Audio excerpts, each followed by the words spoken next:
Hey, there we are. There we is. Hey, Jesse told me it is Ric Flair's birthday today. Oh, really? Woo! Limousine riding, jet flying, kiss stealing, wheeling, dealing, son of a gun. And I'm having a hard time holding these alligators down. That's why this suit costs. He hit Tony Schiavone with a line that still makes me. That's why this sport coat costs $1,600 and that one costs $400. I don't know what that one costs, but I'd be ashamed to wear it. That's so good. Man. Woo, woo, woo.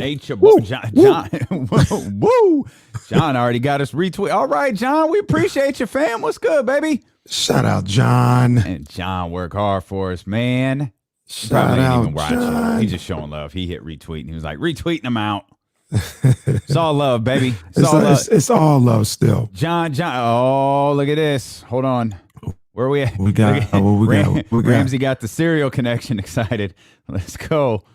Ramsey got the serial connection excited. Yes, yes. Hey, Sonia, what's up, Sonia? Okay, we in here, baby. I need Sonia's on Sonia? Twitter. Where's Sonia? Sonia's on Twitter. Yeah, she retweeted us too. Okay. Yes, sir. Yes, sir. You know what it is. How'd he get that fist on? I don't know, man. I was. Hey, my guy, he is here. All right, John. We got you. We got you, John. We're gonna try and make that work. We got you. We got you. I'm gonna try and make that work.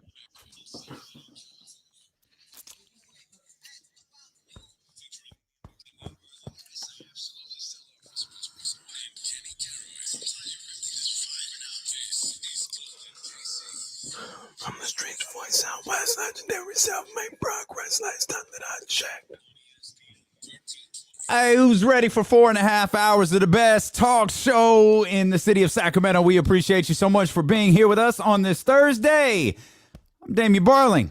He's Kenny Caraway. Yes, sir. We welcome everybody who is already tuned in, locked in, and watching. Sonia, what's good? Sonia's watching on YouTube. She's got us out there on Twitter. John's out there. John's excited because he wants to spend the entire day talking about the Chicago Bears' new quarterback prospect. Yeah. Russell Wilson. Okay, let's make that happen. I'm gonna talk to the people in Chicago. We can make that happen. Look, hey man, anything to get that boy up out the NFC West. He can go anywhere he wants. Preferably, I want him in the AFC. But if he go to Chicago, that's whatever. It's good.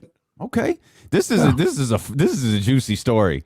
You know, Russell Wilson, go Hawks. Russell Wilson, go Mr. Hawks. Seattle, Russell Wilson. I mean, just Mr. Sierra, just clean cut. Ain't nothing to see here. Woo-hoo-hoo.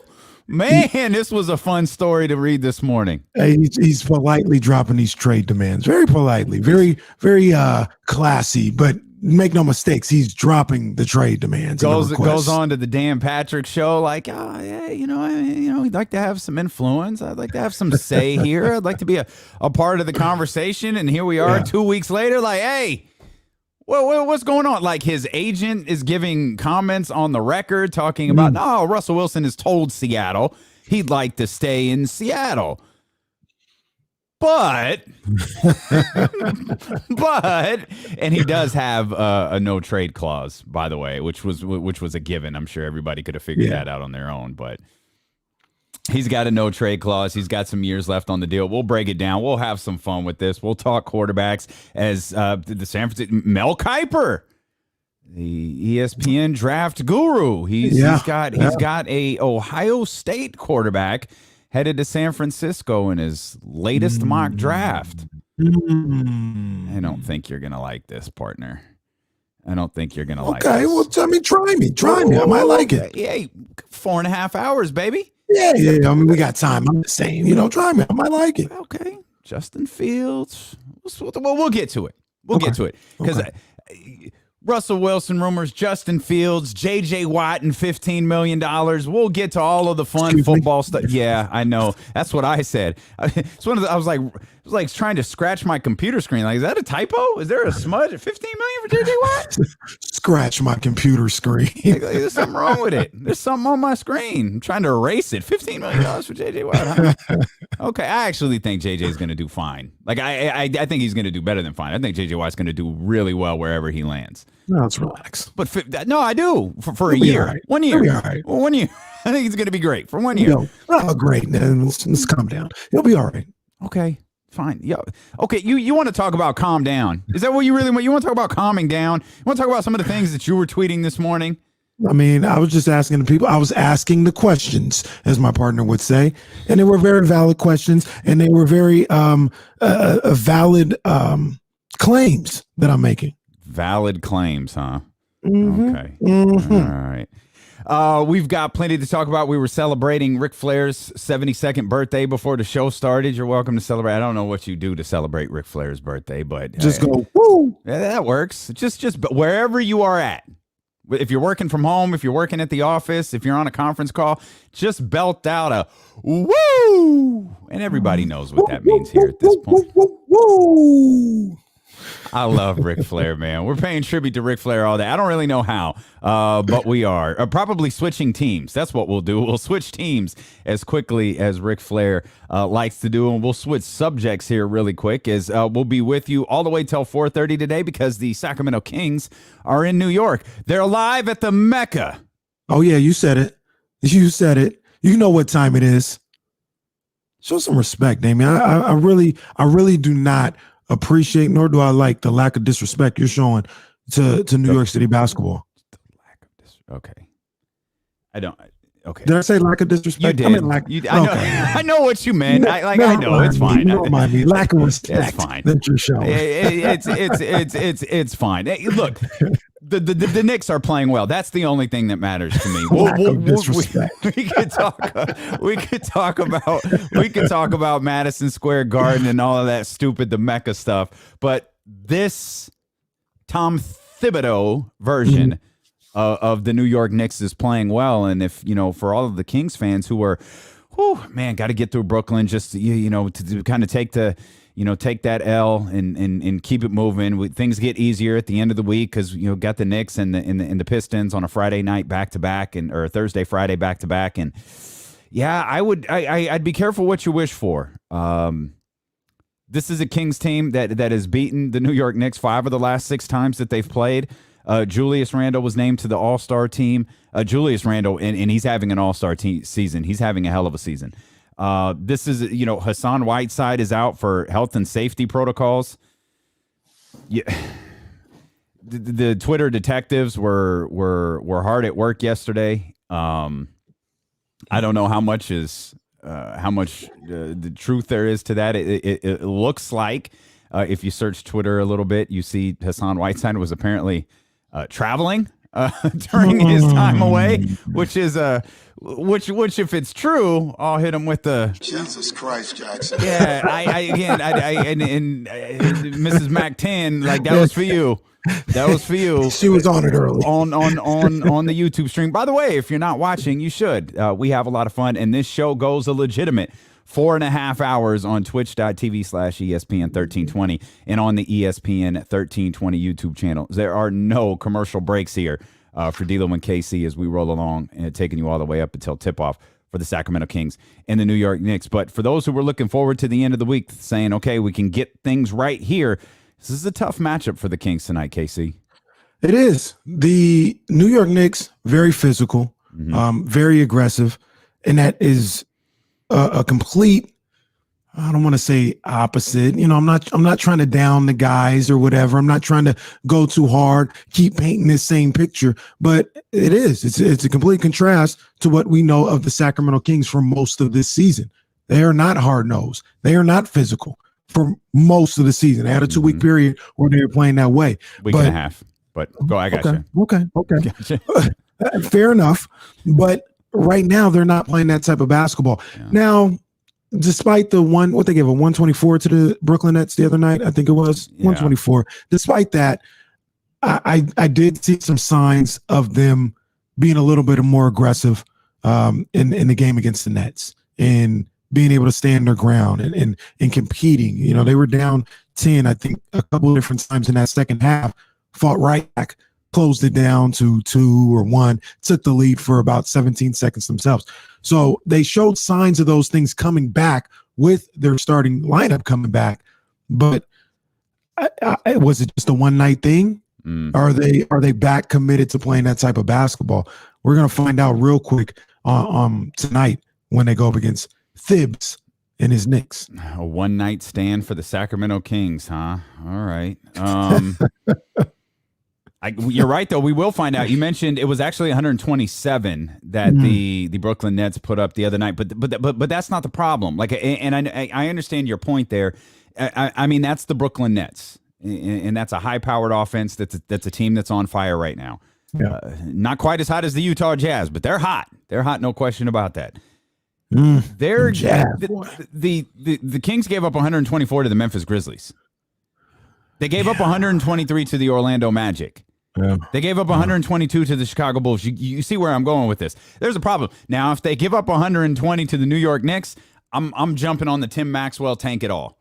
Now, I don't know that the Knicks have scored. I don't know that the Knicks have scored 120 points at all this season. Total? Total. That's legit. Like they were at the first time of the meeting. I haven't the first time these two teams plays, and I haven't checked to see if this held true. They were the top defense in the league, and simultaneously they were the worst offense in the league. Yeah, I mean that's a Tom Thibodeau team, man. But they're like I keep saying, like they are a physical bunch. And Julius Randle, when he gets going, he's got that little pit bull in him, that little bulldog in him, where he gonna muscle up with you. He gonna muscle up, and if you're not ready to muscle back, he'll go right through you. Easy. He'll go right through you and tell you about it too. I'd love to have a player like Julius Randle on the squad. Man, don't do that.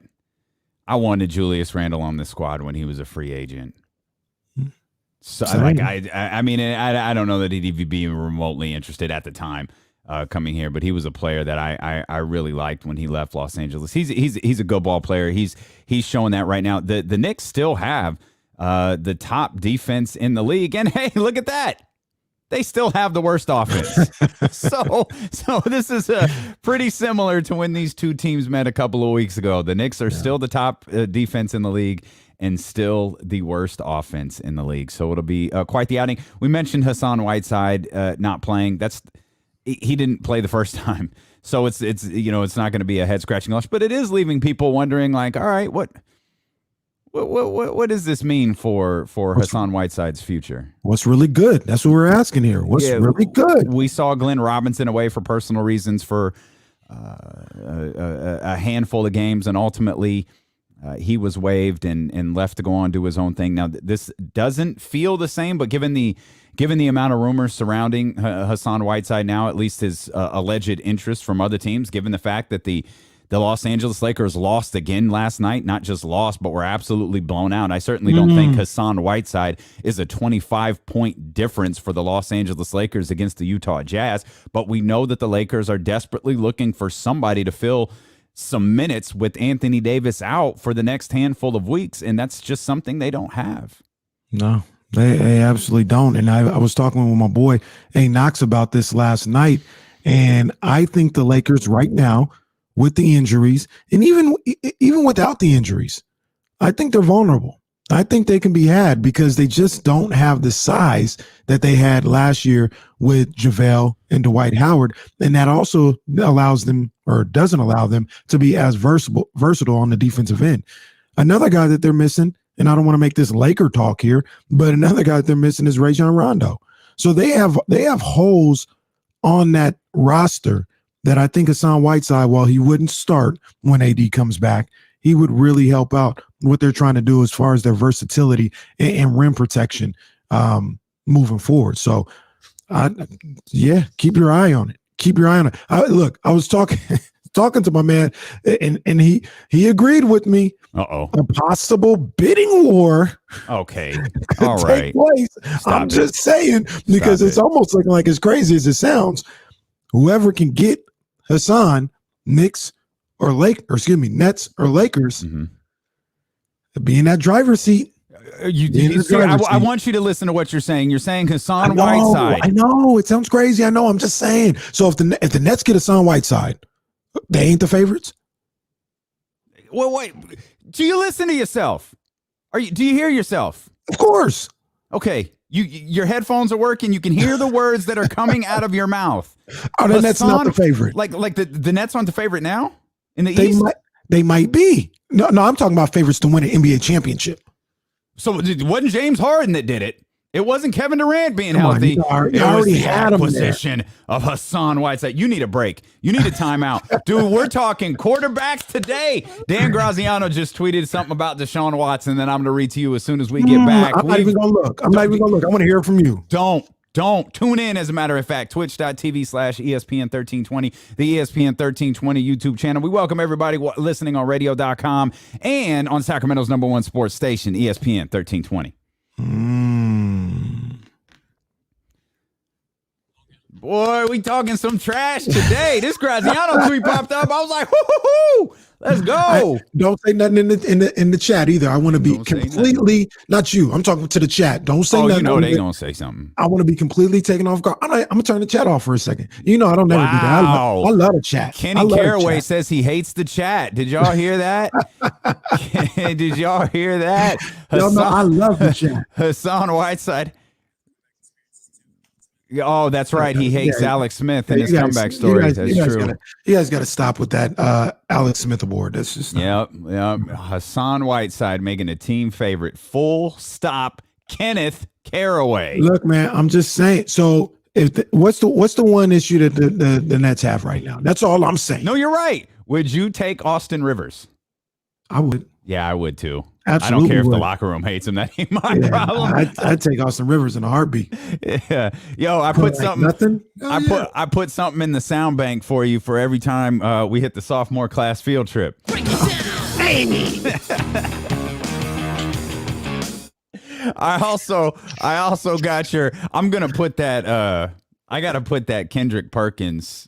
Trying to pronounce Vucevic clip in here. I've gotta get that in here. But here's your Kenny Caraway pronounces names music. I have heard this before, by the way. I have heard this. I wondered if I did. I have heard this. Oh yeah, we got you.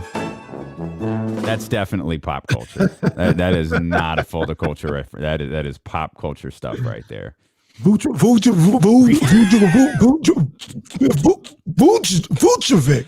I can't say it. I love how he was about to give up mid-sentence. Oh my God. Yo, Danny in San Francisco, we need to get Perk on for Kendrick versus Kenny in pronouncing names. I might get him. You might get him. I got Vucevic. Now that I know, just looking at it, it'll be all wrong. But once you tell me how to say it, I should be good. I don't know if Kendrick can get it after you tell him how to say it.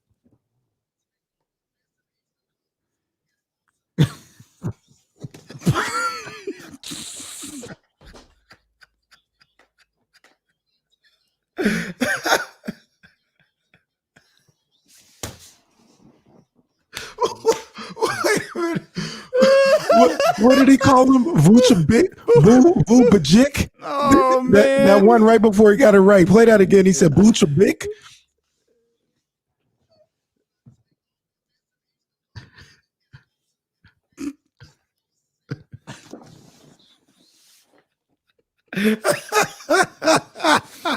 Perk. Oh man, Perk. Oh man. Hey, Perk, man. I feel you, bro. I feel you. If anybody feel you, I feel you. Yeah, Perk, we got them struggles, man. It's a cold game out there, Perk. Oh, Vuce. You best believe we putting that sucker on loop. We just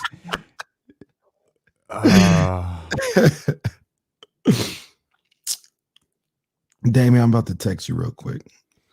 Don't want to put everything on the show. Don't want to completely pull you guys behind the curtain.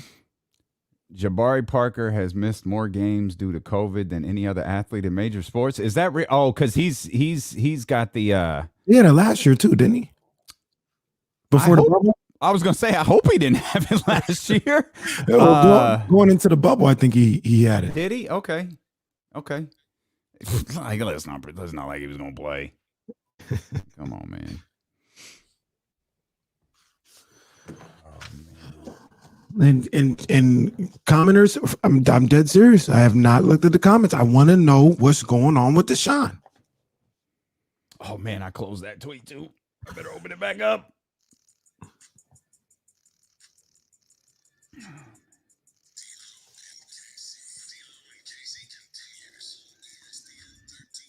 Man, today is going to be a good day. We got lots of stuff to talk about, man. We're having fun on Twitch. We're having fun on YouTube. We hope you come join us, jump in the comment section and hang out and chat with us. We've got Kings basketball to talk about. Man, we've got quarterback news. I teased this to you before the break. Dan Graziano tweeted, per sources, Texans quarterback Deshaun Watson met with new Texans head coach David Culley last Friday. Okay.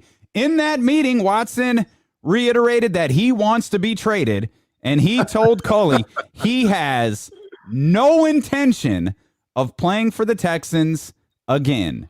No change from Watson's end. He remains dug in. That, again, courtesy of Dan Graziano of ESPN. They need to give it up. Texans, give it up, man. Give it up like Marvin Gaye. Got to give it up. It ain't happening. No, indeed it is not, man. Indeed it is not. And this is just the ultimate you-know-what contest. That's all that's all this is. And it's like at this point, if you're Houston, you've got the draft coming up. Like, what are you doing? I mean, you could be the recipient of perhaps the biggest trade in the history of the National Football League. And you're like, what are you doing? You're digging your heels in, like on principle? Like we've got him under contract. We're not gonna, that would fit in nicely, by the way, with the way the McNair family has operated this franchise and the way that they feel about certain players on this franchise over the last however many years. But this is pretty stupid. Like you have you are on the verge of what, 4 first-round draft picks? You're on the verge of multiple first-round draft picks and potentially a star player somewhere, or at least a high-quality player, and you want to sit on this on principle? Please. Damian, I said it with the Houston Rockets. I said it earlier with the Texans. Stop playing. He's not playing. When I say Houston Rockets, I mean James Harden. I was saying that a while ago. With the Houston Texans, the same thing. Stop playing. He's not playing for you guys. He's not. Nice. He's not bluffing. I really believe. They think, they got the leverage and they got his contract and all this other stuff, that when push comes to shove, that he'll show up for camp, or he'll even show up 1 or 2 weeks into the season or whatever. No. Yeah. Deshaun is not playing this year. He will sit it out if he needs to. Stop playing and go ahead and make that deal before the draft. Absolutely. 100% with you. 100% with you. And there has been no, like, Russell Wilson here. Like, here's the Adam Schefter tweet. And this is a great Russell Wilson story. Like, I just love envisioning Russell Wilson being mad, because you just have never seen it. Like, he's storming out of meetings. Like, I love this. Adam Schefter tweeted, Russell Wilson has told the Seahawks he wants to play in Seattle. But if a trade were considered, the only teams he would go are the Cowboys, the Saints, the Raiders, and the Bears. This isn't according to an anonymous source. This is according to his agent, Mark Rogers. Mark Rogers told Adam Schefter that. He said, I want to be in Seattle, but here are 5 teams that I would go to. What? Well, to be fair, it was 4. But still, I get your point. The Cowboys, the Saints, the Raiders, and the Bears. Apparently, the Cowboys have already told Josina Anderson that they want Dak Prescott to be their quarterback, which is cute for a lot of different reasons. Drew Brees has yet to retire.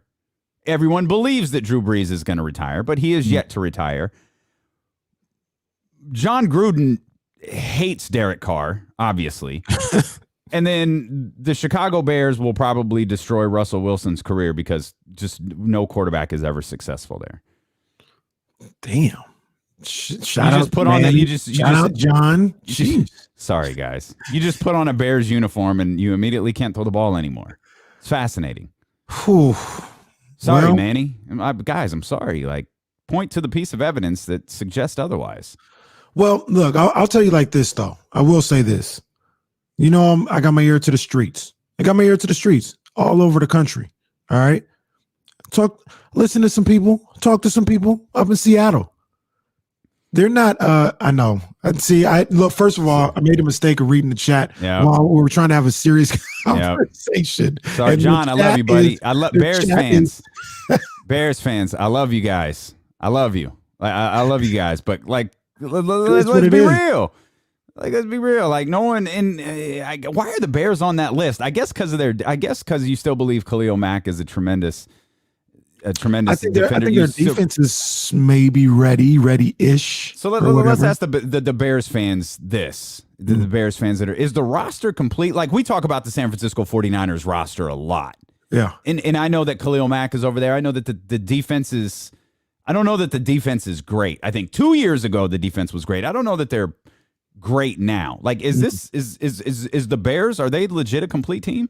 Well, and then the Bears fans, you guys can get in here and answer or whatever, and you can also call the show and talk and tell us verbally if they're ready. But I don't think the Bears are, number one, because they have weapons at the running back position, but they got Allen Robinson. He's a beast. Obviously, I don't think they have a number 2 next to him. I don't like the tight end situation. But most importantly, I don't like their head coach. So as long as he's the coach, no, they ain't ready. They ain't ready. Matt Nagy, yeah, that's probably a whole other conversation there. 916-349-1320. You want to get in on these phone lines? Please do. Let's get with our guy Jeremy. Jeremy, what's good, man? Jeremy, you're on. Can you hear me? We've got you, buddy. What's going on? Okay, good. Hey, remember I called and said don't trade for wins. I recall this. Yes, you and I think all of Chicago called us that day and said don't trade for wins. But I got you. Go ahead. Well, Russell Wilson's a different story. He is a stud. So okay. For him, and you know what? I agree with you. I don't like the coach. Yeah. I don't like our GM. Yeah. But I'd give him Max. I'd be like, all right. Wow. Here's a couple first-round draft picks, so we have some money too after Mac because he's getting a lot of money. Wow. And, use that to build that team. Okay. The only way this GM saves his job right now. I'm telling you, he's terrible. Okay, so let me ask you this, Jeremy.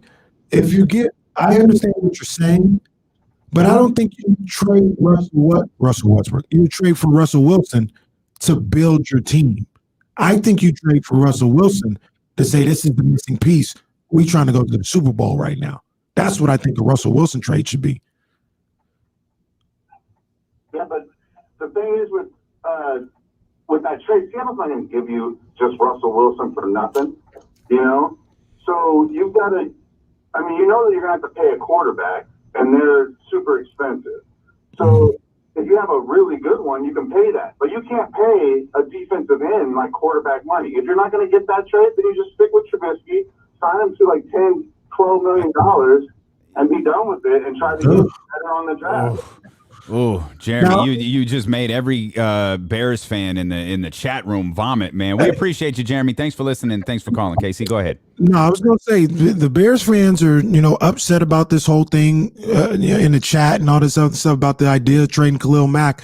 But I got to keep the same energy, Damian. I got to keep the same energy. No, you don't. No, you don't. I know what you're going to do. No, you don't. I do. No, you don't. Yes, I do. Because if as a 49er fan, if you told me the only thing stopping me from having Deshaun Watson is Nick Bosa, I love you, Nick. I'll drive you to SFO. Different. Explain. Russell Wilson's older. He's not ancient though. No, I'm not. No, I said he's older. I didn't say he's old. I said he's older. I'm gonna tell you like this: if I'm a Bears fan and Khalil Mack is the only thing keeping me from getting Russell Wilson, I'm sorry, Khalil. we're making that move. It's fine. Let's just ask a Bears fan then. 916-349-1320. Manny, would you give up Khalil Mack to get Russell Wilson? Woo! Okay. Solid. This Mack, we're going to go Khalil Mack buy him. Yeah, he got to go. He got to go. I mean, I love Mack. Don't get me wrong. But their defense is going to be good regardless. That's what they do. We play defense, right? That's what we do. Every year we turn out a good defense. But isn't that at least in part due to Khalil Mack? Sure. Isn't that at least in part due to Khalil Mack? It is. I'm not saying that he doesn't have a big part in it, but you're talking about, this is the league we're in now. It's about the offense. You don't have to have a great defense all the time. And the Bears are going to find, look, they get Wilson, receivers are going to be wanting to play with the dude. And they already have a great running back. Robinson will probably stay at that point because I don't think he'll want to leave if he sees Wilson there. That's a good so point. Offense is going to be good. And their defense is still going to be good without Mack. Or maybe Mack, knowing that he sees Wilson come in, he'll take a little bit of a pay cut. He'll defer some of that money to another year. Because they're going to be in win-now mode if they get Wilson. He's not there because he's not the long-term future, but he is the immediate future for sure. I mean, and thanks as always, Manny. Yes, sir. He's 31. What I was saying a moment ago was about, you talking about Nick Bosa comparing acquiring Deshaun Watson to the San Francisco 49ers, letting Nick Bosa go versus Khalil Mack. It's just the difference in what I think 4 years here or maybe 4.5 for Deshaun Watson and Russell Wilson. And I would think if you're in win now mode, if you're the Chicago Bears, you'd want to be on. You would offer virtually everything before you offered Khalil Mack, including draft picks for the next 3 or 4 years. Right. Now, Damien, you always confuse what I say with my negotiating skills. I'm just telling you Which are terrible. No, because I'm telling you in a secret conversation, this is where I'm willing to go. That doesn't mean that's where I'm going to start. If I could sucker them to do. Who are you having this secret conversation with? With the other GMs. I'm in the room. You're talking to other GMs about. No. You're my advisor. You're my assistant. Okay. You're my assistant. You're my assistant to the general manager. You're my Parag Marate, and I'm John Lynch. Okay, and I'm saying, Parag, look, this is where we're willing to go. We're not going to start there. I'm gonna call, and we're gonna have about 2 or 3 steps before we get there. But when they're like, "Hey, this just isn't going to work," we'll talk again in another trade. I'll say, hold on. I got one last one for you. And that's when I bring out the big guns. That's all I'm saying. If they want to get suckered into a deal before then, even better. But I'm just telling you in this private conversation, this is where I'm willing to go. Don't be caught off guard when I go here. Who was talking about you? All right. Okay. If that's what you want to do, then let's roll along with it. There's 2 things here. There's 2 things that I wanted to get to. Number one, Manny talks about how if Russell Wilson is there, then everybody's gonna, the receivers are gonna want to come play with Russell Wilson. And I understand what Manny's saying, but don't we hear that all the time about everybody, and nobody really goes running to whoever that goes there. They're like, oh, well, now that Kyle Shanahan is in San Francisco, offensive players are just going to be running to San Francisco to get. Yeah, no, not really. Anything, any walk of life, or in the sports world, it don't happen. Work with Tommy. Now, one person, his best friend said, and his new BFF said, "I'm going to come." It's not like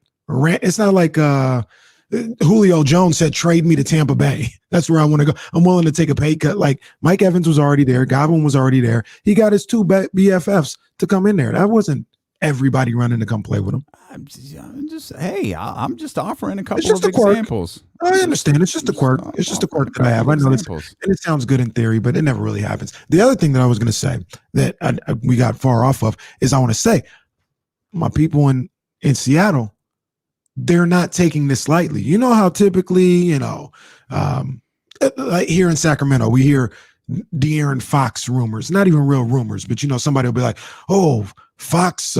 From other fan bases, you hear that stupid crap all of the time, right? Yeah. And we come on here and we're like, "This sounds stupid. This is ridiculous." That's what happens in the local market because we're closer and we understand these things. They're not saying that in Seattle. They're not saying that in Seattle. Yeah. They're like, ooh, yeah, something popping off here. There is a little smoke and fire, and I don't know. I don't know if it can be put out. That's what they're saying in Seattle. I'm just saying, I come here to the street. I was going to say, please tell me you tuned into Seattle radio this morning. I may or may not. Okay. That may or may not be where my streets are. Does Deshaun and Russell Wilson command the same return? No, to your point, because of the age. Okay. Not the same. It's still a great one. Like it's still a big haul for Seattle if they do it. Yeah, it'll be a hell of a package you got to put together to get Russell Wilson. But it's not. I think Deshaun's is slightly higher, maybe a pick higher. And you have Russ for less years than you do Deshaun. Russ has an out. Let me rephrase that. There's an out in Russ's contract next year. I'm just not clear if it's his out, which it almost never is, or it's their out, which it virtually always is. Right. But there is a potential out following the 2021 season. So again, there's reports that there's that report that came out today about Russell Wilson is really frustrated with the Seattle Seahawks, and then his agent is now talking to Adam Schefter saying, we'd like to stay in Seattle, and Russell Wilson does have a no trade clause. The other thing worth noting is the bulk of his contract has already been paid because he signed that big deal. And let me rephrase it. It'll be paid by the time this year is over. The bulk of his contract will have already been paid. Because the way that these contracts are weirdly loaded and different things like that. Right. It's actually not quite a crippler for a team, a salary cap crippler for a team to acquire him. Hey, let's get the deal done. Let's get it done. But for who? Like what do you mean? Seattle, I don't care. You just want him at him the NFC West. Get the hell out of here. Let's get the deal done in the coming days. Carson Wentz style. Okay. Carson Wentz style, the coming days took like 19. So let's not do that. And I don't imagine there's a resolution on the horizon for this, as there's a June 1st dead cap day.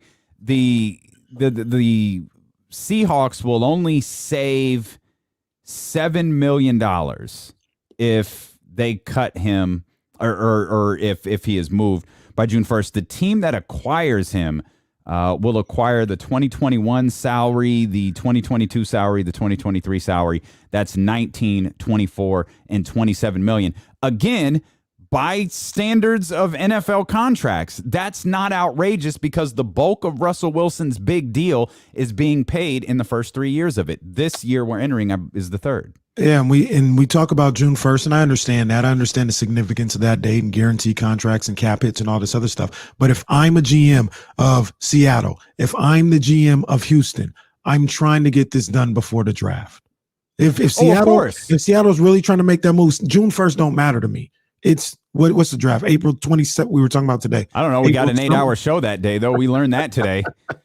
For one pick. We learned that today. For one pick. 8 hours of D-Lo and KC coming your way the day of the NFL draft. We got on the call. We're like, hey, I was looking at the second half of the Kings schedule, and there's a couple of 6 o'clock starts in here. There's a couple of 5:30s. Those are like 5.5 hour shows, 6 hour shows. We may want to evaluate whether we do, courtside those days. Yeah. Oh, you know what? Yeah, you should definitely have that. Take those days off. No problem. Hey, while we're talking about your schedule, we just sold this giant package for you to do an 8-hour draft show the day of the NFL draft. Oh, cool. That's what we're doing. That's what's up. That's what we're doing. All right. So so we'll be here. Mark your calendars. It's April 29th. That's when the draft is. So that's the day of the 8-hour show. And that's the day that Seattle and Houston need to be looking at, not June 1st, in my opinion. Get the draft, get your rebuild started now with the draft pick this year, not next year if you worry about June 1st and all this other stuff. Can I ask you another question regarding this? Because I heard it's our show, boy. We can do all we want, man. What you want to talk about? We got a lot of time too, but it's being phrased that Sierra's influencing this situation. Oh, come on, man! Stop that. It's being phrased that's terrible. No. And number one, why do we do that? We always try to involve wives and girlfriends somehow into this. So here's an interesting dynamic that I heard about it. I got to give props to Bomani Jones, ESPN legend. And he was talking about this a couple weeks ago, matter of fact. And he was just talking about how in Sierra's world, so who is the biggest star, the biggest, how do I put it? The straw that stirs the drink in Seattle for up and down, outside the owner, who is the straw that stirs the drink? Russ? I would agree. Russell Wilson? I would agree, right? He's the quarterback. Him. He's getting paid the most. Mm-hmm. He's the face of the franchise. He's the face of the franchise. Sure. And Bomani talked about how for him to be the face of the franchise and for everything to really revolve around him and him making the most amount of money, it's amazing that he has such little say, so to speak, right? And he talks about Sierra and even he uses Gisele Bunchen. Bunchen, that's it. Bunchen. All right. I want to make sure. Don't want to go perk on you. You want to try that again? Gisele Bunchen. Gisele Bunchen. Bunchen. No. It's getting worse. Gisele. There you go. Gisele. That's fine. All right. Go ahead. But he talks about them, and we get so caught up in the sports world, and especially in the NFL and how things go, where it don't matter how much you make, better fall in line. Sierra, Gisele are coming from a place in entertainment and modeling world where I'm the star, I make the most money, I got to say. So in a lot of he made the analogy to influence where like Sierra's like wouldn't it make sense that you're the biggest star, you make the most money, and they're not giving you no say? That don't make no sense. And I was like, I never thought about it that way. And it's always looked at its influence in a bad way, right? But maybe the influence that Sierra's having and maybe Gisele's having is almost common sense. See, this I feel like we do this with guys who have, powerful wives or influential wives. Like we did this. Gisele would like to live in Los Angeles. Like, says who? Who said that? Like, who talked to Gisele? Like, which one of you beat writers, which one of you reporters called Gisele and said she'd probably like to live in Los Angeles? This is the most famous supermodel on the planet. If she wants to go somewhere, she makes multiple times the amount of money that her husband makes. If she wants to go to Los Angeles without his ass, she can. What are we talking about? We do this with athletes who have, powerful wives. That's silly. I'm not buying that for a second. I'm not discounting the point that Bomani made about influence and things like that, but I will discount Sierra saying, "Oh, maybe you got to get out of here. Take your goodies somewhere else." Good job. Thank you. Good job. Thank you.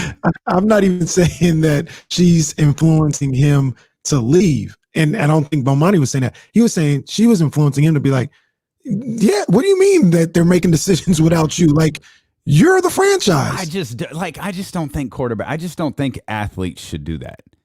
I just don't.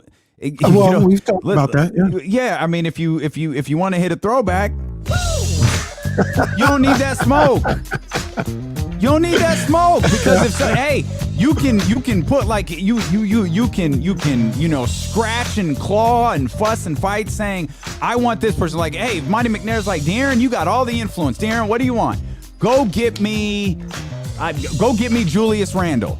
Okay, Julius. What if hypothetically this all-star Julius Randle gets to Sacramento and he stinks? And then you're De'Aaron and you're mad because you've got Julius Randle here who now stinks. You've got 4 more years left on your deal, and you go, hey, I don't want to be here anymore. Where if you're the general manager, in this case, this hypothetical situation, you're Monty McNair, you go, I did what you asked me to do. I went and got this. It's what people held against LeBron in Cleveland. LeBron wanted all of these like high-priced older vets that did not set the Cleveland Cavaliers up for the future. And when LeBron decided I was out, it's why Dan Gilbert was all in his feelings. Like, I did everything for you. I spent all of this money on players that you wanted. You had all of the influence here, and you still left. I get it. That's a nice underbed that you got there too. For Damien's rants. That wasn't a rant. That wasn't a rant. That was because I don't do rants. That's played out. What I was saying was, I knew he. What I was saying was, from my partner, if you're an athlete, you don't want that smoke. You just don't want to have to do it. That's not your job. Your job is to produce on the field or on the court. You don't want to be the guy who says, I want this player. Okay, we got you this player. That player stinks. Well, crap. What now? Well, I completely understand that. I do. On a side note, I'm going to be completely honest with you. If Giselle walked in my living room right now, I'd be like, young lady, what are you doing in my house? I would ask Giselle that too. If she don't was know at what your you house. look like. If she was walking the dog across from my across my, Good I have no idea. Good for you. No idea. Good for you. That's you. I think the last thing you'd say is, young lady, what are you doing in my house? I know who Ashley Graham is though. Oh yeah, so do And I. Takara. Yeah, I know who Ashley Graham is. We'll step out. We'll come back. You're listening to D-Lo and KC here on Sacramento's #1 sports station, ESPN 1320. I need to know who this is. Who the hell is this? I'm gonna scroll through and figure out who's missing today and who created this damn account. I need to know who this is. We hadn't seen Murph yet. Oh, yeah. Murph. Murph. Dude, that's got to be Murph. Is that Murph? Here. Let's hope not. Yeah. You're right. I don't see Murph in here. It's got to be Murph. It's got to be Murph. Hold on. Let me get this other adapter real quick. Yeah. Go ahead. I was watching Murph and Deuce yesterday and Mo open up one of those. Real talk. I was watching Deuce and Mo and Murph open up one of those what do you call them? The Top Sports things. The digital cards. I was what did you say? Top Shot. Yeah, Top Shot. I was legitimately like on. I was like, what's happening here? Like I was on pins and needles waiting to see like what. And I love if you didn't see the Deuce and Mo thing yesterday, it was after their podcast. It was like the night chat version of their podcast. I'm gonna be disconnected for a quick second. Yeah, go ahead. The first card that they opened up was DeMarcus Cousins, and it was like, this is rigged. This isn't real. This is rigged.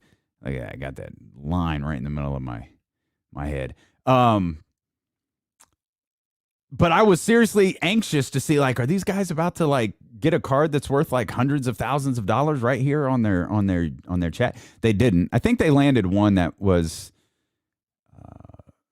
I think someone said maybe a couple $100. I'm not sure. Yeah, I don't get it, but I sure have some regrets about when that company reached out to me, because when they just explained it to me, it was like, I don't understand. I don't get what this is. I have no clue. Absolutely none. But it was fun watching that new our new visitor here in the chat. That's Murph. That's 100% Murph. We love you, Murph. You can ride with that one. We're with it. Oh man. Y'all are wild. Y'all are something. There we go. No. That's the wrong camera, man. Get that HD. This mic. Get that KC HD in there. There it is. Yeah, that mic. There it is. No, I really wouldn't know what Giselle looks like without somebody saying that's Giselle. I know who she is, but she's beautiful. I mean, I've seen her. Beautiful. I've seen her, but I haven't seen her enough where I would be like, I would know her. Like I said, she's in Bel Air. Now she's probably like, what, 6'1" or something like that. Yeah, she's tall. I don't know that she's that tall, but she's definitely tall. What was, there are some people that are just striking. Like, I mean, I'm sure Carrie Champion's one. Like, if you ever see Carrie Champion in person, like, she is stunning. Just absolutely stunning. Oh, this is facts.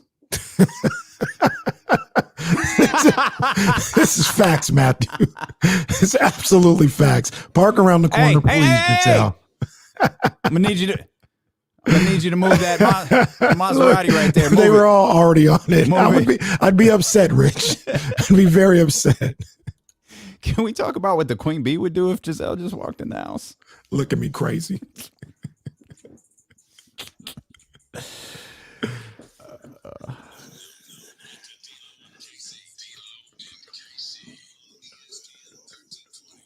It's a fun day to talk sports, man. There's a lot going on in the world here today. If you want to watch along with the show, 4.5 straight hours over on twitch.tv/ESPN1320 and the ESPN 1320 YouTube channel. If you want to chime in there on the conversations, the chat room is a great place to do it. You can watch on Twitter as well. If you're not following us, you certainly should be at ESPN 1320. And, of course, the show account at D'Lo in KC. We'll get back into the Sacramento Kings and the New York Knicks. They're playing tonight. We'll be with you all the way until 4:30. Starting at 3:30, courtside with D'Lo and KC will begin that 60 straight minutes of Kings talk. I think we got confirmation. Jason Jones is going to join us during courtside at 3:40. Yes, sir. Yep. It's good stuff. That'll go nicely along with Deuce and Mo, who are going to be with us at 1:47. Of course, they'll be here on the video stream as well. We hope that you'll stick around and spend your whole day with us, because why not? Why not? Russell Wilson apparently is unhappy with actually, I guess you could take the apparently off of this. Russell Wilson is not happy with the Seattle Seahawks. We haven't really heard much from Seattle's side. We've heard from Russell Wilson on multiple occasions now in terms of the Dan Patrick throw, in terms of the report that came out today, and now his agent is speaking with Adam Schefter, but we haven't really heard, from Seattle. We haven't heard Seattle's, we're not trading Russell Wilson. We haven't heard anything along those lines yet. Nor do they have to say anything. Well, they don't have to, but my people in Seattle, the people I talk to in the streets, yep. In Seattle, in Tacoma, shout out to all my people up there in the 206. The main streets of Tacoma. Yeah, no doubt. They're saying that the Seahawks' silence speaks volumes. Because if there was nothing there, there'd be nothing for them to be like, nah, it was just a little something. We're working at it behind closed doors, but we want Russell to be here for the rest of his career. But the fact that they're not saying a word is speaking volumes to the people in the streets in Seattle. Well, I'm not saying there's no validity to what's being reported. That's not what I'm trying to say. Well, I know you're not, but the size of the rift. Like if it was just a little something, they'd still be like, it's not a big deal. That's right. It is 253, by the way, out there in Seattle, the area code. But if it was a little something, they'd be like, nah, we're working through some things, but Russ is here for the rest of his career. We're committed to him. He's committed to us. Nothing. That's just a little family feud. That's all it is. But the fact that they're not saying anything is what has the people up in Seattle a little worried and thinking that there's some real heat to this whole situation. Is there an offer big enough that the San Francisco 49ers could make to the Seattle Seahawks? Yeah, you include Nick Bosa. Yeah, I think Nick Bosa is if the Niners want to make almost any move, I think putting Nick Bosa in there will get it done with draft picks. Tell us more why you hate Nick Bosa. I love Nick Bosa. Oh. You've been trying to trade him all off season. I've only tried to trade him with one scenario. Now two. That's it. Now two. No. I'm not making the move for Russell Wilson. I mean, well, look, I would, but I don't know if I'd give up Bosa for Wilson. Although if Wilson came here, Super Bowl favorites. Straight up, though. Take draft picks out of it. Straight up, you wouldn't do it? Well, wow. I'd do it. Oh, no, okay. I would do it. Okay. I would do it. Okay. Yeah, I'd do it. Absolutely, I'd do it for no draft picks. Yeah, Russell. Okay, well, wait a minute. First, you were thinking about it for a few seconds, and then you hit me with an absolutely. Yeah, I thought about it, and it's absolutely. Okay. Absolutely, after I thought about it. Okay. I don't think, by the way, as much fun as we have on this show, I have no reason to believe the 49ers have even a remote interest in moving Nick Bosa ever. I shouldn't have done that. It's the chat, man. It's the chat. We're a radio show first and a streaming show second, but Kenny knows how to He knows how to throw me off my game there with a quickness. So we'll follow that Russell Wilson story. I don't know how it's certainly not going to come to a conclusion today. I don't imagine that Seattle is on the phone with general managers. Russell Wilson for Deshaun Watson. Hey, fix everybody's problem. But Russell Wilson and Deshaun Watson both have no trade clauses. So look, somebody also brought that up, that the Texans were not on Russell's list there. Well, that's a stunner.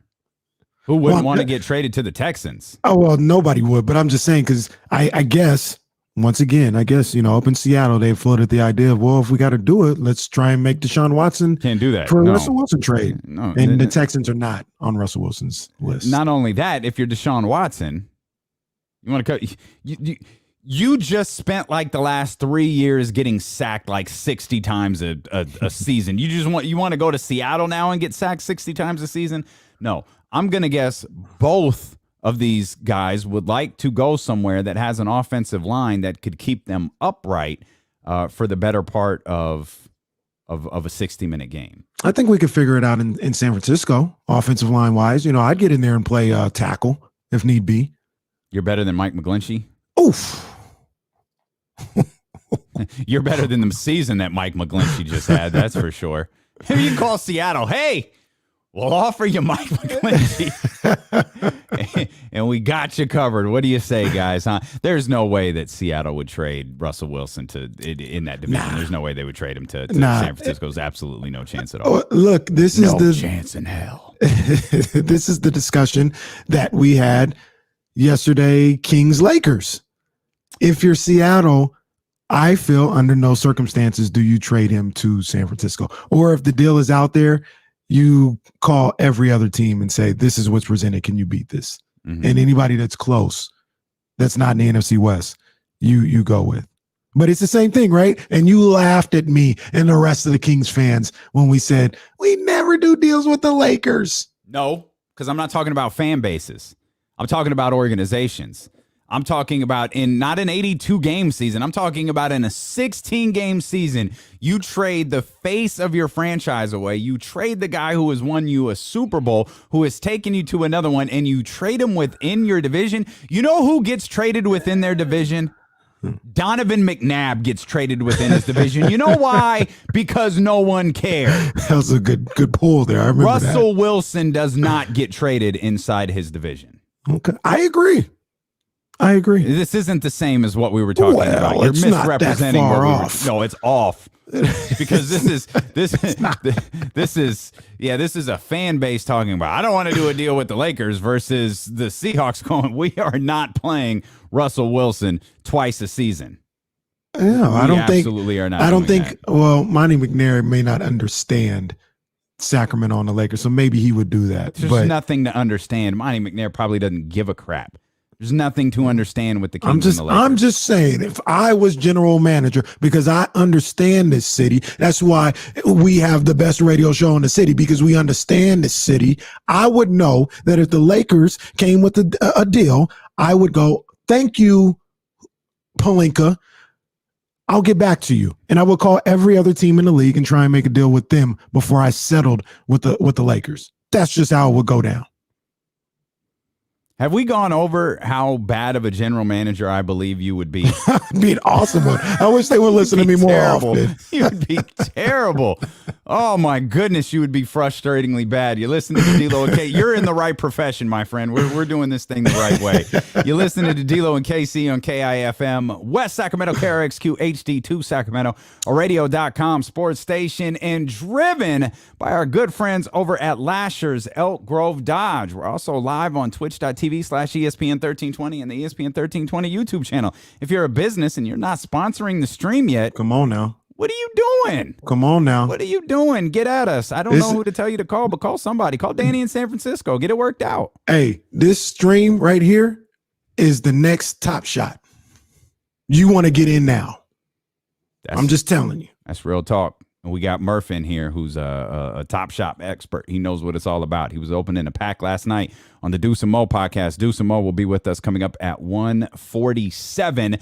As we've got Kings basketball coming up tonight as they look to snap an 8-game losing streak against the best defensive team in the league. Of course, that is the New York Knicks, who are also the worst offensive team in the league. We know that Hassan Whiteside is out and Jabari Parker is out. Okay. It's pretty much my response, too. Like, okay, like, fine. Hassan Whiteside and Jabari Parker didn't play the first time these two teams played.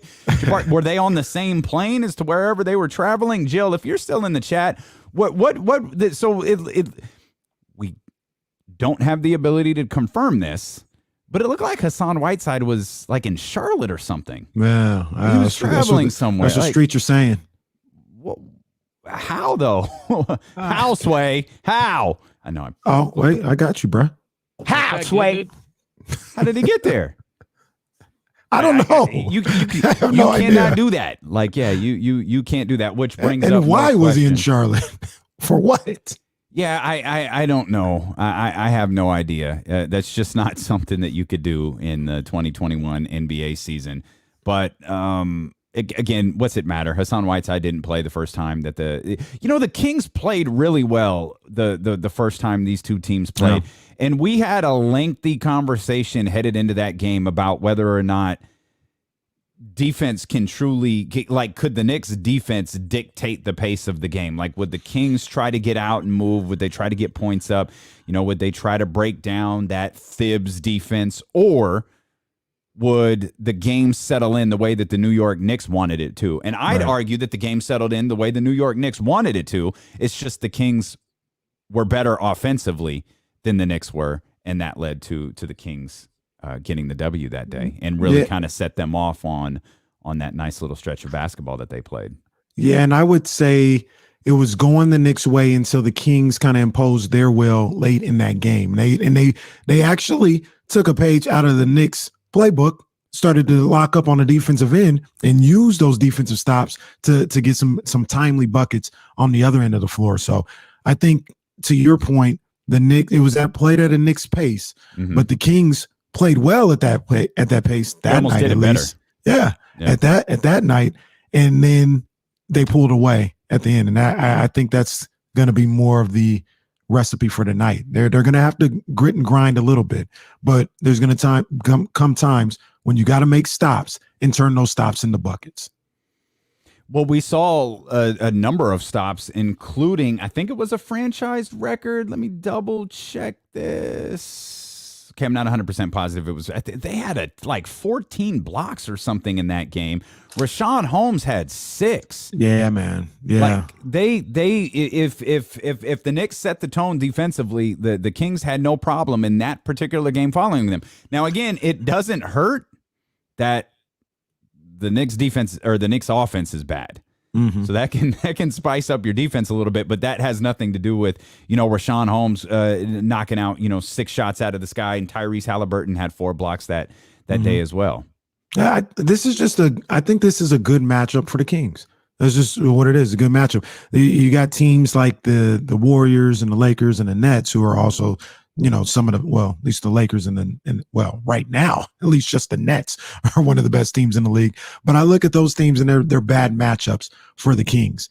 I look at the Knicks, and not just because, they're close to 500, but just their style of play is a little easier for the Kings to be able to manage and to keep up with, as opposed to somebody who can score at will. Because when you're facing a team that can already score at will and you're not a good defensive team, it seems like you'll never be able to catch up with them off. You have to be perfect offensively to catch up with them. So the Knicks aren't that.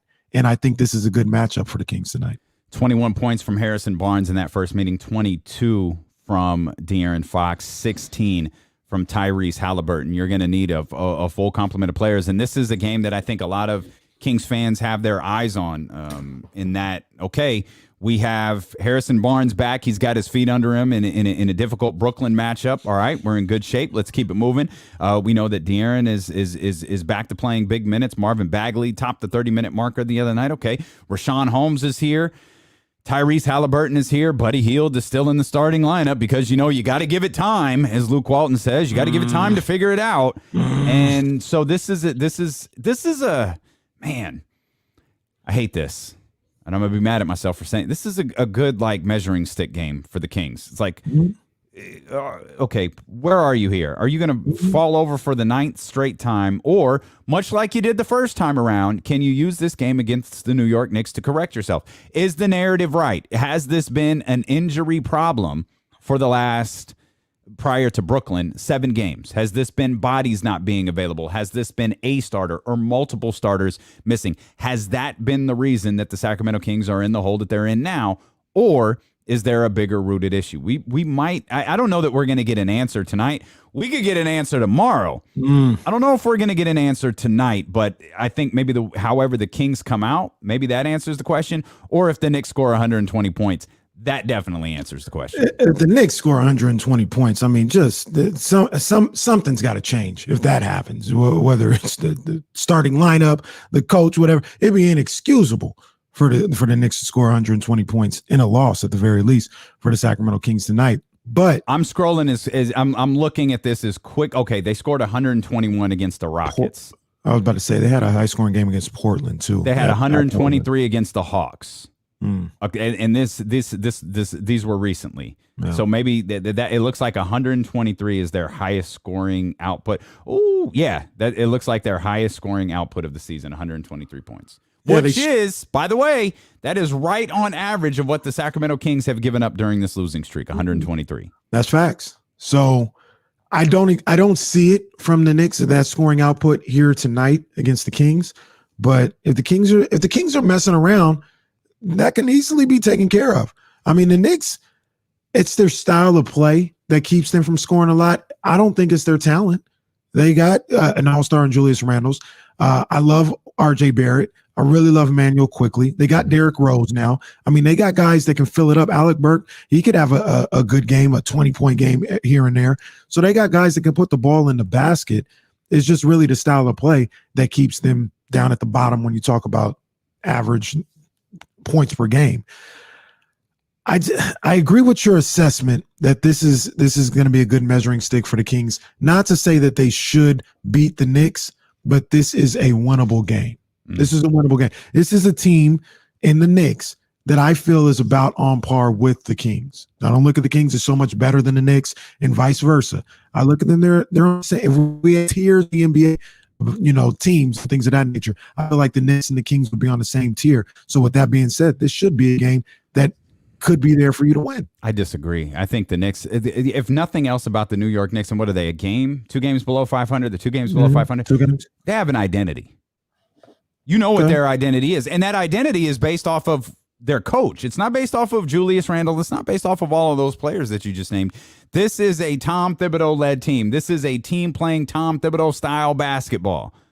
And it's a clear identity that has, this was a team that was, for the better part of was a decade too long? What year is it? 2020? I mean, they've been a laughing stock. They've been a disaster. The Knicks have been a disaster. You said that a little forcefully, but okay. Is it wrong? I'm not saying it's wrong. I just said you said it a little forcefully. Show some respect to the New York Knickerbockers. I don't need to show respect to a team that's bad. I get emotional when you talk about my Knicks. And I don't understand why. I don't understand how they became your Knicks. It's just weird to me, but that's okay. We all have our quirks. Your quirk is you love the Sacramento Kings. Your second favorite team is the New York Knicks. I find it weird. You love it. My dream NBA Finals. You want to talk about places we're going to be? Put us in Vegas and LA and all this stuff. No, if the Kings and Knicks make the NBA Finals, please believe we flying coast to coast, Damien, coast to coast. Unless my name is Freddy Krueger and I'm infiltrating your dream, there is no way that NBA Finals is happening anytime within the next multiple decades. But the point I was making is, at least the New York Knicks have an identity that they're going to attempt to build around. Because, correct me if I'm wrong, this is Tibbs' first year. Yes. Right? Yep. Okay. Yep. And he's already, 31, 2 games into his time as the head coach of the New York Knicks, established an identity with them. Here we are in the second half of Luke Walton's second season. Like, what are we doing here? Or what are we Uchiwali or one mic? Like, what? Hey, I see you. What are we doing? Are we going to run? Are we going to play defense? Oh, we're going to use our defense to run. Okay, that works. We've seen it work. You know, we've saw it work with Monty Williams and the Phoenix Suns. He's been unable to execute it with this team. So if I look at the two squads, if I look at the two franchises, and I'm a New York Knicks fan, I'm like, man, this team has a direction. We might not be there yet. And by the way, the Eastern Conference is shaping out. They're absolutely going to be there. They're going to be in the playoffs, or even if it's just a playing game. The New York Knicks are going to be in there, barring a complete second half collapse. Right. But they have a direction that organization can build around and move forward with. Now, I have my feelings about that ownership group. Or it's not an ownership group, it's James Dolan. I have my feelings about James Dolan, and I don't believe that any marquee free agent is ever going to willingly sign for a James Dolan-owned team. But if you can maneuver through trades, land some solid draft picks, that's an organization that is moving up. Whereas we here in Sacramento, as Kings fans, we're looking like, which way are we going? We just here. We floating. What are we doing? We want to swim. Yeah, I hear your point. I think the Kings' identity right now is they're high-powered offense. I think that'd be a little excessive, but they're an offensive team, and unfortunately, part of their identity is the fact that they don't really play too much on the defensive end. They're a little soft. They can be pushed around. I think that's part of their identity. But I do think when teams go up against the Sacramento Kings, they're like, hey, they're going to put up some points. Is that considered an identity for you? Legitimate question. No, I understand. I was thinking, which is a great thing to do on the radio, is think. I mean, I guess it is. Like scoring, running, like, you know, the Dave Yeager year, that stretch during Dave, like they were running, right? They were a pace team. That's what they were. And it died off because they couldn't keep it and all of those different things. Like, that's fine. Scoring points is, but do the Kings do that regularly enough to be considered, well, that's their identity? It's a good question. I think they're 12th in the league right now. I think you said it right. You backed away from it, but you said it right. Oh, they're soft? That's the identity of this team. I think that's the identity of this team. Like, you can fight them, and they ain't going to do nothing. That's facts. That's facts, Damian. That would be the identity. If I was in the locker room of the Knicks and I was the head coach and I was talking game planning, I would tell my team, you can push these guys around. They're soft. Just what it is. And that's a bad identity to have going against this Knicks team. Oh yeah, because they're gonna push. Come physical. They're gonna push. But what's good in some of the biggest, some of the games in which the Kings have been pushed around the most is Rashawn Holmes was inactive. I think Rashawn Holmes will push back. That's true. Rashawn has, no problem getting after anybody, and we saw that in the first Knicks game. I don't think the Knicks pushed the Sacramento Kings around, but the Kings are wounded right now. You know, they were, but they're coming back. They're coming back. Based on the Nets game? Oh, based just on what? Health-wise. Yeah, health-wise. Yeah, you said, well, when you said wounded, I meant like. I don't mean they're injured. I mean they're wounded. Like their season is in bad shape. Like they've got to correct this, and they've got to correct course. And we've talked about this before. What makes me nervous about this game is they only play twice a year. The Kings beat them the first time around. Mm-hmm. They have more tape to look at. They have more things. And I'm not saying we all know that Luke Walton is watching the tape. Shout out to Sanjis and Tim for their amazing work on the Watching the Tape podcast. We know that Luke is doing that. But you have much more in practice. If you're Tom Thibodeau and the New York Knicks, you have much more that you're going over. Hey, look at what Harrison did. Hey, Rashawn had 6 blocks. Tyrese Halliburton had 6 blocks. Look at what they did the last time we played them. They have got a lot more to work off of than Luke Walton and Alvin Gentry and Rex Kalamian and Lindsey and Bobby and that whole staff have to go over with their team. Yeah. No, you're and that right. type of stuff concerns me heading into tonight. And then you look at what the Kings have won like 5 out of 6. This is a better New York Knicks team than they've played in recent years. I felt better. True story. I felt better going into the Knicks game thinking it would be the dumbest thing in the world for the Kings to beat the Brooklyn Nets. I don't like this game tonight. I don't like it at all. I don't like it at all. Because the Knicks are playing well, but I will also say and the Kings are playing bad. Put them together. The Knicks are playing well, and the Kings are playing bad. I'll also say this. It's almost the exact type of situation they were in the last time they faced each other. I think the Kings at that time had lost 6 or 7 or something like that. It wasn't an 8-game losing streak, but they were not playing well at all. No, you're right. The Knicks were playing well, and I think that was it wasn't. It was the second game of their West Coast road trip, and they had just beat the Warriors. Yeah, and that was the game that corrected things. And you're right. Like I'm looking at it right now. They lost to the Trailblazers. They beat the Pacers. Then they lost to the Trailblazers again. The Clippers, the Pelicans, Clippers, and man, similar as hell. Mm-hmm. Like they were getting blown out in these games. Now there were no injuries, to kind of lean on when having a discussion about them, but they were getting blown out in those games, and things were kind of. And I remember us having the same conversation. If the New York Knicks score 120 points tonight, we're in really, really big trouble, and it wound up being a final score of 103-94. We'll talk a lot more about the Sacramento Kings. As a matter of fact, we're going to be with you all the way up until tip-off at 4:30. We've got Courtside with D'Lo and KC beginning at 3:30. That's 60 straight minutes of Kings talk. Jason Jones is going to join us on that show right around 3:40. Deuce and Mo are going to be with us here in about 40 minutes. We'll talk more about this Russell Wilson trade. We'll talk quarterbacks. We'll talk some football. We'll talk Lakers Jazz. We'll talk about We'll talk about Kenny finally showing the Utah Jazz some love. What are you talking about? I always show the Jazz love. Minimal love. Come on, stop starting rumors, man. That's as we continue here on D'Lo and KC on Sacramento's #1 sports station, ESPN 1320. Ooh, wally wally, ooh, bang bang. Hey, appreciate it, man. This is the dopeones.com. Yeah. Shout out to Don, man. Yeah, Don does I'm just work, a big man. fan of his stuff, man. I think Don does great work. He does tremendous work, and he's here in Sacramento. He is here in Sacramento, man. He does that work. This was actually a shirt he made, like he created a kids line. Mm-hmm. I was like, hey, that multicolored equality is kind of dope. Like we just, I gotta have a kid to get one. Right, like, you don't give that to the kids? What's up? Like, what are we doing? We just can't put it on a bigger hoodie. Like, come on now, come on now. Oh man, here, dude. I'm with you. I'm with you, Sean. I'm with you 100%. I am a Monty Williams fan. Well, hey, good pull right here. Good coach. What is this? Nightmare on Elm Street 3? Right before she goes into the TV.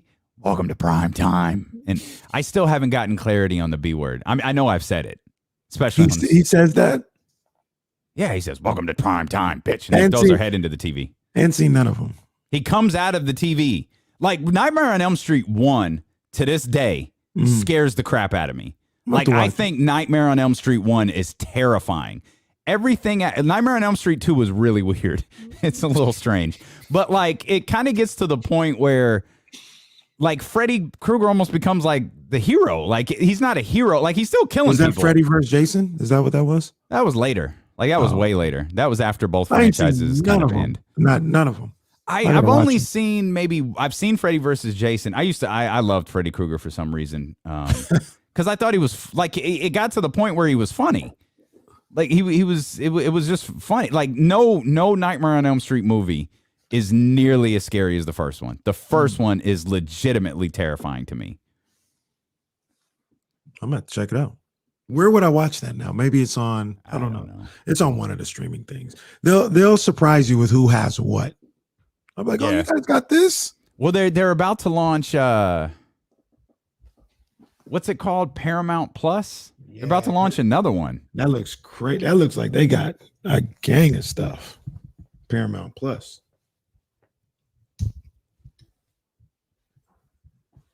Hey, shut up, Ramsey. What's Ramsey talking Commercial about? Break. Freddy Krueger in the middle of February. You can talk about Freddy Krueger at other times than October. Yes, dude, I'm with you. Dude, Nightmare on Elm Street 3 is pretty funny. It is pretty funny. Yeah. Yeah. This is This is what it is. After the first one, it's just like the Welcome to Primetime bitch. It's just about one-liners that he would throw. Like Freddie started doing songs with DJ Jazzy Jeff and the Fresh Prince, and then he did one with the Fat Boys. What? Are you ready for Freddie? You ain't never heard Nightmare on My Street? Oh, no. Yeah. I'm your DJ now, Princey. Ah, ha, ha, ha, ha, ha. What in the hell? What was this, 90? Oh man, I think probably, but it was on He's the DJ, I'm the Rapper. So I think that's before.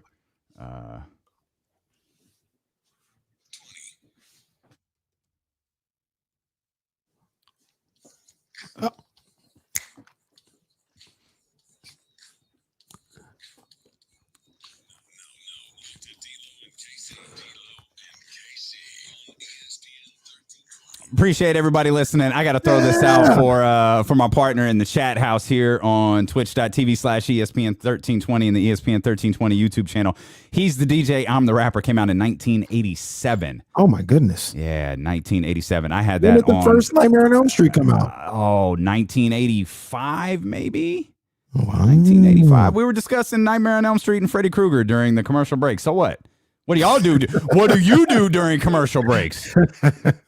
Come on now. I told you, man, we have fun. Good time. The show don't stop. We hadn't even got into the fact that the Kings are in the Mecca tonight.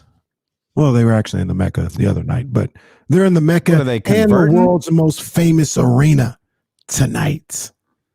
I threw this out on Twitter earlier. New York is definitely the Mecca of basketball. It is what it is. But I love how you tag it with "it is what it is," like that somehow is like an exclamation point on all of this. So let me ask you a question. Let me ask the chat a question. Let me ask everybody that's listening a question. Can the Mecca move? The Mecca is kind of like the epicenter, right?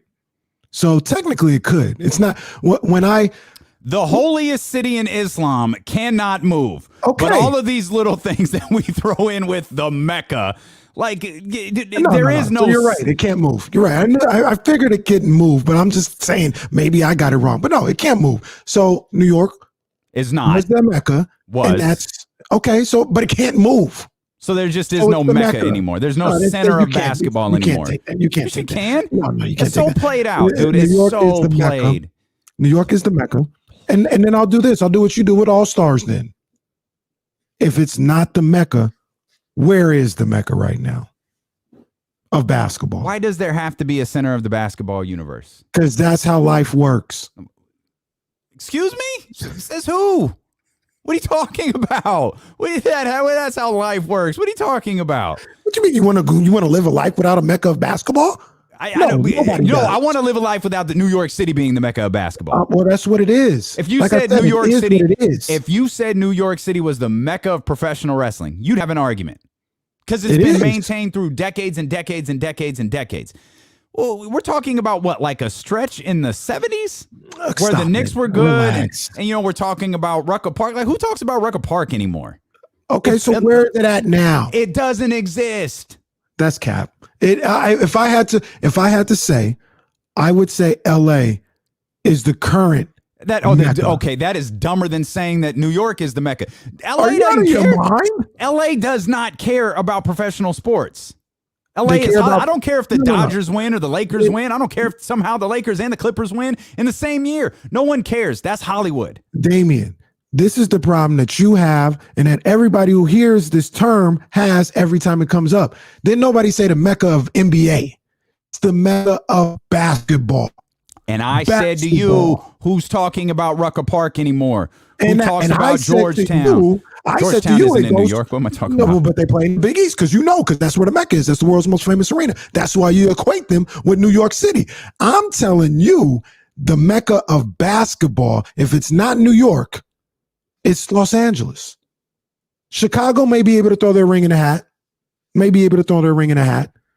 But it's Los Angeles right now. The thing that hurts Los Angeles is the college basketball scene. I mean, no, the thing that hurts Los Angeles is that they don't care. They care about basketball. No, they don't. Oh, yes, they do. They do.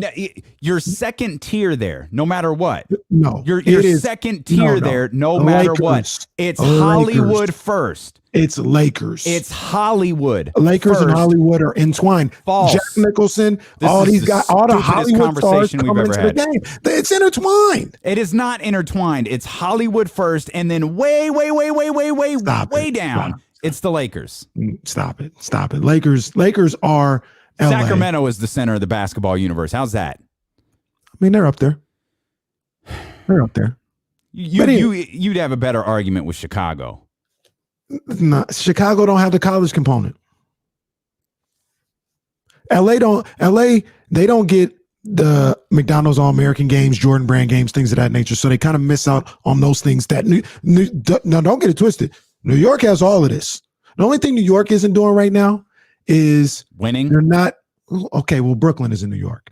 The only thing New York isn't doing right now is they're not putting NBA players in the league right now. That's what's hurting them from unequivocally having the Mecca of basketball. Maybe what's the new place that's not the record in New York that they play in the summer? What's the place, man? Sunset Park? I don't know. It's time to get live. It's time to represent. What is I'm in the chat, somebody they play it's Dykeman. The Dykeman League. That's the new record. I'm telling you. Cool. At this point, got my ear to the street. That's all. You know what? At the rate that we're going, the Mecca of the basketball universe is somewhere in Florida. Between Gubbles, Wubbles, and Bubbles, Orlando and Florida somehow run the basketball universe right now at this particular point in our history. You know who would have who actually would have a good argument is Vegas, but it's only like during the summer. You know why no one has an argument is because it's New York. No, it's not New York. It just doesn't exist anymore, and people can let this conversation. People are How holding can it on not to exist? like How people can hold on to like the past glory of New. You know why people always called New York the Mecca, the world's most famous arena, Madison Square Garden. Most famous arena. It's because stuff used to happen there that was consequential. Nothing happens there anymore that's consequential. What happens at Madison Square Garden that doesn't happen anywhere else? Hell, Vince McMahon's picture, he's got a damn statue of him and his dad at Madison Square Garden. He doesn't even go there anymore. He needs a stadium. He's going to be in Vegas first. He's going to be in Los Angeles first. He wants to be in a big outdoor building first. People go to Vegas instead. They go to Jerryland in Dallas instead. Nobody go to Madison Square Garden. Madison Square Garden was a dump until about 5 years ago when they redid it. Madison Square Garden was legit the grossest arena in all of basketball. It was disgusting. If you got on that elevator to get down to the court and weren't in that elevator with multiple rats, you had a good day. Damn. Well, look here. All I'm saying, so Damon, you just want everything just vacated, just nothing. We don't have no Mecca. We don't have no famous arena, nothing. How is that possible? Madison Square Garden's still famous. It's in New York City, for God's sakes. It's the world's most famous arena. And that's fine. I'm fine with that. All right, well, you just said it wasn't. It just doesn't mean it's the center of the basketball universe. All right, man. I don't think there is a center of the basketball universe because, like, the way the AAU, it's not. It is LA. Because what did it used to be like? Where's the kid? Where's the kid from? He's from New York. Like, all right, cool. Mm-hmm. Well, he's from New York, but then he wanted to go play with the team in Chicago, or then he wanted to go play with the team in DC, or he changed schools 7 times because his mom wanted him to play with the best coach, or his dad wanted him to play here. He wanted to get with this trainer. He wanted to get with that trainer. How many schools did Carmelo Anthony go to? You know what I mean? 2 or maybe 3. I think he went 3. I mean, there's only 4 years of high school, Kenny. So the fact that you went to 3 schools in 4 years of high school, like, hey, the game has changed. It's different. That's all. Look, man, it's LA right now. Between the Drew, between what they're doing, high school, between Venice, all that stuff, it's LA. What, Venice Beach? What are you out there working out with Hulk Hogan and Mr. T? We're talking about LA. Who's in the 70s? Sorry, dude, that was the 80s. Excuse me. That was 1985 to be exact. Venice Beach, you go out there, you hoop. I played at Venice Beach in front of the crowd. That was one of the best experiences of my life. I felt like, what's his name? Sidney? Sidney Dean. Yeah. Sydney. Okay. Did White Men Can't Jump take place on Venice Beach? Is that what happened? Fine. Venice Beach can be the Mecca of basketball. Does that make you feel better? It's Los Angeles. We good now? Are we good? Goodness sakes. Go ahead. I'm just going to say they're there right now, but you can't take what New York is meant to the basketball world. No, 50 I'm not years. trying to take away New York's history. I'm just trying to end this stupid conversation about them being the Mecca of basketball. Well, it's the Mecca. And the Kings are in the Mecca tonight. Go ahead. You know what? This is for you right here. Right there. Got that. Damian Barling, Kenny Caraway. 4 topics, 2 arguments, no winners. One-on-one with D-Lo and KC. Question number 1. KC, why do you say stupid things about New York City? I love New York City. I know you do. I know you do. I love New York I don't know City. why that Mecca thing is always, it's agitated me forever, and I don't know why. I guess I can understand it, but I mean, they've got a point. Knicks haven't, no, I mean, It's all not right. the Mecca of the NBA. Fine. Fine. Maybe Pittsburgh is. I don't know. I was trying to find a segue. What do you want from me? Art Rooney that's the owner of the Pittsburgh Steelers. He met with Ben Roethlisberger a couple of days ago and put out a statement, which is weird, but he did. He said they want to move forward together. But we know that the first order of business, if you will, is to restructure Ben Roethlisberger's contract. My question to you is, Ben Roethlisberger, 37 years old? Oof. Given what we got going on with Deshaun Watson, obviously significantly younger. Russell Wilson, significantly younger. But I'll ask you, has Ben Roethlisberger finished his career with the Pittsburgh Steelers? In 17 years, by the way, 17 years matches Dan Marino Dan Marino played for one team and one team only. 17 years is the longest period in which a quarterback has played for just one team and not played with anybody else. I say he does because I think he plays this year, and I think this is his last year. Mm-hmm. So I think in an effort to make this question as uninteresting as possible, I think you're right. Like I think the idea here with that Art Rooney statement is it'll be interesting to see what the Steelers do when D'Lo and KC do their 8-hour NFL draft show in a couple of weeks. Can't wait. But it'll be interesting to see if they take a quarterback. Now, what's funny and what's lost in all this is the Steelers had a really good record last year. They had a really kind of like fraudulent, like 11-0 start or 12-0 start or whatever it wound up being. And like you and I never bought it. I think we never believed them. I think most fans never bought it. I think they were just kind of like, all right, cool. They haven't lost yet. Whatever. Like, keep it moving. And then eventually they lost. And then they lost again. And then it was like, yeah, I told you so. Like, we all knew that this was coming. But I can't figure out whether the team is good or bad or not. Like, what exactly are the Pittsburgh Steelers? And I think the idea here with this ultimate restructure between Ben Roethlisberger's contract and the Pittsburgh Steelers, and I think they can free up with the creative restructure. I think I read it was somewhere between 16 and 19 million, which that's a pretty good chunk of money to clear up. Yeah. So I think the idea is one more year, 2 at the most, but finish your career as a Pittsburgh Steeler. So I'm going to go yes. I think Ben does finish his career as Steelers. Real quick, do you think that if Ben said, I'm not giving back no money, that the Steelers would cut him? Yep. You can't afford him. They have to get under the cap. Okay. This isn't the NBA. There's no salary, what do they call it? Luxury tax. Luxury tax, yeah. They have to get under the cap, and the only way to do that right now is Ben Roethlisberger. Yeah, okay. So right. I think they would have. Damien, are you familiar with the term swagger jacking? Swagger jacking? Yeah. I'm embarrassed to say I'm not. Okay, just, somebody steals somebody's swagger. You swagger jacking, you know what I mean? I'm going to introduce a new one. It's called topic jacking. And that's what I'm going to do to you real quick as I talk about J.J. Watt. And J.J. Watt, he's got multiple teams, some saying a dozen teams offering willing to offer $15 to $16 million a year for his services. Do you think he makes that much money this year from somebody in the NFL? Obviously.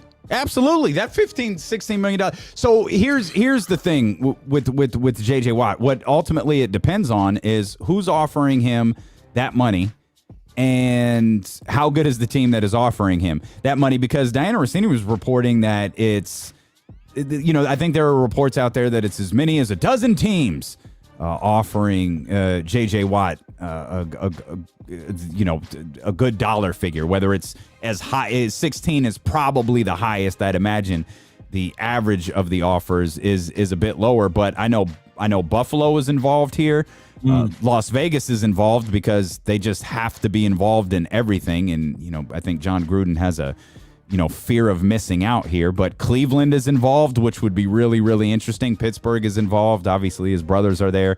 Tennessee Titans, I think, are a conversation. So it's clear he can make that much money. But of all of those teams that we just named, Buffalo, probably the most appealing. Maybe Cleveland right up there near the top. Are they offering the $15 to $16 million? My guess is no, he probably makes a little less because one of those top teams isn't going to be able to offer him that much money. I think this is about winning for J.J. Watt, unless it's about playing with his brothers, and you might be able to do both in Pittsburgh. I don't know. I don't want to diminish J.J. Watt or his value or anything, but that just seems like a lot of money for J.J. I mean, J.J.'s probably still cool. But I looked at him borderline washed. Well, I think there's a number of things to look at. And too, Pittsburgh is one of the teams. There's no way Pittsburgh's offering him $15 to $16 million. If you heard our first question, like they're trying to get under the salary cap, and they have to do that by working with Ben Roethlisberger. So that might be a team that's offering him closer to $6, $7, $8 million, something like that. How bad does he want to play with his brothers? I don't know. I guess we'll all find out.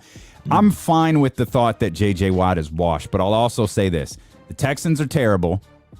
I think he's been stuck in that place for a really long time. He's obviously been dealing with injuries. The injuries aren't going to go away. At least even if he remains healthy for 16 games next season, he's still been beat up pretty badly. Yeah. So I'll frame it as this: I think he's got one more great year in him, because I do believe he could still be a good football player. But I think his first year with his next team is going to be great if he's surrounded by the right guys. Buffalo is interesting. That's obviously a really good defensive unit. They're a team that's right on the cusp. Cleveland, I'm not as sold on Cleveland's future yet. I want to believe that the Cleveland Browns aren't the Minnesota Timberwolves of the NFL. They break their playoff drought and then get right back into another one. Yeah. I think the makeup of that team is still, I think it's really good. I think Baker needs to have another good year to kind of answer some questions. I feel like the best place J.J. Watt will perform at a high level is probably Buffalo. What you think about Green Bay? I don't think about Green Bay. I mean, I don't know. Like what? I don't know what is that team lacking? Like, why didn't they? The Aaron Rodgers was the MVP. People, Packers might be the best team. They might be that, and they were undone, by Tom Brady and the Buccaneers along the way. Like, what are they missing? Are they missing J.J. Watt? Is that what they're missing? Okay. I don't think so, because you got the Smith brothers there, rushing the passer. I think they're missing maybe some interior linemen to help stop the run, and I think they're missing linebackers and secondary help. So I don't think J.J. is what they should go after. I genuinely hope everybody can understand the spirit of this question that I'm going to ask and just don't hear it as like, God, this guy's an idiot. Is it a bad idea for J.J. Watt to play in the cold? And I'm dead serious, because think about it. He's playing in Houston. He's older, banged up. Buffalo, Green Bay.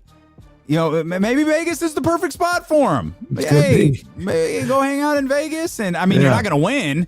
God knows you're not going to win there, but I mean, if anybody is offering him $16 million, it's probably Vegas.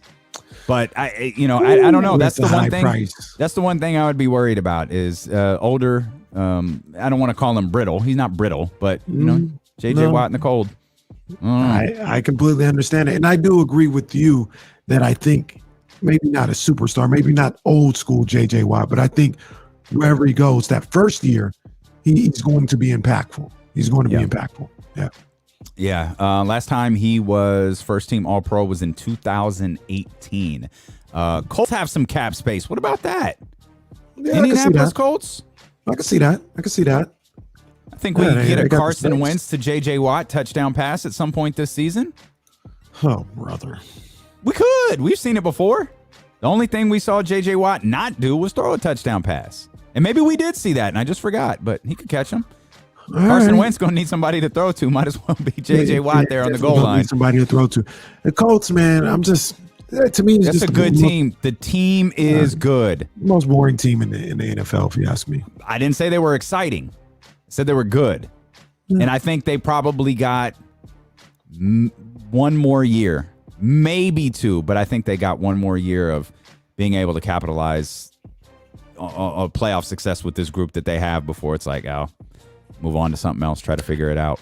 Real quick, I know you were trying to get to the next one. Doesn't DeForest Buckner's contract start this year? I feel like it does. So he was under one more year with the 49, the deal that he signed with the 49ers. Yeah, that I makes feel sense. like they got him. They still got money though. The year before, still got money though. It's going to be a lot of money. No, it is. You know how NFL contracts are. You creatively structure them to give you as much flexibility as possible. Let's stick with old guys playing football here for a minute. Dez Bryant, who I'm a big fan of, says absolutely says he wants to play 2 more years. My question to you, does Dez Bryant play another game? Because he acknowledged, I should throw this out there, wasn't really a good fit in Baltimore. He had to come in, kind of learn the system with Lamar Jackson, get acquainted with everybody. It felt like he never really got into a flow into a rhythm, and he doesn't think it was the right fit. He's confident he's not going to be back in Baltimore, but he wants to play. He says 2 more years. Do you think he plays even one more game? I think he does. I think he plays one more game. I think he gets on with somebody next year. When it happens, and if it happens for the entire season, I don't know. But I think we see a little bit more of Dez. I don't know about the 2 years he's talking about, but I think he'll get a shot for next year. That's dope. I love it. I love it. If you're watching on YouTube, hit the thumbs up while you're watching. Hit the subscribe button as well. If you're watching on Twitch, do the same thing. Even share the video. Dez Bryant doesn't play again. I mean, think of how long did it take Dez Bryant to get picked up by the New Orleans Saints? It took a while, more than it should have. Gets into his first practice, Achilles pops. Oof. And then how long does it take for him to get picked up by the Baltimore Ravens? Gets onto the practice squad, winds up on the team, winds up on the field. Good stuff. Says it didn't work out. Okay. I don't know. Like who? I mean, you bring him in for a couple of bucks. You probably have him being a third option, maybe. But I don't really know what Dez Bryant's. And I'm a Dez Bryant guy. I don't know where he fits anymore. I think John Lynch should kick the tires. I'd love that. It's going to cost nothing. I'd love it. Yeah, he'd be cheap. I just don't think it's going to happen. He's a big target that they need. How many big targets do you need for Jimmy Garoppolo? For goodness sakes, you got Brandon Ayuk, you got Deebo Samuel. Brandon Ayuk is not a big target. He's talented, but he's like 5'10". Brandon Ayuk is not 5'10". He's not 6 feet, and neither is Deebo Samuel. Yeah, but Debo's big though. Debo big though. Yeah, he big. Debo big though. He's just not that tall. I think that's what the 49ers need. They need that big possession guy. I hope you're right. I like that. I just can't imagine it. This could come back to bite me in a number of different ways, but I don't think George Kittle is that big. Like, he's not as big as Travis Kelce, like height-wise. Mm-hmm. So I think that's one of the things they're missing. Dez Bryant is what, about 6'2"? 6'1"? I think that's right. 6'2", 6'3". Yeah. I mean, I'd bring him in if I was Lynch. Okay. I'm with it. Like, I love the idea. I just don't think it's going to happen. Just don't think it's going to happen. Last and certainly not least, got to ask this question for you, Damian.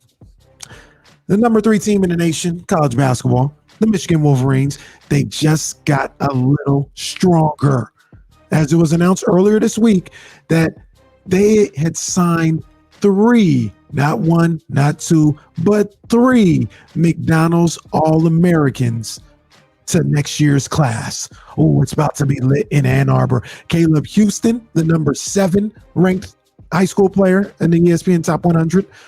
Musa Dibiasi, number 8. Is he related to the $1 Million Man? I wonder, but I'm not sure. Everybody's got a price. I'm going to have to research that. And I'm also have to research if that's how you say his name, but that's neither here nor there.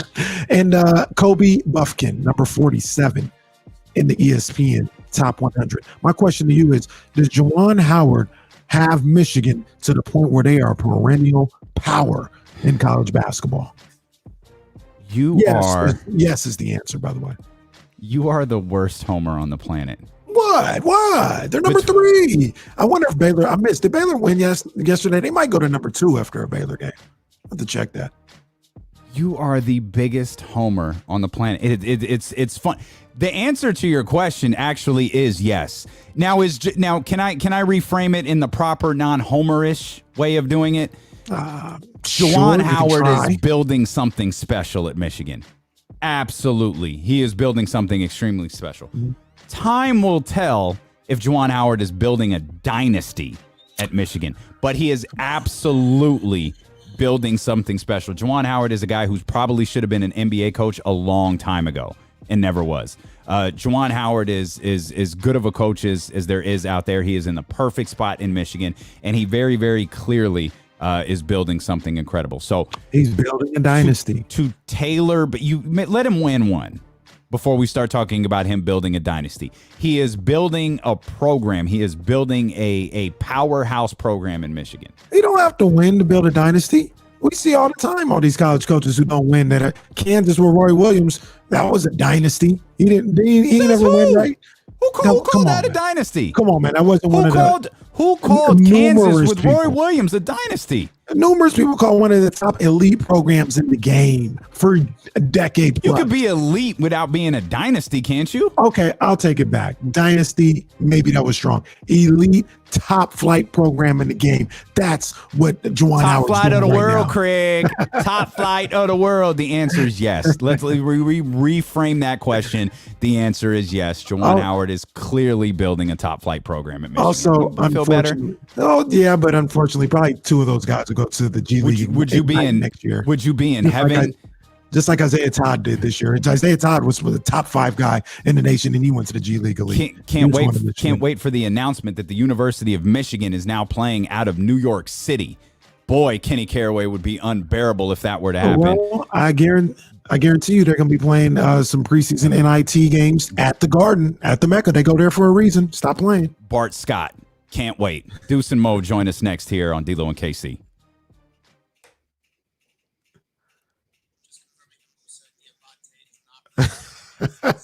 Diabate, is that how you say it? I called him DiBiase. There's not even an S in his name, and I called him DiBiase. Diabate. Good job, Jesse. Baylor won the other night, by the way, so we'll stay. Do you have a ceiling fan on? I do. You can hear it. Yeah. Let me turn it off. I just hear the click, click, click. I was like, I think I know what that is. Let me turn that off. Man, sorry, I've been out of this shit. Been trying to focus. Baylor's still undefeated, huh? Deuce and Mo. I got to get this banner out the way. Deuce and Mo. Deuce. Hey, I didn't realize you guys could hear us when I do that. Oh, I can see Mo dancing. What up? Hey. Oh, KC, get the other setup. All right, what's up, guys? How you doing, man?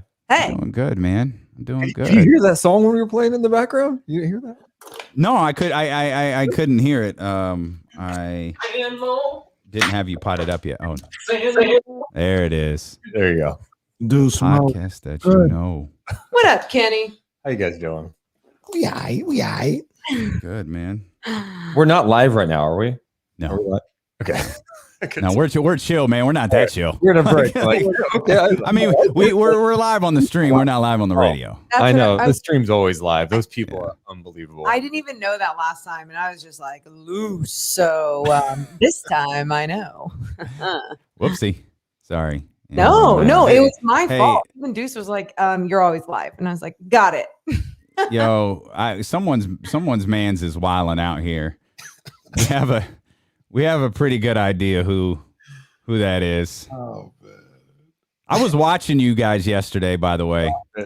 I was watching I was actually getting agitated at you. Like, will you open the freaking pack? I want to see what's in it. Oh, I know. And DeMarcus Cousins being the first one to pop up was just glorious. Well, like, number one, it being DeMarcus Cousins, but it happening against the Kings. It's like, really, like, what are the odds of that happening? So good. Dude. So good. So amazing. Oh, man. Yeah, the whole thing is just insane. I can't get over it. Yeah. It's weird. It's just a weird concept. I just keep thinking back to that damn email. I just didn't Dude, understand. I looked it up yesterday. I looked it up last night, and I've been scared too. And it said you would get $200 MSRP for like packs. you could buy packs. So, I mean, back then they were relatively cheap. So yeah, we probably cost ourselves. I mean, Shut up, Deuce. Shut up, Deuce. I know it's not fun to talk like that, Deuce. And I mean, no, but there's a lesson, guys, and it's like be open-minded to things. Don't just, I know we get people reaching out all the time, but you gotta be open-minded. You know what sucks is that I asked Deuce, I was like, "Oh, I got this message request from NBA Top Shop," and he's like, "No, I already reached out. It's just this. It's like I don't even know." And I was like, "Okay," so I never responded. And then, so the other day though, it was still in my message request, and I responded to him, and I was like, "Yo, you still too late?" He's like, "Yeah, okay." He's like, "You're funny." We got NBA players now. Allow me. Yeah. So dumb. Oh man, we can't figure out why Kenny's mic does that. Man, it's something crazy. We can't figure it out. We try to be really careful when we do. Did you see the story about the gymnastics coach? I just saw it on Twitter. Wow. Oh my god. Ah, well. Too bad. Yeah. Shame. I mean, yeah. It's screw so many of those terrible, terrible people. Yeah. Ugh. Awful. That's Disgusting. uplifting. Hey, happy Thursday, I know. everybody. Oh no, we'll pick it up, man. We're gonna talk about, and I'm so sorry I didn't send stuff to you. Kings, maybe Kobe logo. Oh, okay. Okay. Can do.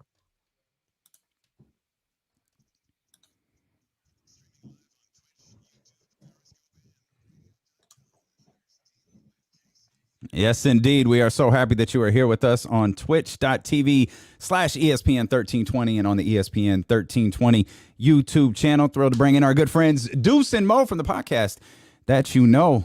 Guys, what's happening? How you doing, man? You got a busy day ahead of you, so I don't want to waste too much of your time because we've got Kings. We got to give you proper love, though. Give 4 hours? How about that? Let's go, dude. Oh my That's a big deal for you guys. Yes, There you indeed. go. And I had to dust off the. I didn't know we were gonna have Kenny's horns. Yeah, well, we don't get to use them after. Oh, We don't get to use them after Kings wins anymore, so we gotta hit them when we're excited. But thanks, man. The unconfirmed reports have the reason the show got extended was because of your guys' appearance. So that's good for us, man. I've actually been waiting all week to talk to you. Kenny and I have both been waiting all week because no one has seen Daquan Jeffries play more than you two have. Daquan Jeffries, played in the G League last year. Of course, you guys were, the broadcast team for the Stockton Kings. We love his fit with this team. Like, what do you think now that he's back, now that he's healthy, now that we've seen him on the floor quite a bit, not as much as some of us would like, what do you think his role should be with this team? It's a great question. Number one, when he first started with Stockton, I know they were super excited to get him, Anthony McClish, a former GM, but he got off to kind of a slow start. He was being more of a team guy, and they wanted him to be more aggressive. And then once he became more aggressive, it was like, oh, I see it. I see a guy with a 7-foot wingspan that can score. He could block shots. He's athletic. He was really fun to watch. And you know what it was? It was Gabe Vincent, who is now on the Miami Heat. He had left. He got called up to Miami, and they were like, all right, Daquan Jeffries, we need you to be that leader. And he was that passive guy, and he needed to be a lot more aggressive, not only vocally, but also within his play. And when he started finding that confidence is when Deuce and I both were like, he's got the body, he's got the mindset, he's got the work ethic. This could be fun. So to answer your question, I think, can we carve out 20 to 25 minutes for him? He played 40 minutes one game. The next game, he plays 15. So I want to see him play because I think he can help the team, and he's young. And I give Monty McNair credit.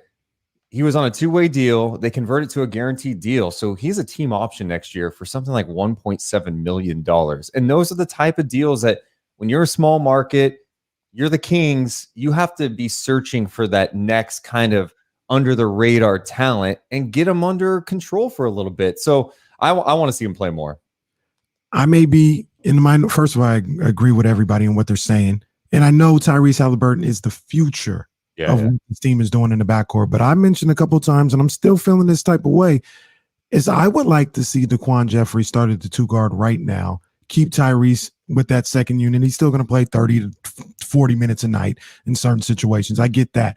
But I'd love to see Daquan Jeffries start now at the 2 guard? Is that asking too much in your guys' opinion that he should be the starting 2 guard? To me, yes, right now. I just think his game, there's a lot there. There's so much athleticism and you can see his skill set, but there's so much he just needs to polish. And I think right now, not to say like, oh, it would be too much or too big of a stage for him to start. I don't think that would be it for him at all. But I feel like there would be a different type of tempo set of him coming off the bench, and you start someone like Tyrese Halliburton, who has already that polished game and understands and sees the whole floor. So he gets the entire team going, where Daquan Jeffries is going to get the team going in this energy sense. Yeah. And the other thing I would say to that is Daquan Jeffries has to kind of prove that he can be a legitimate outside threat. We've seen him. I think he can be, but the rest of the league's not really going to be treating him that way.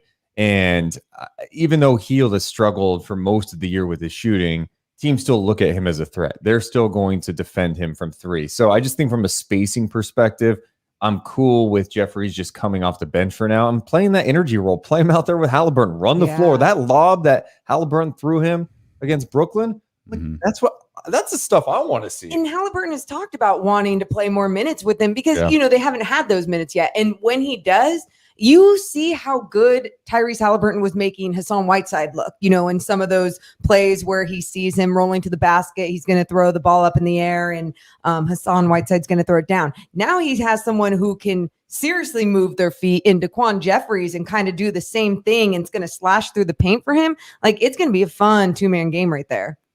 You mentioned, Morgan, that you wanted to see him be a little bit more polished. What do you guys want to see him, get stronger at? Obviously, he needs time on the floor, but what do you want to see him get stronger at? I would say more so his ball handling. And again, I'm not expecting him to be Kyrie and, just be explosive off his dribble like that. But at the same time, you see someone like Buddy Hield and you always go, man, if he just worked on his ball handling. And you saw a little bit of a leap in that and it's helped, but it's just not enough. And so with Daquan Jeffries, if he really worked on his handles, I think he could take his game to the next level and then obviously, really start becoming that threat from the outside as well. How old is he again? Is he 24, 25? 24, I think. I don't know. I'm like, oh, I don't know. I mean, he's 23, 1997. That's even better. Wow. But he's still young, man. Yeah, and whether it's Kenny's idea of Daquan or Tyrese Halliburton, the future of the franchise, is it safe to say we're all in the camp of Buddy Hield should probably be out of the starting lineup like now? Yes. Yeah, I just think we've seen a large enough sample size. And I know Luke was talking about last game, he didn't want to make any changes. I think part of the reason is because that group, that 5 that's, finishing games at times, they've had a lot of success this year, and it looked better at times against Brooklyn with those guys, except the close of it. That was disastrous. But I think he wants to be a little more patient with it. But I think we've seen enough. And, it'd be one thing if you were winning, like say the Kings are playing 500 basketball. You're like, we're kind of playing all right. Let's just keep with this. You've lost 8 in a row now. I think it's okay. And you did it last year. Bring Buddy off the bench, and it's not a punishment. That's the thing. People hear bench. I'm like, we're not saying he needs to get a DNP CD. I'm saying bring him off the bench, get his game going, and start one of your best players. Tyrese Halliburton's your second best player right now. I want my best guy starting. It's not a demotion at all. And I guess it would be, but I understand players want to start. But look, when you lose 7-8 games in a row, I don't care. That goes out the window. It's not only that, and the reason why I don't see it as a demotion where players do mentally, they go, oh my God, I'm, getting screwed over. They're benching me. And it's no. We are finding the best way for you to play basketball. And sometimes for some people, they just don't understand their role. You see some of these vets later in their years. So a great example is Carmelo Anthony, understanding his role as a basketball player in this league now. And why has he been able to play so much better in that role? Because, coaches and other people have kind of told him, this is how you're going to play better and do better things. And so with Buddy Hield, I think he needs that structure and someone to tell him, you are going to do better in this role. You just have to believe and buy in and trust. And for Buddy, it's you've seen this actually happen before. Statistically, if you look back on those days when you were coming off the bench, not only were you playing better as an individual, your entire squad was playing better, and everything's better when you're winning. And think about the example you just brought up, Melo. Melo was a superstar in this league. Right. I mean, this guy, talk about the adjustment. And then it seemed like he was getting pushed out of the league, had to sit around for a year. That's a humbling experience. So I'm not going to feel bad if Buddy Hield, who has never made an all-star team, he's won a 3-point shooter. I'm not going to feel bad if he has to come off the bench if it helps the team. And guys, we don't even have to go to Carmelo Anthony, where no disrespect to Buddy Hield, but he's not even in the class of Carmelo Right. in his career. You can look at guys around the league, like I always talk about Lou Williams, Terrence Ross. Now look at what Jordan Clarkson is doing and what he was able to do in Utah. And on top of that, Buddy has probably made more money with this particular contract than any of them. So there's literally no reason why he should not look. I mean, because he wants to start. I understand that. But aside from that, there's no reason why he shouldn't be open or receptive to coming off the bench as a sixth man. You got your paper. You got everything that you need there. Now it's time to do what's best for the team and, quite frankly, for your career. Well, and you're right. And if it gets him going, that'd be awesome for the team, right? It'd be awesome for him. I'm not sure why I just, jumped to the Carmelo caliber of players, but you're exactly right with everyone else that you named, Kenny. Yeah. Well, but it fits too. It's not like it's an out of line fit. Right, It's certainly unique with Carmelo. You're listening to D'Lo and KC on KIAFM West Sacramento, KRXQ, HD2 Sacramento, a radio.com sports station, and driven by last year's Elk Grove Dodge. I'm Damian Barling. He's Kenny Caraway. Deuce and Mo from the Deuce and Mo podcast with us. Of course, they'll be on tonight following the Sacramento Kings and the New York Knicks. Deuce and Mo will be available here on YouTube and on Twitch and on the Be Heard platform. Hassan Whiteside will not be. He is in health and safety protocols, which is probably a story there, and whatever. It doesn't matter. My question to you is, there's a ton of rumors surrounding Hassan Whiteside and potential interest from other teams. Do you think Hassan Whiteside has played his last game for the Sacramento Kings? It's a great question. Are you going to call it? You're not ready to. No, I mean, maybe. I don't know. I mean, the whole trade, people saying, oh, a team could trade for Hassan Whiteside. I go, were these GMs not watching him play this year? I'm like, he had moments though. I don't think he's been that bad. Come on. I'm not giving up any asset. I'll wait for him to hit the buyout market and then pick him up. That's what I'm talking about. I just don't.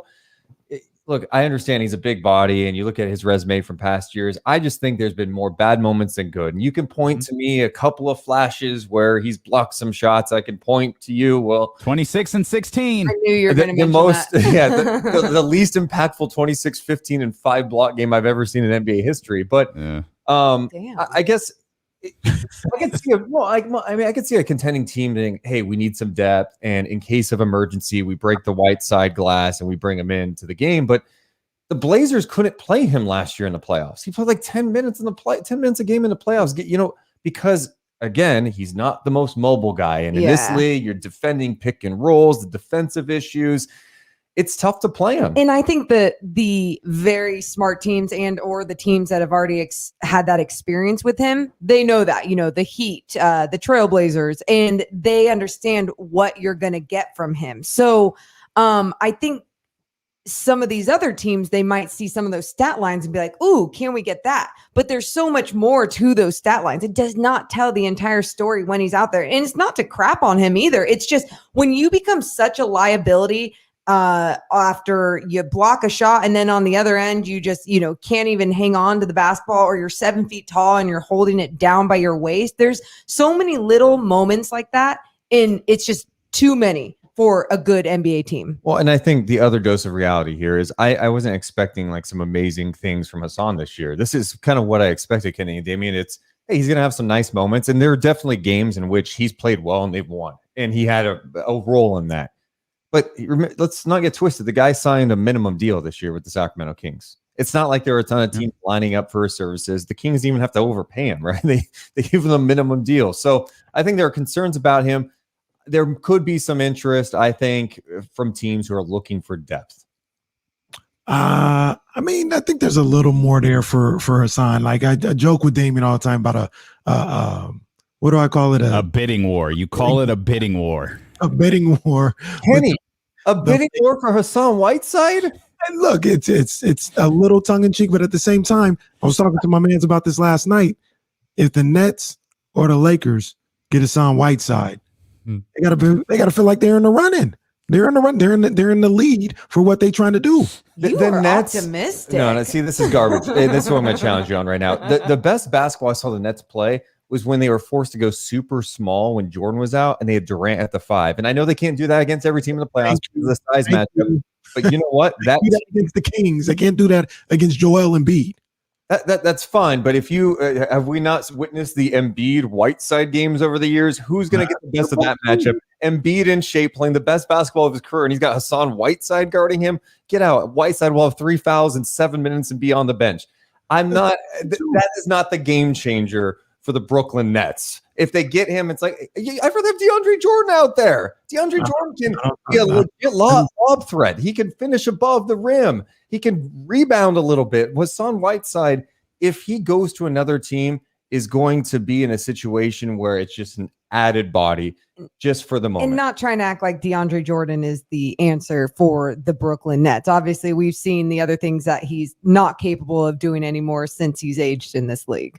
Does anybody know where JaVale McGee is right now? Isn't he in Cleveland? Yeah. Still in Cleveland, right? We're not even sure. That's the whole point. Yet last year, he was a very integral part for the Lakers. Yeah. And I think it's something that they have not recovered from, so to speak. So I think my point is people would laugh at JaVale McGee being an integral part or being in a bidding war for JaVale McGee. But he is a huge reason why I think the Lakers were able to do what they were able to do last year.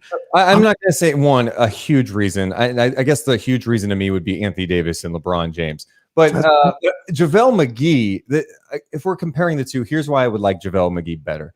Because he can move a little bit. I think that's the biggest challenge with Whiteside is he's not the most mobile guy out there. He doesn't even jump when he goes for a rebound. Yeah, and that's something we keep mentioning. And that's tough. I mean, you can play him in small doses against the right matchup for sure. It's not like he's like a turd out there, but like when we talk about the playoffs, I mean, some of these bigs are on the bench a lot. I mean, we've seen situations where even Rudy Gobert, the Jazz have to go small at times in the playoffs because it's just a mismatch. And I will say this, whenever we talk about anyone that's on LeBron's team, LeBron just makes everyone better. He just does. His presence alone makes everyone better. So great. And Whiteside's going to go there and average 20 and 10, and Kenny's going to be laughing his ass off. Honestly, no. That could happen because that is why, JaVale McGee was able to have some of those highlights in some of those games and be that bright light for the Los Angeles Lakers last year. And again, it's the same thing. Alex Caruso is probably not going to be the same player on a different squad. Whoa. That's our dear friend. So.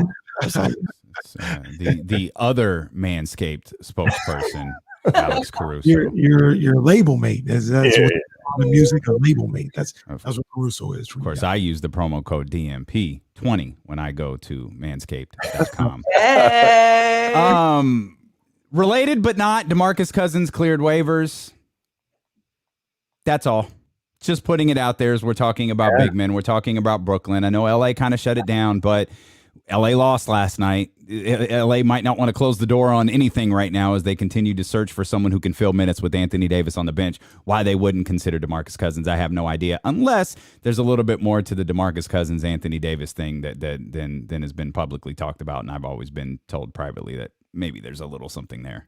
And if there is a little something there, I mean, isn't that something we've always heard behind the scenes with DeMarcus Cousins with so many different people and so many different players? And there's players there's teammates that actually really like him, but I don't think they like him on the floor. I think they're like, oh, we're cool in the locker room kind of thing. So when it comes to DeMarcus Cousins, screw all the behind the scenes stuff, just talking about his game and where he's at now, coming back from those injuries for him has slowed him down tremendously. And his footwork is what made him so good back in the day. And it was why so many people are like, man, he's one of the best big men, is because of his footwork. And now that he doesn't have that and doesn't have that explosiveness, it screws him up, especially on defense. Oh, he was rough in Houston defensively. I mean, the defensive numbers with him on the floor versus off the floor, it was rough. But again, I think what we're all talking about here is a situation where a team like the Lakers is searching right now. And without the bigs, can they sign a DeMarcus or get a Hassan Whiteside and just get through this stretch of games and be a little better because they actually have some more size? The Lakers are searching. The Kings are searching. Might I interest either of you, Deuce Mason, Morgan Reagan? Might I interest you in a unicorn? There's rumors that the Dallas Mavericks may be. Well, I think Mo just answered. Rumors are that the Dallas Mavericks may be looking to move Kristaps Porzingis. Even more rumors say that they called the Golden State Warriors and said, "Hey, what do you think about this guy?" Kings fans, do you have any interest in Kristaps Porzingis? Let's just say this: his defense is a step above Marvin Bagley's defense. It's not good. Oh, we got to stop that. No. I'm serious. I actually think if you look at the data and you look at the stats, Kenny, I'm not even kidding. Like, it is a step above Marvin Bagley's. And again, his defense is atrocious, and he's this huge guy. And on top of that, he's injured all the time. I don't appreciate this Bagley slander, though, because Bagley's gotten better defensively. He's a young player. Again, you guys. I watched the game. Hello, everyone. I'm not. All that other stuff. I watched the game. Kenny, Looking dude, all right. you guys, listen, stop. I am literally not even crapping on his defense. I am saying what is statistically there. That is what the stats are telling us. And it's Porzingis' defense is a little bit better than Marvin Bagley's. No shade. Everyone good now? Thank you. So on top of that, with Porzingis, he's always injured, and he has not had a full season of just playing basketball. And on top of that, there's other things behind the scenes with his brothers who are his family that are his agents. And then there's just this mixture of crap going on there. And it's just like, ooh, I don't know if I even want to touch that, even though he still can become something different in the NBA. I don't think that's right for the Sacramento Kings. Now, if you look at the Golden State Warriors, though, they have a great culture. They have a great system there. Maybe it could work there. Yeah, I just don't know. The injury thing is definitely interesting. The other thing is, wait, so you can't play. Why isn't he fitting there? That's the other thing. Why doesn't he fit? Why hasn't it been working in Dallas? Has it just been because of injuries? Is he not vibing with the other He's players? averaging like 20 or something like that right now. No, but it just hasn't been, his Dallas tenure hasn't been smooth. They're playing better basketball, but they played well without him at times. And the fact that they're even, if it's true that they are thinking about, hey, we'd like to move him, I don't know. I'd be more interested to know Dallas's motivation in all of this. When this was brought up to me, I was pretty much like Mo. I was like, I want nothing to do with him, but I thought about it a little bit more. And if you're the Sacramento Kings and the situation that you're in the league, in the NBA, being a market like Sacramento, in a place like California that has 3 other elite destination franchises and teams and cities and things of that nature, the only way, there are 2 ways you're going to get a player of Porzingis caliber, and it's through draft and through trade. Yeah, and I'm not saying I would do it. Mm-hmm. I was just like Mo at first. I was like, no, don't even talk to me about that. But I was like, the Kings aren't in that position to do that. They definitely would have to look at that possibility if it ever became one. And you know what else I get worried about? I feel like the Kings, they treat every player that comes in already like they are a superstar. So they get this treatment of like, oh, you are this superstar. This is like LA, and it's not. So then you might have someone who's coming in who already believes that they are this superstar from what you hear from reports of behind the scenes with Porzingis and his family. And you go, okay, they would just like pat that ego, and then he would have that kind of attitude. And then how is that going to mesh with these great young players that are there already? I have a lot of concerns like that. But again, it might not even matter if he's just there to play basketball and do his thing. But Kenny's point is very interesting because Porzingis is 25, right? It's in my head, it seems like he's been in the league forever, but he's 25. Yeah. And you think about other players, Chris Webber. I mean, before he came to Sacramento, he bounced around, right? Golden State to Washington. Obviously had skill. I'm not saying they have similar games, but you know what I'm saying? Like people have different journeys. So, I mean, it just depends on what the deal is. I think if you are Sacramento, you probably have to look into it. But I want to know that, hey, is he healthy? Is he completely right? Because I don't want to trade for Porzingis and be in a situation where it's like, yeah, actually his knee's really bad right now. Or he's only playing 50 games a year and it's frustrating. Porzingis, 5th worst defensive rating in the league. Bagley, 6th worst defensive rating in the league. I got your back, Mo. Kenny, you and I, Casey, you and I are going to address this in just a second, but I want to throw this at Deuce and Mo because they're going to be done with us here in just a heartbeat. Kyrie Irving suggested changing the NBA logo to something involving Kobe Bryant. What do you two think about that? I guess I just don't care. It's, I think the one thing is, it's not as if the NBA held a press conference when they made that logo and said, we are doing this. This is Jerry West. No, the guy who designed it was inspired by a photo, and it was a Jerry West photo, so he did that. If the league wants to change it, I don't care. Like, it's a logo. Like, if it wants to be Kobe, if it wants to be just LeBron, I don't really care that much about it. But maybe I'm missing something here. What do you guys think? Yeah, and just really quick too. I really appreciate how Kyrie is passionate about certain things and the whys behind certain things. And I like that he's using his voice and speaking up about this. But at the same time, like, I personally don't have much of an opinion on this because I feel like I'm not a player in this league. I'm not, someone who's there and wants this to represent me. So if that's what someone like Kyrie wants, then I understand why he's speaking up about it. And logos change throughout the years. I don't care. Yeah. Change it. Sure. I think there's a lot to dissect with this. I really got into the weeds with this a little bit, and we're going to break that down and have some fun with this conversation. Of course, we'd love to hear what you think as well. 916-349-1320. You could get in on the chat room on twitch.tv/ESPN1320 and the ESPN 1320 YouTube channel. The Kings got an early game. Deuce, we know you got to go to work. Deuce and Mo, the night chat immediately following the night chat and first thoughts immediately following the Sacramento Kings and the New York Knicks tonight on Twitch, YouTube, and on the Be Heard platform, wherever you get podcasts from. Guys, thank you so much as always. Yeah, appreciate you guys having us. We're back with more of D-Lo and KC here on Sacramento's #1 sports station, ESPN 1320. Whew, that was good stuff. Good stuff. Good stuff. Get reconnected. Get reconnected. Get back on the Comrex. Oh man, I'm kind of irrationally excited about this Kobe logo. Hey, do you want to step away real quick, Casey? I just noticed what time it was. Yeah, let me do that real quick. Okay.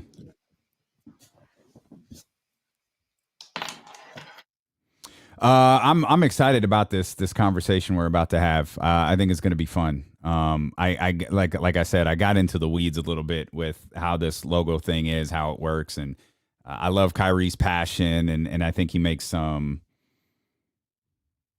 Dude, are you being serious or no? I'm gonna assume you're kidding. I'm gonna assume you're kidding, but to be fair, over under, I am actually gonna address that on the when we talk about this right here. I think you're being I assume you're kidding, but if you're not, I think you're being a bit silly with that remark. Kyrie burst, nothing wrong with burning sage. It's not my thing. I know Mo does it. Young Kobe, what's hold on. I lost you. Sorry, over where you are, Young Kobe. What'd you say? I don't want it, to be honest. I want to keep the logo out of tradition at this point. I doubt Kyrie's intention other than missing the spot. Oh, come on, Young Kobe. That's not cool. I like Kyrie. Loot the head pump fake. Okay. Y'all are harsh on Kyrie Irving. Y'all are really harsh on Kyrie. It's legit. It's legit. Dude, you know what? It's funny is I love this. Mo's a unicorn. Mo hates you. What's up, Tim? Welcome to the chat, buddy. My man, Tim. I love it. Welcome, my man. What's up, baby? Oh, man, good to see new faces popping in here. I love it. I love it. I love it. Someone asked, yeah, Benny, JaVale McGee. Yeah, Pamela McGee, I believe was her name. Yeah, she was. I don't think she was a Monarch. I think she was a Monarchs coach. I don't think she played. Let me double check that. But I think she was the coach. Double check that because now it's going to bother me. Because why wouldn't it? Because those are the types of things that I let bother me because I'm an idiot. I'm not even positive that that's her name. I think it's Pam. Pam. What else we got in here? Is Jill still in here hanging out? Jill and I got a podcast to do. You talk about You talk about carrying my ass. That's Joe Adge. Joe Adge carries me through every podcast, just like Kenny carries me through these shows.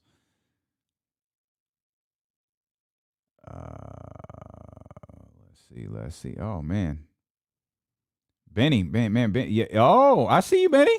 Young Kobe in the house. Oh, that's me. That's my bad. I see you, Benny. We working on it, fam. I promise. We working on it. We working on it. Pamela McGee. Okay, that's right. Who's JaVale's mom? Yeah. Bro, I can't tell you how much it killed me. I don't know if you saw this, and we'll share this with everyone on the stream. We have a counter that tells us how many people are simultaneously watching on each of the different channels.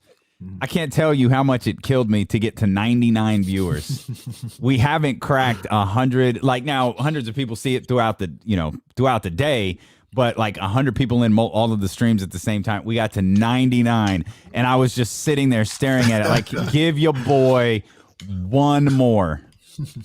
Couldn't do it.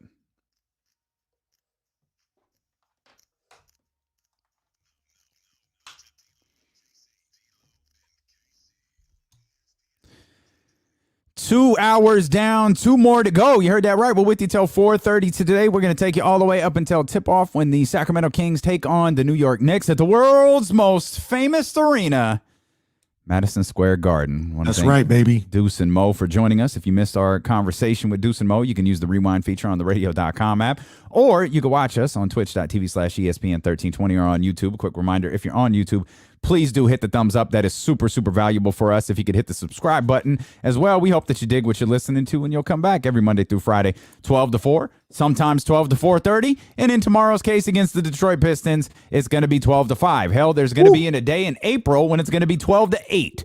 So I guess we can all get ready for that. There's a number of things, we're going to talk a lot about. Courtside with D'Lo and KC, by the way, begins at 3:30. That's 60 straight minutes of Kings talk. Jason Jones is going to join us at 3:40. I want to get back to the Russell Wilson conversation, some of the news coming out of the Texans with Deshaun Watson, meeting with David Coley. I want to talk about all of that, but I do want to get back to that question that I threw at Deuce and Mo right before they said goodbye to us. Kyrie had put on social media about the NBA changing the logo to a Kobe Bryant logo. And that was a social media conversation in the days following Kobe Bryant's death. And he put out a couple of things that I thought was interesting.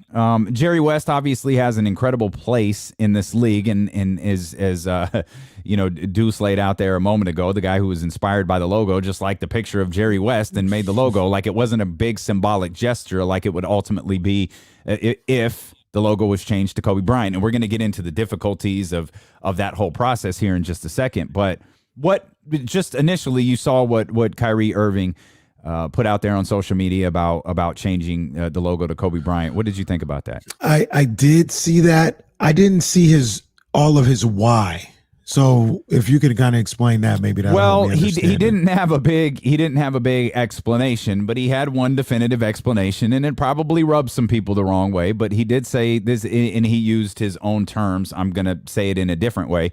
He essentially said this league was built by black players. I did see his why. I thought there was more to it, but yeah, I did see his why. That was pretty much it. And you know how much, and like, let's not let it get lost either, how much Kyrie loves Kobe Bryant. Like, I mean, he's like a lot of Kobe Bryant fans, except he had an incredibly close relationship with him, and he has tried to model his game after his in so many different ways. And he's adopted, before it was a cliche term, that Mamba mentality, so to speak. And it certainly is a way of thinking. And I'm not saying whether it's right or wrong, but it is. I don't think it's a wrong way of thinking and looking at, like, we essentially were looked down upon in the early 80s and in the 70s for being the black league. But the guy in our logo is a white dude.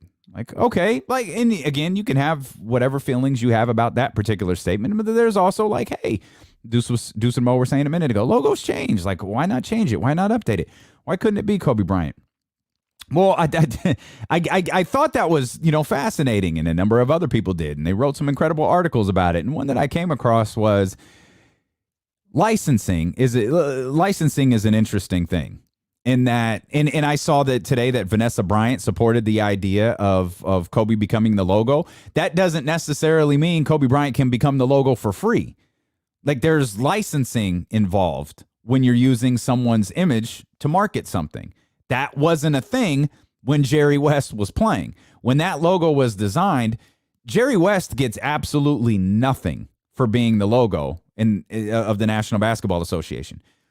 Unless Vanessa and the Kobe Bryant estate were to say otherwise, Kobe Bryant would be paid for being the logo of the National Basketball Association. Right. So that's one. You would go from a fixture of a logo costing you nothing to a logo potentially costing you millions and millions of dollars per year.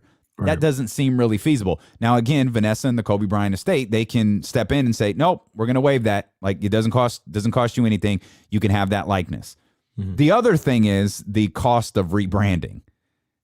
We're talking basketballs. We're talking all of the Jordan gear, the NBA Jordan gear that's out. Mm-hmm. We're talking all of the Nike NBA gear that's out. We're talking every poster. We're talking every action figure. We're talking every Top Shot. We're talking every physical card. We're talking everything being rebranded with an entirely new logo, which, guess what?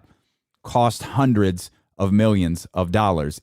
At this current time of the National Basketball Association, I'm not sure that this is. Yeah, I'm not sure that this is a cost that they want to take on.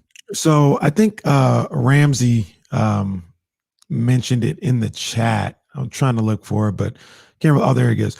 So he talked about Deuce saying logos change all the time or whatever, and he's correct.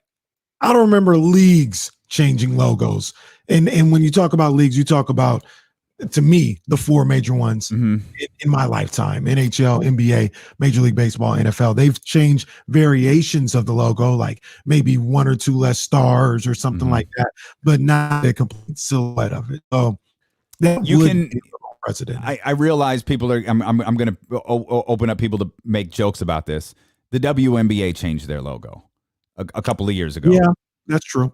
So again, I understand the WNBA compared to the NBA or compared to the NFL or compared to Major League Baseball. It's an entirely different thing. I was listening to a podcast once, a podcast I recently sent you, Something to Wrestle with, Bruce Pritchard. It's a wrestling podcast, but he was explaining what it took to change the name from WWF to WWE. I can't believe they lost that, by the way. And it's a monster undertaking. And so that's changing the name, but with changing the name came changing the logo. Like, there's so much that went into that. It's something similar that the NBA would have to deal with. And again, given what happened last year with the cost of the bubble, the loss of games, given the fact that we are at best losing 10 games per team this year, that's just a cost that they can't afford. At least I don't think it's a cost that they can afford to take on right now. Maybe in the future, maybe it's take on, and I'm sure they can afford it, but be willing to take on. Right, I don't think they would. Maybe it's a 5-year plan. You know what I mean? Maybe the NBA does come out and say, hey, you know what, Kyrie, we like that idea, and we're looking for the perfect way to honor Kobe Bryant. I mean, maybe we have the finals. Correct me if I'm wrong. The finals is the Bill Russell MVP award. Mm-hmm. I mean, I have a gripe with the fact that Kobe Bryant only won one MVP award. Maybe you honor him by changing the MVP award to the Kobe Bryant award or the Kobe Bryant MVP award or something along those lines. Maybe so. I think I like that a little bit more. I mean, I'm not passionate about changing the logo. Like, if it came down to that, then that's what it came down to. It's not a big deal. But I love Kobe Bryant. I have no problem with it. I don't know why he would get that. It would look that as an honor. Why he would get that of Michael Jordan, and ahead of my Magic, Larry, and Michael. And you can probably say Magic and Larry got the ball rolling, and Michael took it to another stratosphere. They set the league up for Kobe Bryant to be in a position where he was at. Like, you cannot, if you want to change the logo and talk about the NBA, the NBA would not be what it was. Really, if you ask me, if it wasn't for Michael Jordan took the NBA to places I don't even think they believe they could go to as a league.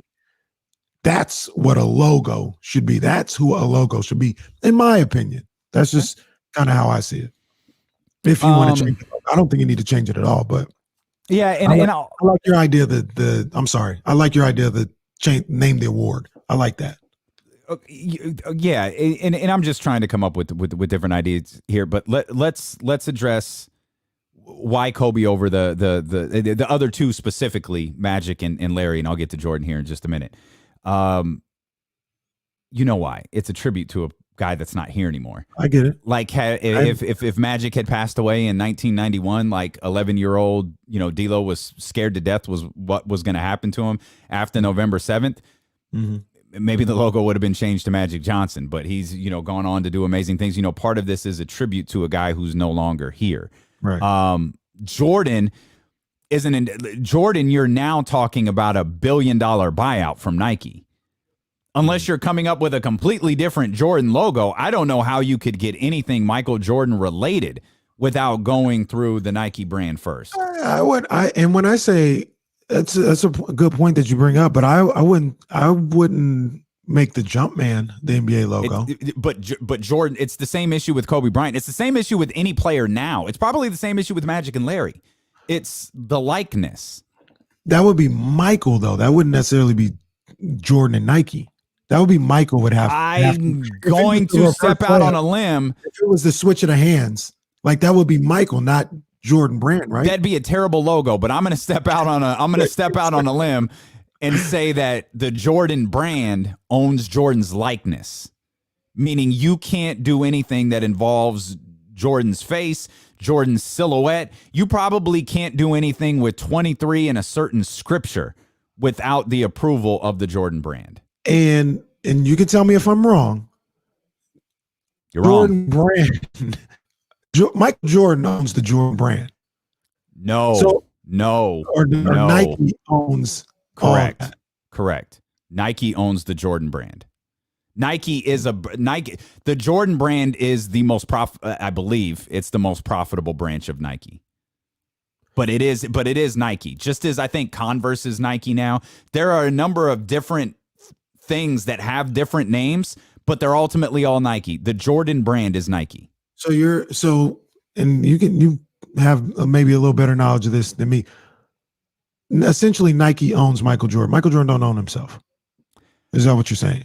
He doesn't have final say so. To a certain degree. No, I'm certain he has I don't know that he has final say so, but I'm positive he has a strong say. I don't know if it's final say so, but he has a strong say, and I don't think they can just use his image without him having like approval on it. But if there was a disagreement, like if there was if it was two entities putting their foot in the ground, I'm going to guess colliding. Yeah, I think the brand versus the man would win that. And that's obviously a fight that you never want to have, but I think in those situations the brand wins. Okay. I just don't think we've ever had that situation before. Yeah, no, I only say that to say, like, if Nike came in there and said, "Oh yeah, you're gonna have to buy us out to use him as a logo," and Mike said, "No, you don't," then Mike doesn't have final say so. Yeah, that's a great question, and that's a question I don't have the answer to. I'm gonna guess no. I'm gonna guess his likeness on, because what happens if they do license a Jordan brand, right? If they do license a Jordan logo and Nike's deal with the NBA lapses and suddenly it's Adidas. Now you've got Jordan's logo on an Adidas jersey. Right. I'll just make it a lifetime deal with Jordan brand then. That's one way of doing it. Yeah, I'm all for it. Doing it. I don't want to go back to Adidas. Don't want to do that. No, nobody want that. Don't nobody want that. That's what I like. Sorry, all my people that like Adidas. Yeah, we Nike Jumpman people here, most definitely. We appreciate you guys so much for being with us. Just an interesting converstion. I thought the Kyrie post was. I thought the Kyrie post. It caught my attention, and I thought, okay, and I think there's. There's a lot of validity to the points that he made, but I think it's just more complicated than like, hey, let's find a way to honor Kobe Bryant. I think there's a lot more to it than that. I don't think there is a lot more to it than that. What do you think about?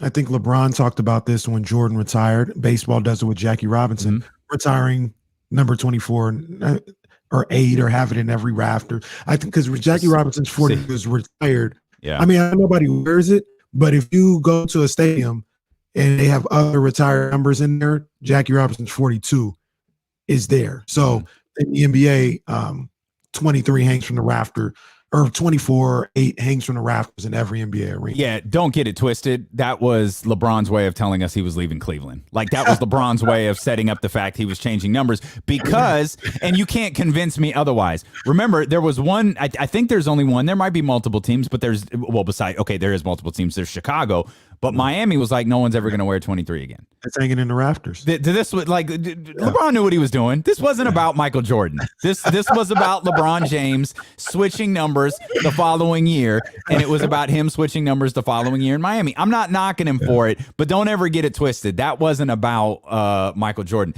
The other thing is with Kobe, which one do you retire? Because he was great in 24. He was great. You can't ask the league to retire both of them. I mean, maybe I'd be okay with that. Maybe both of them. Maybe you can't do it.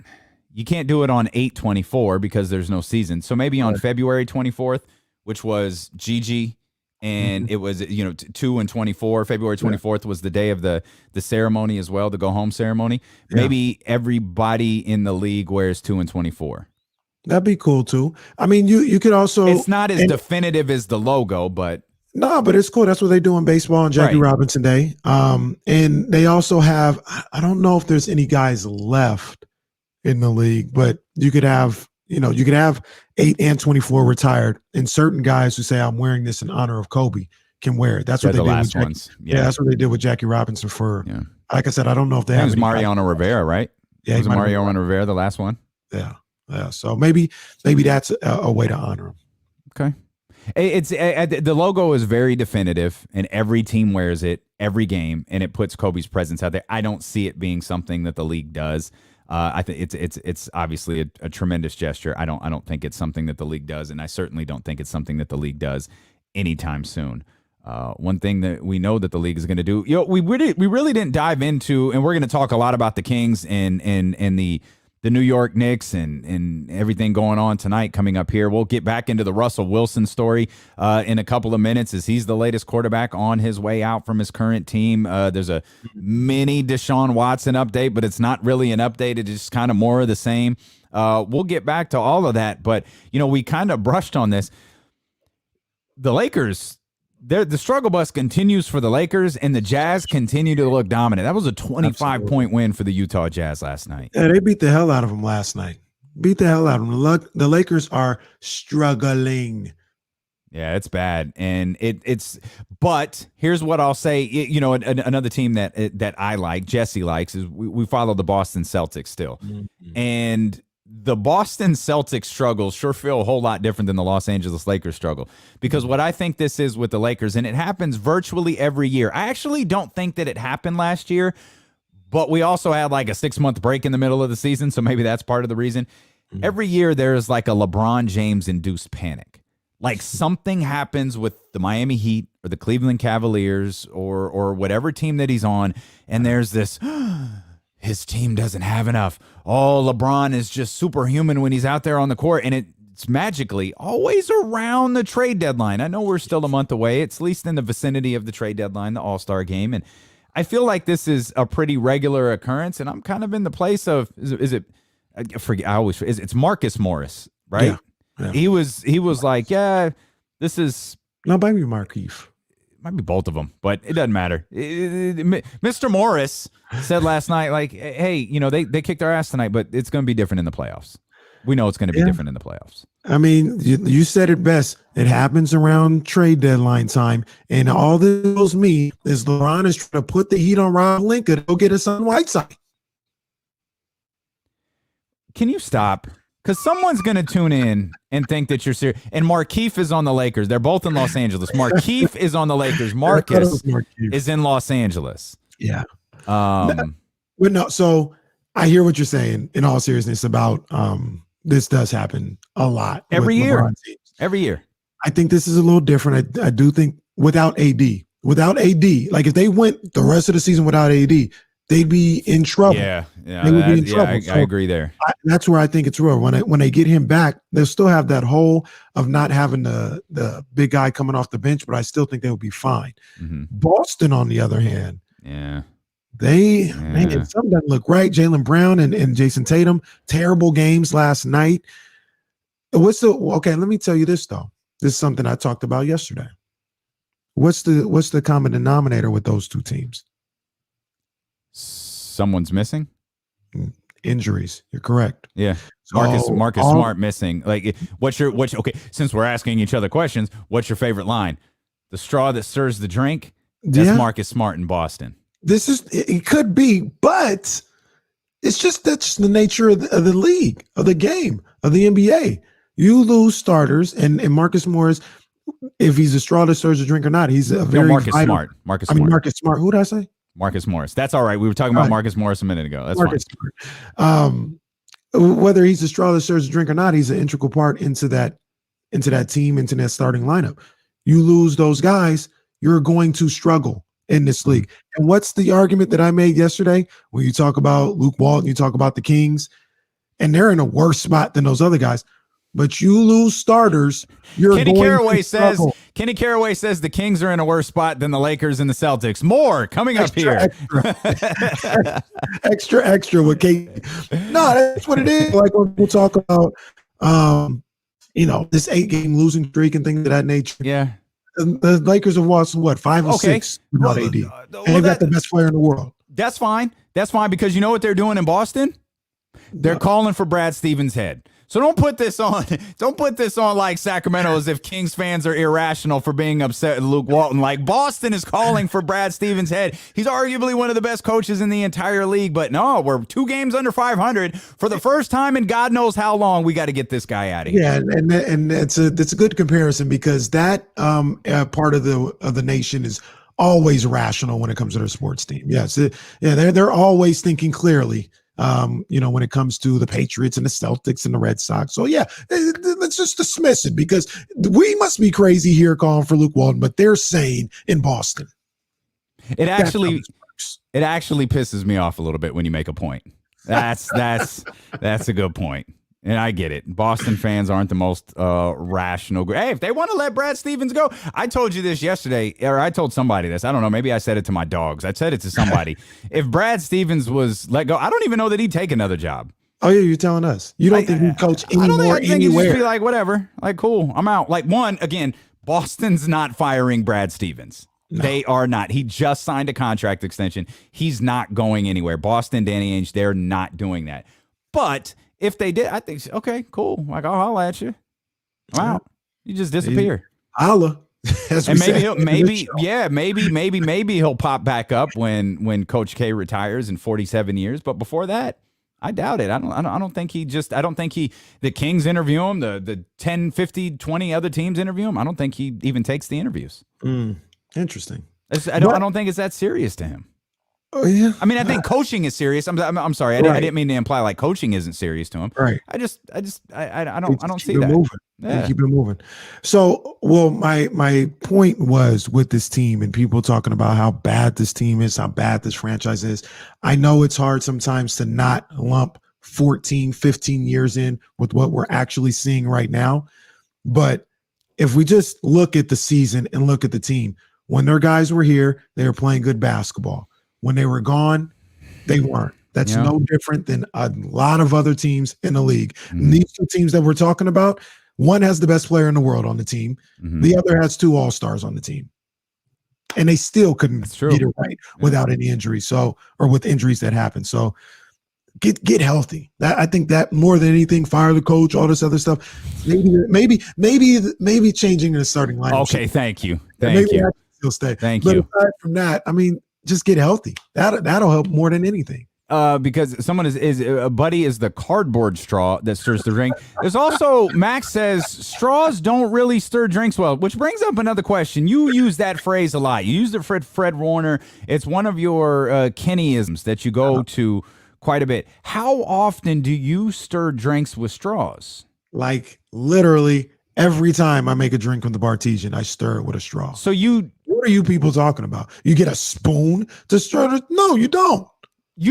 okay, so you have a straw every night, like with your drink? Like you drink your alcoholic beverage out of a straw? No. Oh, no, You no. don't do that as a man. No. Okay, wow. Okay, so What I look like sipping on a straw, on a skinny straw, because I use those skinny straws to do it. You stir? No, that's different. I'm talking about an alcoholic beverage. You have water. You can definitely drink. You don't water. know what's in my cup, fam. Don't act like you know me. Don't act like you know me. You don't know what's in my cup, fam. And that's a different cup, by the way. When you have a glass or something, with your alcoholic beverage, you're not sipping out of a little skinny cup. You stir it up and then you throw the straw away and you drink it like a man, straight from the cup. Wow. It is difficult to like. There's a I can't remember what the movie is with Jamie Foxx, but it's really difficult to like look tough when you're like trying to drink out of a straw. Like it's tough, man. What I look like sipping on it? Wow. Yeah, like a man does. That's terrible. You should be ashamed. I got this okay, now that I'm drinking it with my chest. Oh, let me get it out my straw. Because that's what I was envisioning, like a shot of Uncle Nearest, or some Henny and a little skinny straw in it. Like, man, what are you doing? Not gangsta, as Riley would say. Not gangsta at all. Big Al, we see you. Hang on just a second, man.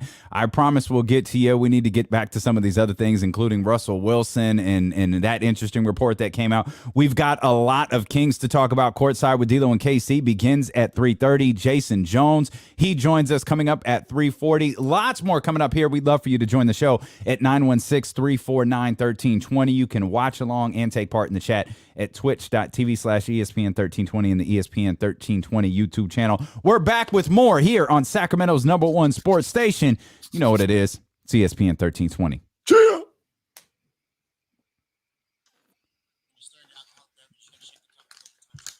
How you do that? I need a minute, fellas. Whoops, wrong one. That's you. I'll stay. Max, now look, a good straws with umbrella on the drinks. If I'm on the beach somewhere, I'm not even against that, to be honest with you, player. You know what I'm saying? If I'm on the beach, I'm in a cabana somewhere, cool. I kind of get it. But if I'm sitting up here, and I got some Crown Royal, I ain't sipping out of no straw. Come on, man. Let's see. Stop Buddy is the equivalent of the bartender using his finger. Y'all go for that one. Y'all go. Jesse, can they hear you when they're on there? They can't hear you, huh? Let me throw it up. Let me get Jesse in here real quick. Now say, can you hear me? Can y'all hear Jesse? They're slow to respond here. Yeah, another challenge to be quiet. Yeah, Jesse, what's your drink choice? If you can even, I'm about to say if you can even drink. I mean, what are you, 16? D'Lo and KC show age. Yeah, I'm about 13 to 18, but 24 in real life. Yeah, that Crown Royal apple. I don't even like Crown Royal like that, but that Crown Royal apple is bomb. Oh my goodness, it's crazy. Stir it up with the straw and toss the straw, or save them and keep counting how many drinks you've done. No, you don't want to do that. You toss it. I got like next to my little setup, I got the Bartesian. I got, it's right above the wine fridge. I got all the little alcoholic beverages. I got like the pack of like 200 straws that we go in there and we stir, and we move on. But you need a straw that stirs the drink. That's how we got on here. You need a straw that stirs the drink. Is that how many straws? 2 turtles? Damn. That Jesse in the chat? Yeah, Jesse was up in here. Did that work? Oh, that's cool. Yeah, they said here. Hang on right now. Boom, boom, boom. Bang! That's gotta be Kane. That's gotta be Kane. I don't know why I yelled that. Sorry, everybody. Yeah, we were talking about. So they make straws out of turtles. That's what they're trying to tell me. Run that by me one more time. They make straws out of turtles. Never know. How many turtles you murdered? Damn. Wait, for real? I'm trying to get confirmation. They ain't telling me. Like, what about this straw I'm drinking out of? Did a turtle die? I'm so confused. Why was Malik Beasley suspended? He got in trouble this. He got charged with. Oh, okay. Damn. All right.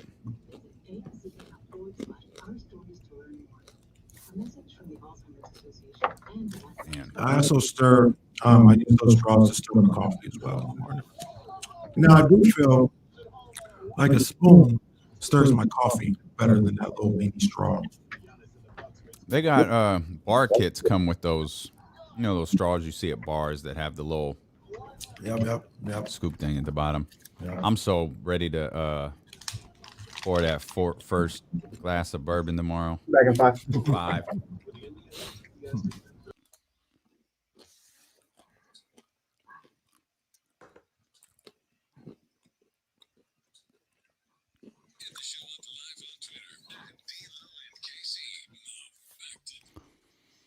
Yeah, man. Come hang out with us. Twitch.tv/ESPN1320 and the ESPN 1320 YouTube channel. We hope that if you're watching on YouTube, even if you're just checking in for a couple of minutes, hit the thumbs up. That's a big deal for us. Hit the subscribe button as well. We'd appreciate you. We'd hope that you join us every day as we are with you now from 12 to 4. Well, actually, today we're with you from 12 to 4:30. It was a really weird week to start this 12 to 4 schedule as we were with you for 12 to 4:30 on 2 days, 12 to 5 yesterday, and many on the stream know while the radio show ended yesterday at 4, the stream went for about another 35 minutes. We kept it moving, baby. We kept it moving. We do, man. We love hanging out. I got to address the stream as well because they informed me because we were talking about straws over the break. They told me that they make straws out of turtles. Can somebody confirm that? I hope not. But then somebody was like, that's why they make paper straws now. And I want to save the world. I want to be healthy for this environment and everything else like that. So I'm going to politely ask, can we find another way besides paper straws? Because paper straws are garbage. Yeah, get like an aluminum one. Or maybe aluminum is not the get Well, like a stainless steel one.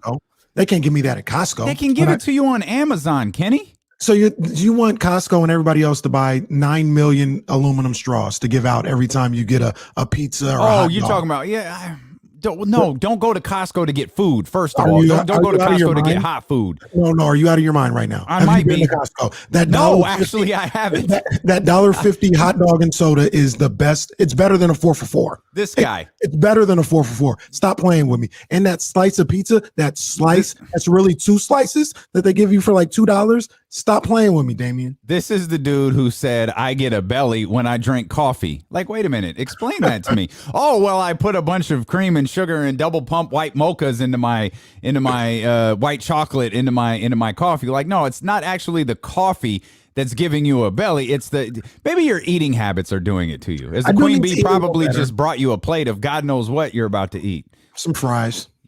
Dude, you eat like a 14-year-old. You gonna learn. I need to eat better. Well, we got to go grocery shopping. We typically do have things healthy, but we need to go grocery shopping. That's when we get our healthy stuff. Right now, I'm stuck with these fries, and I'll devour. Stuck with those fries. Like, fries are the greatest thing in the world. Wow, we're back to Metu. Yeah, Lee, God bless Metu, man. That is our guy. One little typo, never live it down. I think is Big Al still waiting for us? Let's get our man Big Al here on the phone. Big Al, what's good, baby? Man, your Flyers thing, that's very funny because my son and I are going to the Sister Sides Costco to look at their nursery. The only Costco nursery in our general region, and it's on So if you ever go there and get yourself a nice pizza or a dog, and that's right, Casey, that is the deal around anywhere. When you go for a hot dog and a soda, even in Hawaii, because they don't price even there. That's unbelievable. Anyway, can't beat it. What's unbelievable, here's the thing, for both Laker and Boston fans, when both of our teams are stinking, we like each other because they're both stink. It kind of offsets our hatred for each other. There you go. I don't have the Lakers. Listen, the Lakers gave up everything, the kitchen sink for Anthony Davis. Okay, they win the championship. So until he gets back, if they're healthy, they may make a run. But other than that, and they better try and win some games because they got no pick this year. They got nothing this year to reload anything with to get any help at all. So he'll be fine. He's got his hands full. He's got his hands full though, man. I think he's a bright guy and he might find something.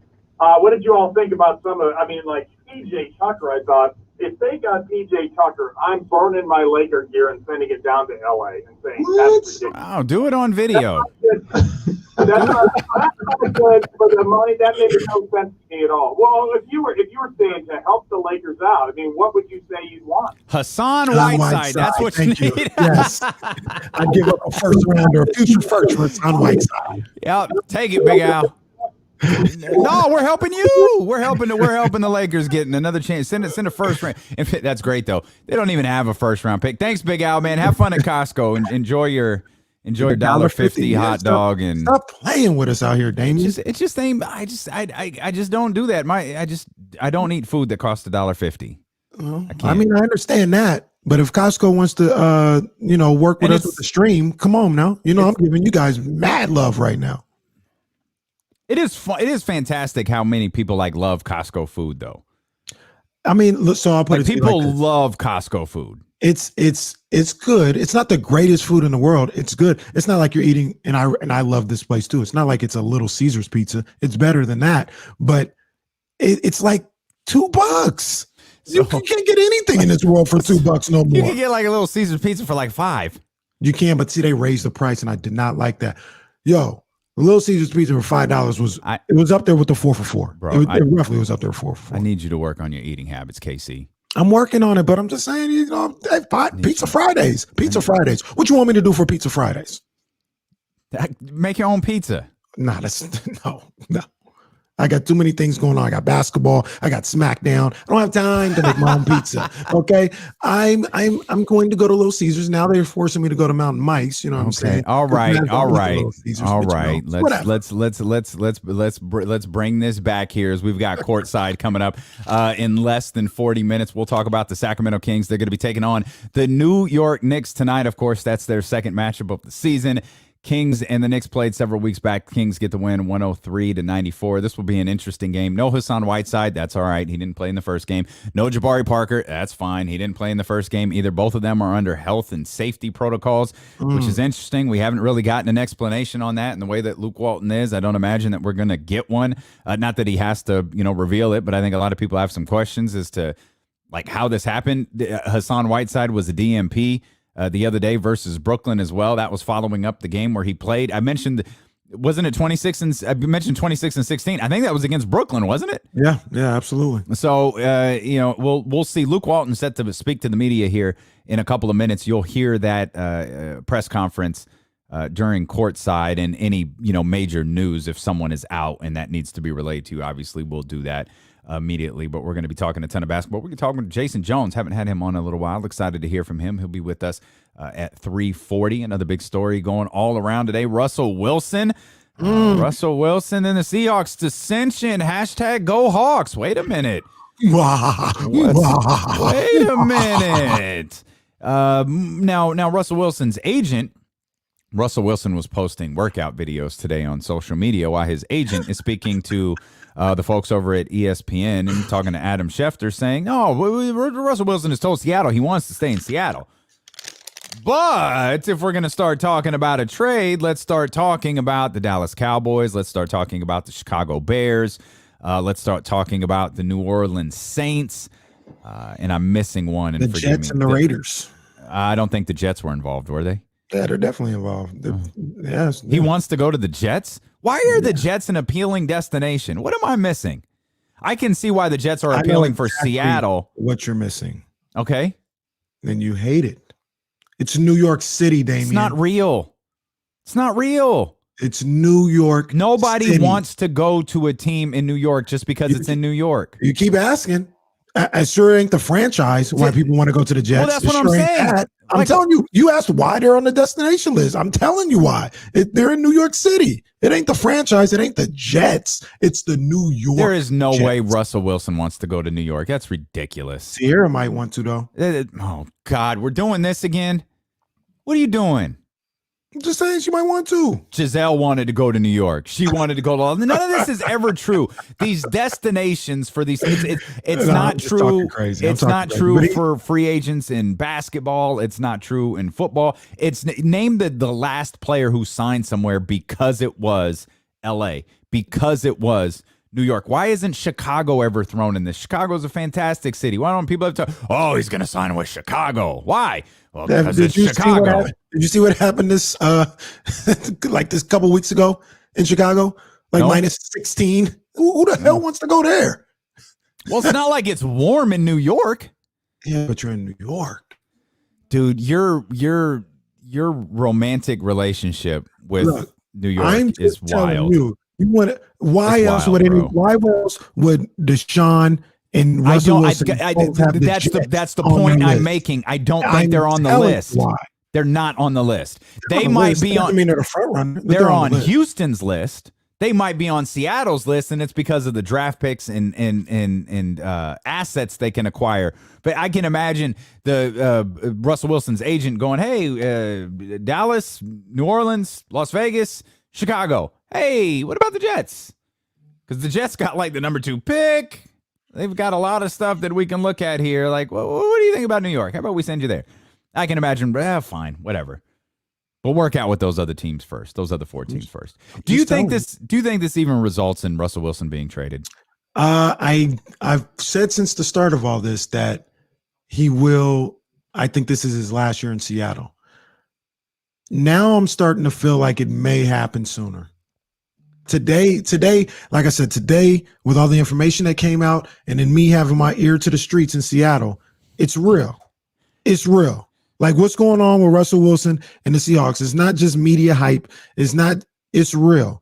And there are people out there in them streets, 253-206, it's all love, that feel like Russ may be gone this offseason. I'm not buying that just yet. I still say he plays this year. It doesn't result in the Super Bowl, so they move on from each other next offseason. That's my official stance. Okay. Now, I've been kind of burying you a little bit for bringing Sierra into this. You brought Sierra into the show. Sierra is actually referenced in the report. And that's kind of where I brought Sierra up. And it's because the 2 signed with CAA recently. Mm-hmm. And that's a negotiating, that's a monster agency in the world of sports, Hollywood, television, music, everything. Like they are an absolute monster. So maybe there's a smidge bit of validity to that. But really what I took away from this was there appears to be something between Russell Wilson and Pete Carroll. Yeah. That's I didn't see that aspect coming before all this came out. I thought maybe they were lockstep. Thought maybe it was the front office and Russell and some of the decision making.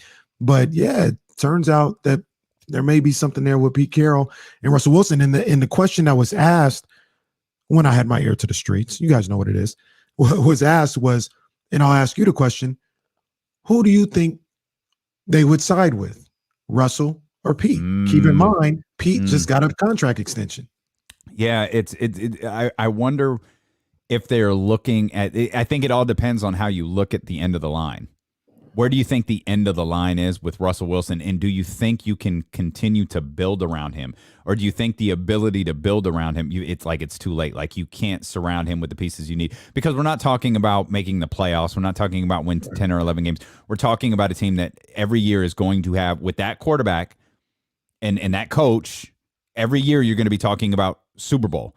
Like I give you a hard time every time you say, 49ers, Super Bowl or bust next year. With Seattle, it's Super Bowl or bust every single year. Like once you've gotten there, once you've won, you got there the following year, you lost in heartbreaking fashion. Every year, it's Super Bowl or bust for that team. So to answer your question, that's tough. I mean, Pete Carroll's the old. I think he just turned 70 or he's just about to turn 70. I know he's the oldest coach in the league. Yeah. So I mean, that signed doesn't that contract. You just signed a new contract, and that doesn't mean anything because Bruce Arians is an older coach, and he just won a Super Bowl the day before last. You're listening to D-Lo and KC on KIFM, West Sacramento, KRXQ, HD2 SacramentoRadio.com sports station, and driven by Lashers, Elk Grove, Dodge, Kenny Caraway, Damian Barling, live on twitch.tv/ESPN 1320, the ESPN 1320 YouTube channel. Of course, on radio.com and 1320 AM. Courtside coming up in just 30 minutes. We'll talk about your Sacramento Kings as they get ready for the New York Knicks. Before we leave quarterbacks completely, you know who we haven't really talked a lot about today, and we probably should have, is your man's Mel Kiper. Mel Kiper put out a mock draft, and you know Mel Kiper's mock draft is the gospel. Okay. Justin Fields of Ohio State with the San Francisco 49ers. How did that happen? He incorporated this was a really big deal at ESPN today, like an obnoxiously big deal. The mock draft or the Niners getting Justin Fields? He incorporated trades into his mock draft for the very first time in like the 30 years that he's done it. It was a big deal on ESPN television and ESPN radio. You seem a little annoyed that it was presented as a big deal. No, I'm fine with mock drafts, and it was just like it was really a big deal. Like, no, I don't mind it. It's fun. Like, it's content. That's what we need. We need content. Yeah. It's fun. But they had the San Francisco 49ers moving up to number 7, where Detroit was, to draft Justin Fields. Basically, what Mel Kiper is saying with this mock draft is San Francisco needs a quarterback in the first round. Yeah. And it's kind of, well, I don't hate it. I don't hate it. I don't hate it. Because remember when we had Eric Crocker on here, at least my mind is open to the idea of going out there, getting a quarterback in this draft, because who knows when you'll be that high again. So I'm open to it. Trading up, that's interesting because you're probably gonna have to give up a little something. So that's interesting. But I look at the source.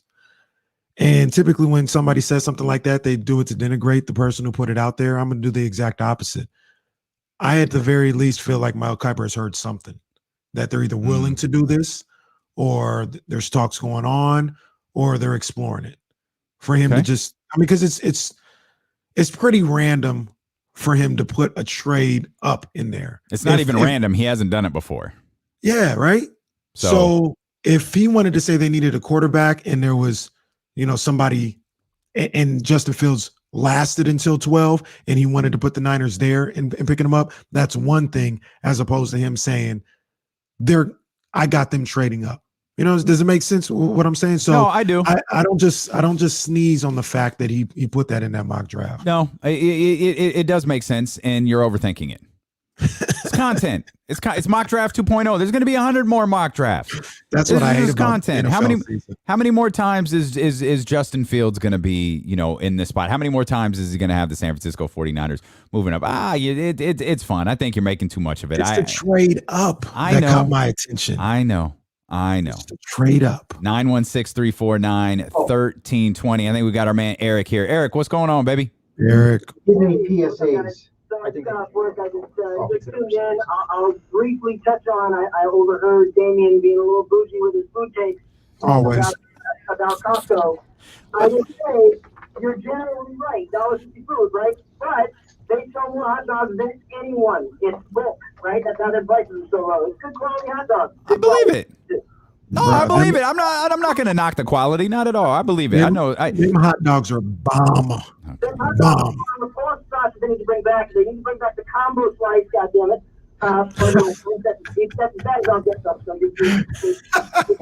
Fired up. You know how I get it. On the Niners, I keep thinking about quarterback gurus and these guys that say, where somebody's drafted, determines what they're going to be. And it's, I don't recall a situation where Mel Kiper has nailed really anybody where I've gone, oh, okay, this guy is a legit expert on college football or projecting pro football, stars. I just haven't seen it. And I'm always thinking about Aaron Rodgers versus Alex Smith. Yeah.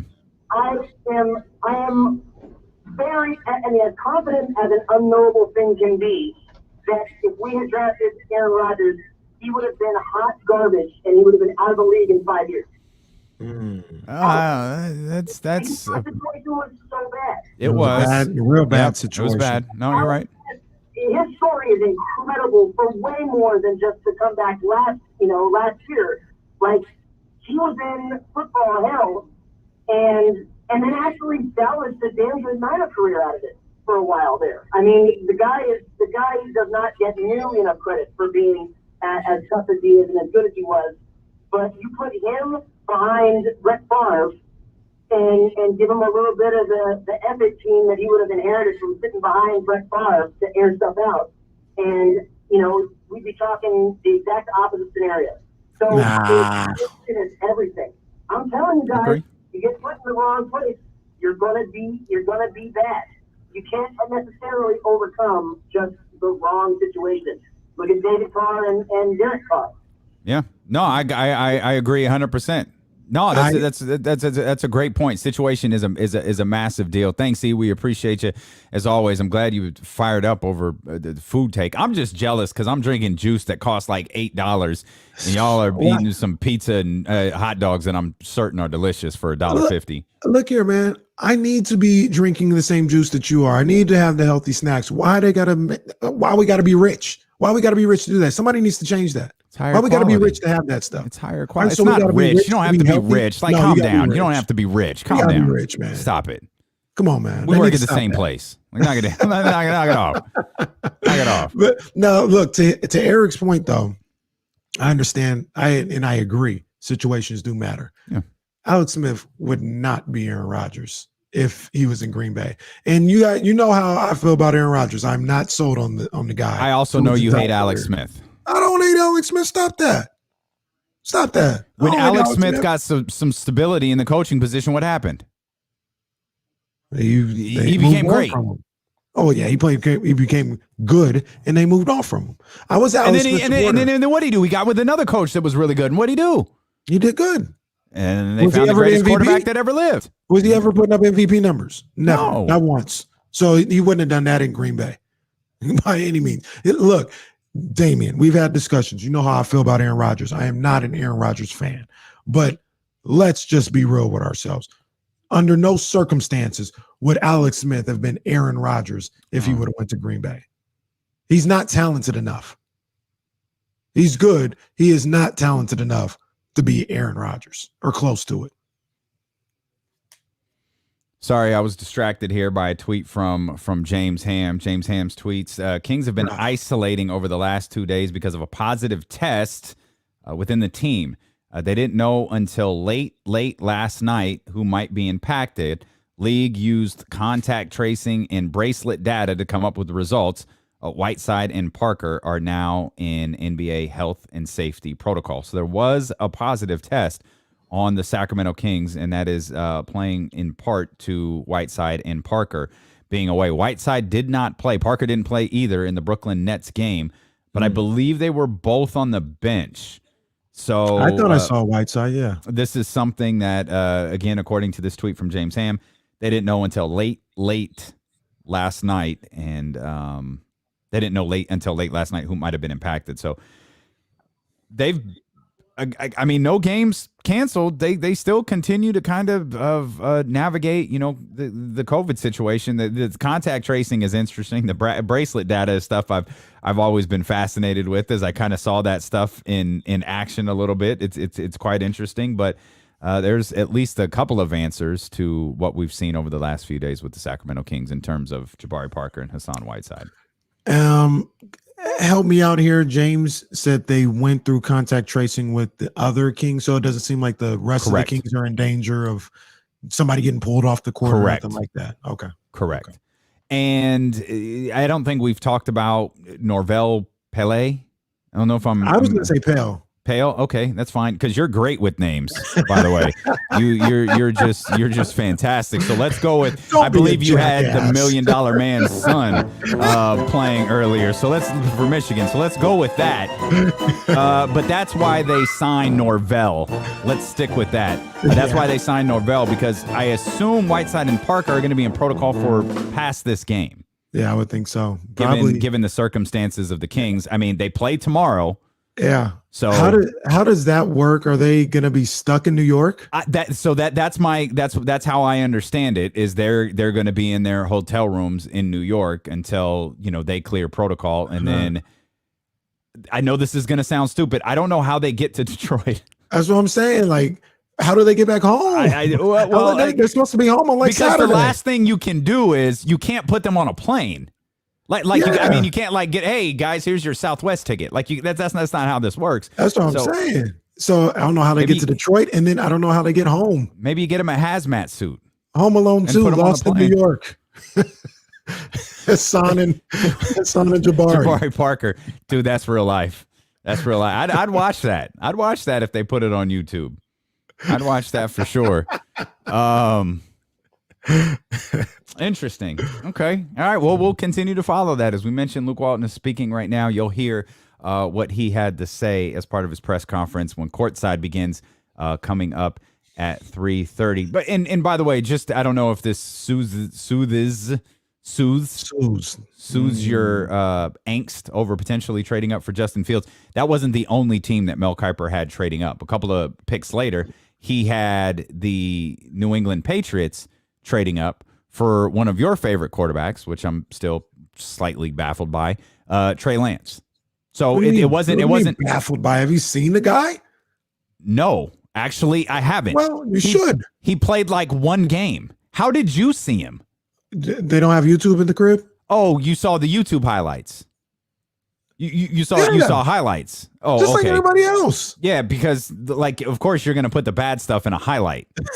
I know when I post our clips to social media, I try to find the crappiest part of the show to put out there and represent for us. That's how it works. I didn't just watch the highlights. I heard the whole scouting report where people talk about the weaknesses. Oh, they talk about the weaknesses, and I looked at it and I said, I like the positives. I'm willing to take a chance. I'm willing to roll the dice. Give me Trey Lance. This is your guy for real, though. You love Trey Lance. I would, if they took a quarterback, I would take Trey Lance over Justin Fields. All right, let's talk Kings basketball, man. I know Courtside doesn't officially begin until 3:30, but I want to talk about the Kings and the streak Knicks might be over tonight, baby. The streak might be over tonight, man, bro. I hope so because what if it's not? And what if we're headed into Detroit on a 9-game losing streak with our fingers crossed, saying our prayers, eating our vitamins, doing all of that stuff? We'll talk Sacramento Kings basketball. We'll talk the Kings and the Knicks as D'Lo and Casey continue here on Sacramento's #1 sports station, ESPN 1320.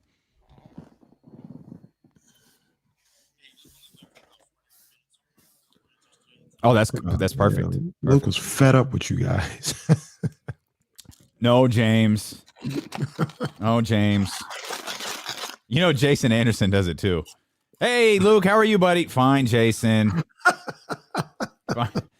Fine, Jason. I was fine the last 4 times people asked me.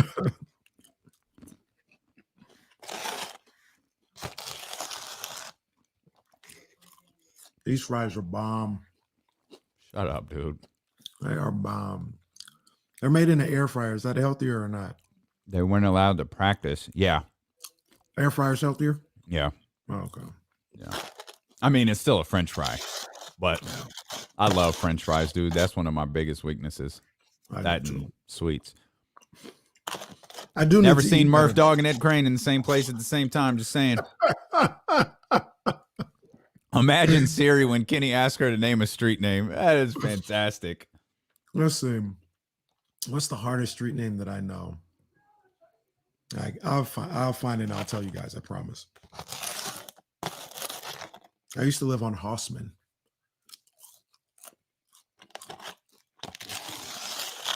Mangrum, that was another place I lived. Mangrum? Mangrum. Oh, M-A-N-G-R. Is that in LA? No, it's over it's like by 24th and Florin on the other side of Freeport. Okay. Good old Mangrum.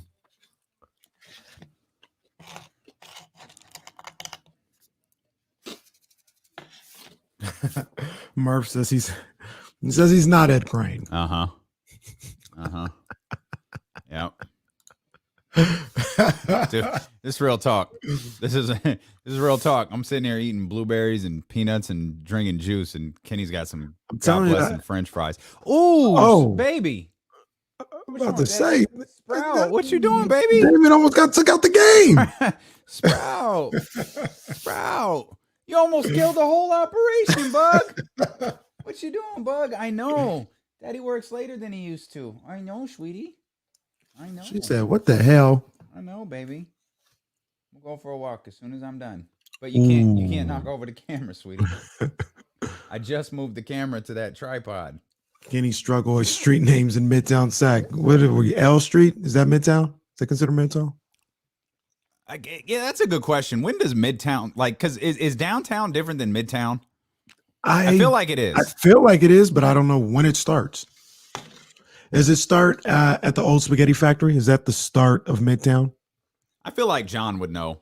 John definitely would know. John takes great pictures, man. If y'all need a photographer. Yeah, man. Go follow him on Twitter, too. John Bull Photography, man. That dude takes 35th and up. Okay, that makes sense. Where the hell do we get to the numbers? Wait, I know where we get to the numbers. What do you mean? We had the numbers at 2. Like, you get off on 5. You right there on J and 3rd. I'm off on J Street. That's what I know.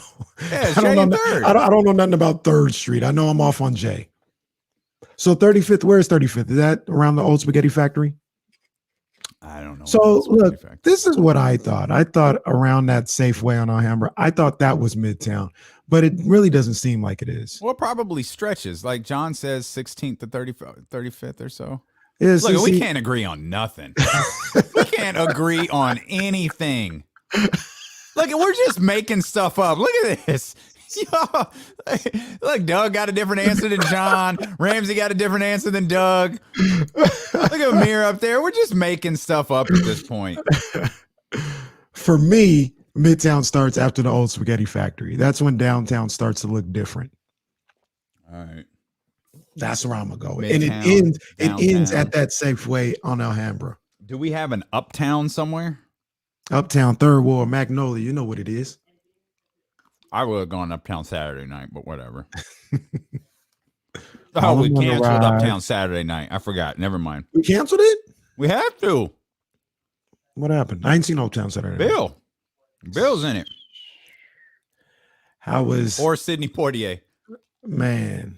They brought the Cosby back on certain platforms, though, didn't they? Did they really? Show? Yeah. I think it's back on certain platforms. I got to figure that out. Well, I mean, WWE put Hulk Hogan back up. Hulk Hogan was canceled for a minute. I was mad. They used to have Hulk Hogan's Rock and Wrestling cartoon on there, like right before he started calling us the N-word. It used to be up there. And they took it down. Like, damn it. Oh, man. Hogan's a clown the more I know about him. That's a tough one, man. That's a tough one to get over. John, I think we have what did he say? John just came in here. 16 to 30th. Right. We're 16th. I knew John would know. That's what John does. Anybody got an idea where 16th is? Once again, is that the old spaghetti factory? It's after 15th, Kenny. God damn, man. What are you talking about? Where is 16th at? It's at the old spaghetti factory. 16th and J is isn't that the memorial? Isn't that where the memorial? Isn't that 16th? Like McConey's? I can believe that. Yeah, I can believe that. I think that's 16th. Because 16th is the one that takes you to 120. Where really? Where you go by Ford, right? That takes you to like downtown Ford. Okay.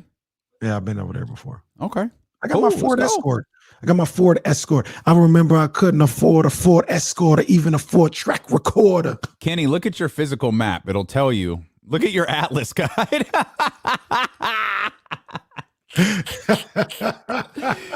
Kenny got one of them big old Atlas books. That's one thing that I did not bring with me. I'm not bringing that. Kenny in there like.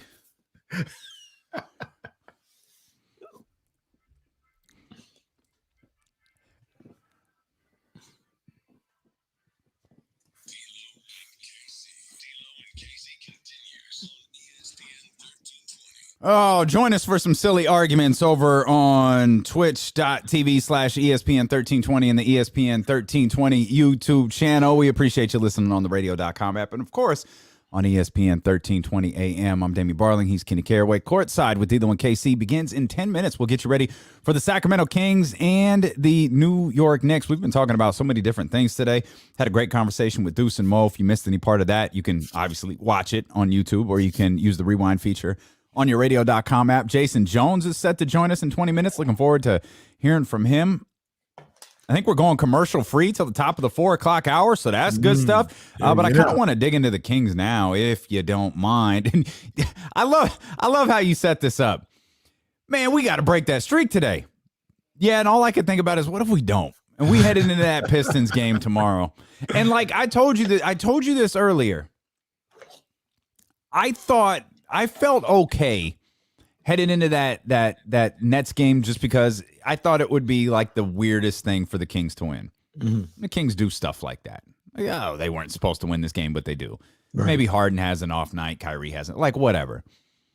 For some reason, man, I don't like this game tonight. They played really, really well against the Knicks the last time they played. Rashawn Holmes was fantastic.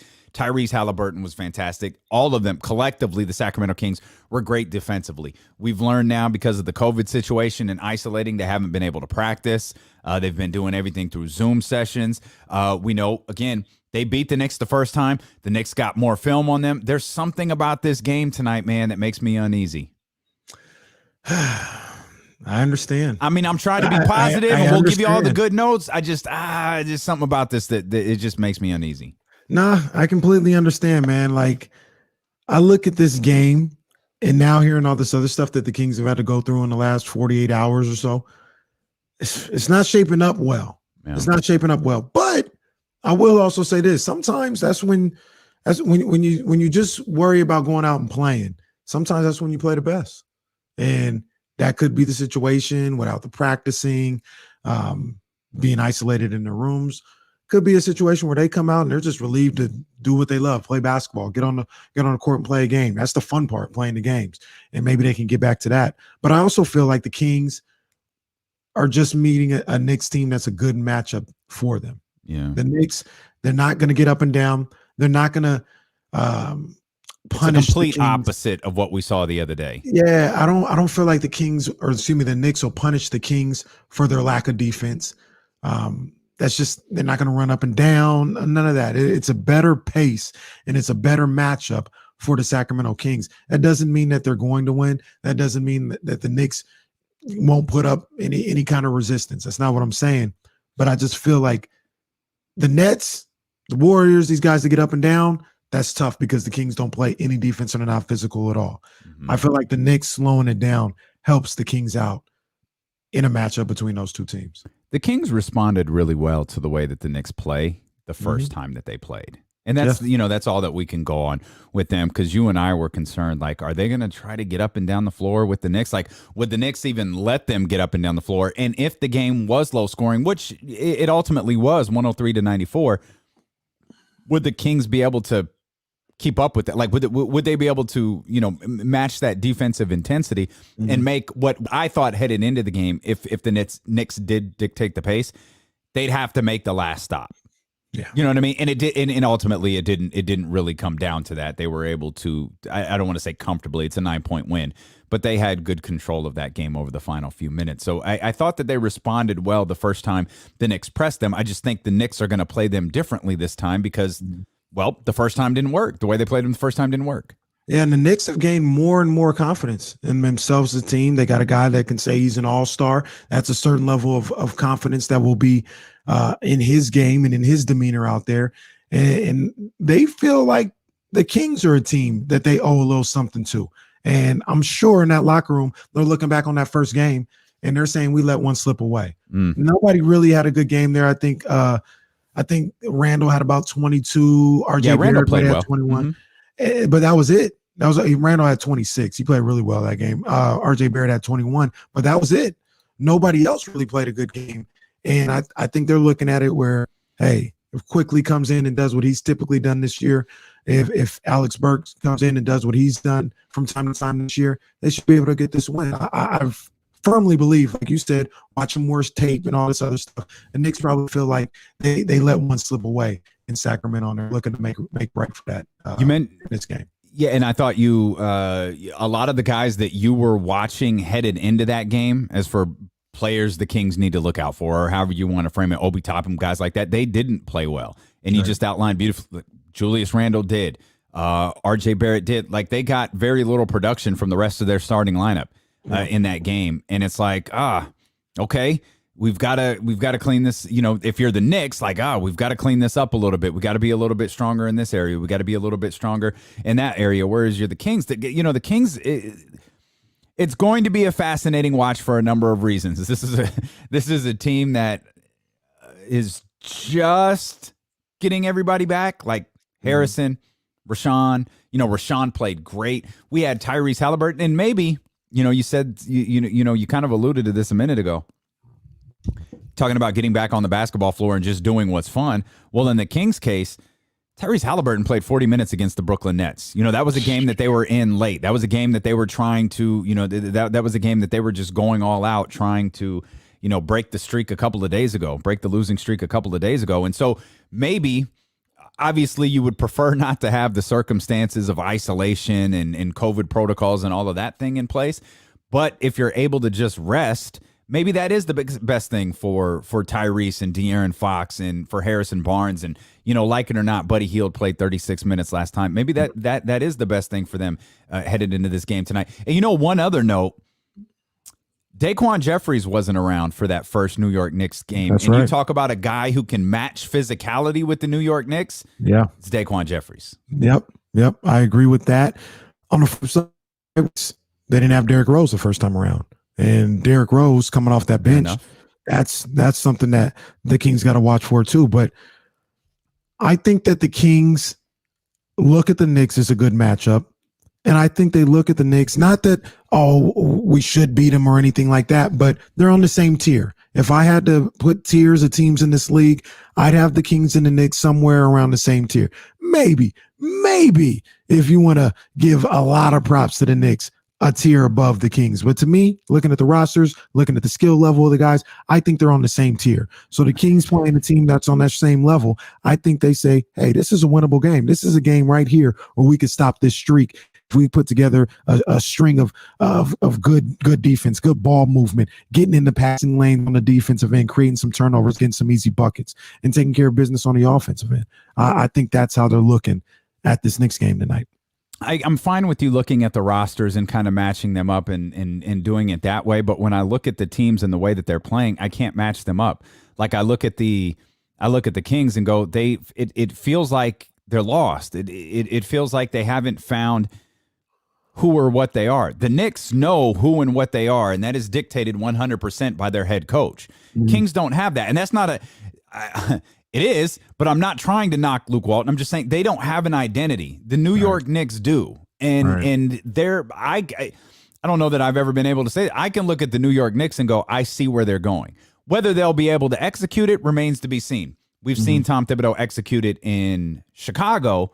We didn't necessarily see him be able to execute it in Minnesota. Will he be able to execute this strategy with this young group of players that they have in New York? Will he be able to add more to this team to make them even stronger? I don't know, but I see the direction of what they're doing. They're not directionless, while it feels like the Sacramento Kings are. Great point. I don't have anything to dispute that.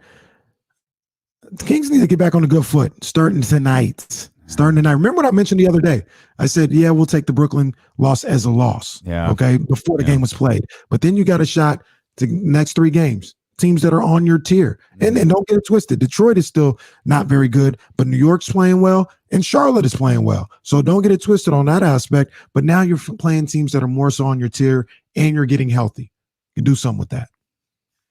Well, let's make it official. We're live on twitch.tv/ESPN1320. We're live on the ESPN 1320 YouTube channel. We're live on radio.com. We're live on 1320 AM. And Courtside starts right now. Hey.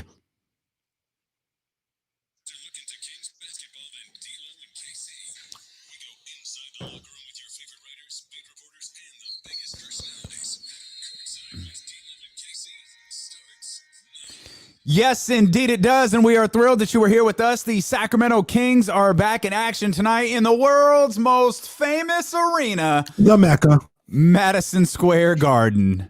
The Sacramento Kings, of course, looking to snap their 8-game, season-long 8-game losing streak tonight as they step in to play the New York Knicks for the second and final time this season. They beat them several weeks back, 103-94 at the Golden One Center. Jason Jones is set to join us here in just a couple of minutes. He'll be with us at 3:40 to be exact. I don't want to stretch it and say it's been an eventful day for the Sacramento Kings, but we did just recently learn that the Kings have been in COVID protocol. They've been in isolation for the last couple of days due to a positive on the test, due to a positive test on the team. I promise I actually do speak for a living. And we do know that Hassan Whiteside and Jabari Parker are out of tonight's game due to health and safety protocols. So there's an interesting little dynamic. Kings haven't been able to practice. They haven't been able to meet. They've been doing everything through, Zoom and teleconferencing and all sorts of different things and, watching film that way. So that's certainly going to be an interesting, dynamic against the New York Knicks. And I'd argue that that's maybe not necessarily the worst thing, given the amount of minutes that guys like Tyrese Halliburton played versus Brooklyn, minutes like Harrison Barnes played in his first game back, Rashawn Holmes still making his way back from injury, and of course Marvin Bagley and Buddy Hield as well. So it's going to be an interesting outing, but this is one Kings fans are absolutely desperate to have tonight. They need it bad. They need it bad here against a team, like I said, with the Knicks, who is on your tier. And there's a lot of different things that you just broke down and you just talked about that are going on with the Kings. Hey, you're getting an opportunity to play a game. Mm-hmm. You know what I'm saying? That's the most common, normal thing that you've probably done in the last 48 hours when you talk about the game of basketball. Enjoy that. Go out there and play. You get to play in front of a crowd because New York has fans out there. So I didn't even think of that. That's a great point. I didn't even think of that. They'll be playing in front of a crowd tonight.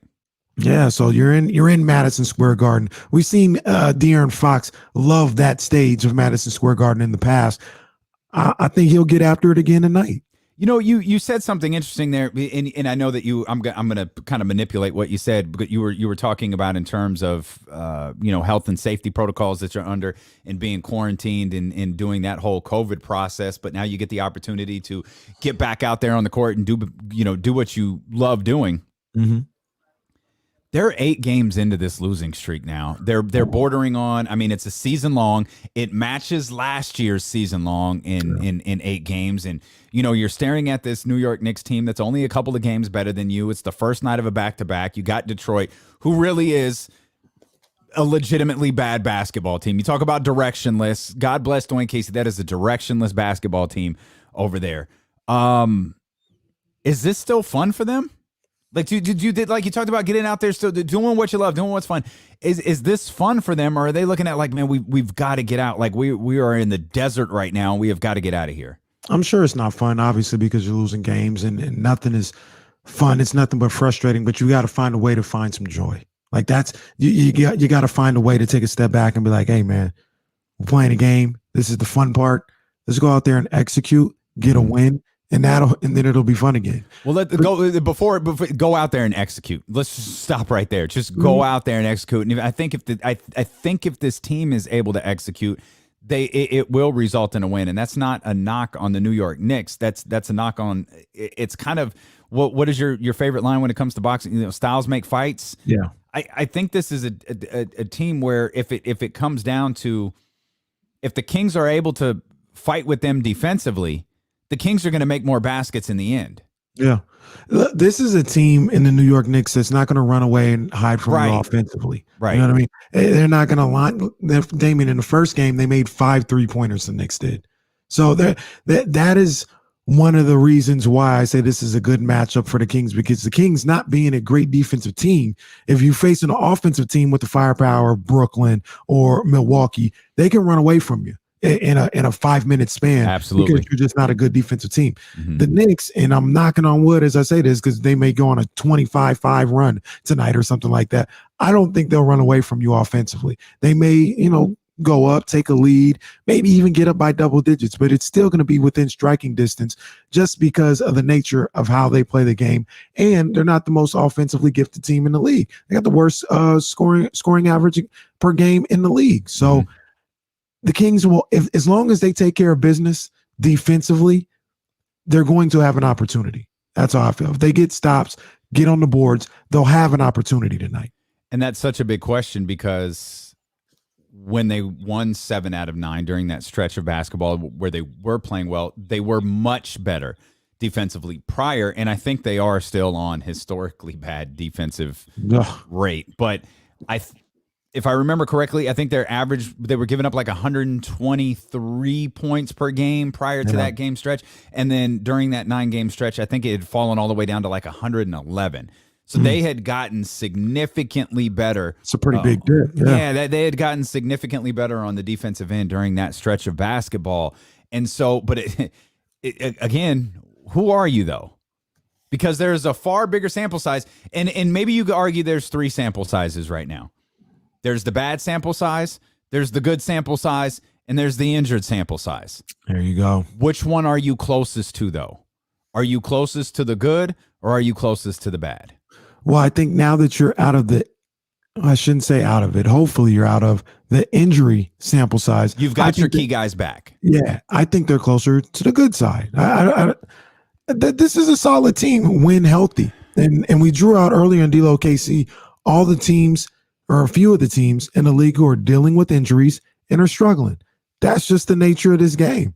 That's the nature of the NBA, and especially this year. You don't have your guys. You're going to have either a roller coaster ride or it's going to be all bad for you. Right now, that Friday night, when Bagley and Fox were out, that started the trend of these starters being out, and it's been all bad since. Yeah. They got all their guys back for the first time the other night against Brooklyn. Did not get the win. But am I wrong, Damien? That's probably the best we've seen them play in this entire stretch. Oh, absolutely. Yeah, there's no question about that at all. Like that Brooklyn game, is frustrating and as lost as it felt like. Yeah, absolutely. That was the best they've played over the last 7 games. I think it was. Yeah, that was the 8th. Yeah. So that just tells me, and it tells everybody, you get your guys back. That's when you can start to get into a groove of playing good basketball again. But particularly this Kings team, without their starters, without their main guys, the best guys on their roster, they don't have the margin for error because the roster just isn't deep enough. You think the fans like I wonder what that is like. I know I saw Steph and Draymond talking about it the other day because they played at the Garden recently. Mm-hmm. But I read, Steph talking, he was talking about a conversation he had with Draymond, how it's cool to have fans. You can hear them though. Like you can really hear them, and they're being heckled, and they're like, "No, this is like it's cool." I guess they've gotten so used to playing in silence or near silence that even a still empty arena, like nobody is celebrating 1,000 fans being in an arena, or how many it is if it was under normal circumstances. Mm-hmm. But I guess in these not normal circumstances, maybe that is a bit of a. And even being on the road for Steph and Draymond and the Golden State Warriors, maybe it is a boost to have some people in the stadium or in the arena to watch. Yeah, I'm sure it adds a dynamic of that. Absolutely. And Steph was talking about silencing the crowd. He was talking about from the aspect of being, them being loud and heckling, and then you're able to hit a dagger 3 and everything falls silent. It's like that's a good feeling, no matter how many people are there. It's interesting because in the situation they're in right now, where there's 1,000 fans, and they talk about you can hear all the noise, or what the people are saying, the heckling and things of that nature. Mm-hmm. I've never played in front of 17,000 fans. I haven't done that, so I don't know. But I feel you don't hear specific things. You hear noise, you hear boos and stuff like that, but you don't hear the words. You know what I mean? You're just generally telling a loud crowd, be quiet. Mm-hmm. But in this particular situation, you hear this guy who's been talking about your mother, and you tell him specifically, shut your mouth. You're pointing at the one guy. Talking to you, fam. Talking to you, fam. Let's bring in our man, Jason Jones, co-host of the J Street Vibes podcast. Hey. Jason, always great to have you on, my man. What can you share with us about the last 48 hours in terms of COVID protocols for the Sacramento Kings? Well, finally, I don't want to, say finally had it. I guess this is a good thing, but they had gone, most of the season without any issues. And for Luke Walton, the famous pregame, they got word they had a positive test. And so once they got that word, the last 2 days, it was basically everyone staying in the room. Yeah. Room, and they did everything via Zoom. They broke down the Brooklyn game on Zoom. They did their scouts for the Knicks on Zoom. And late last night, they got the word that who they would have, who couldn't play, due to the tracking. And so that knocked Hassan and Jabari Parker out tonight's game. And based on the way things have gone, it's going to be week plus probably without either one of them. So, but yeah, they just, in a lot of ways, they're fortunate that they got the word early and went straight to, okay, everyone stay in your room.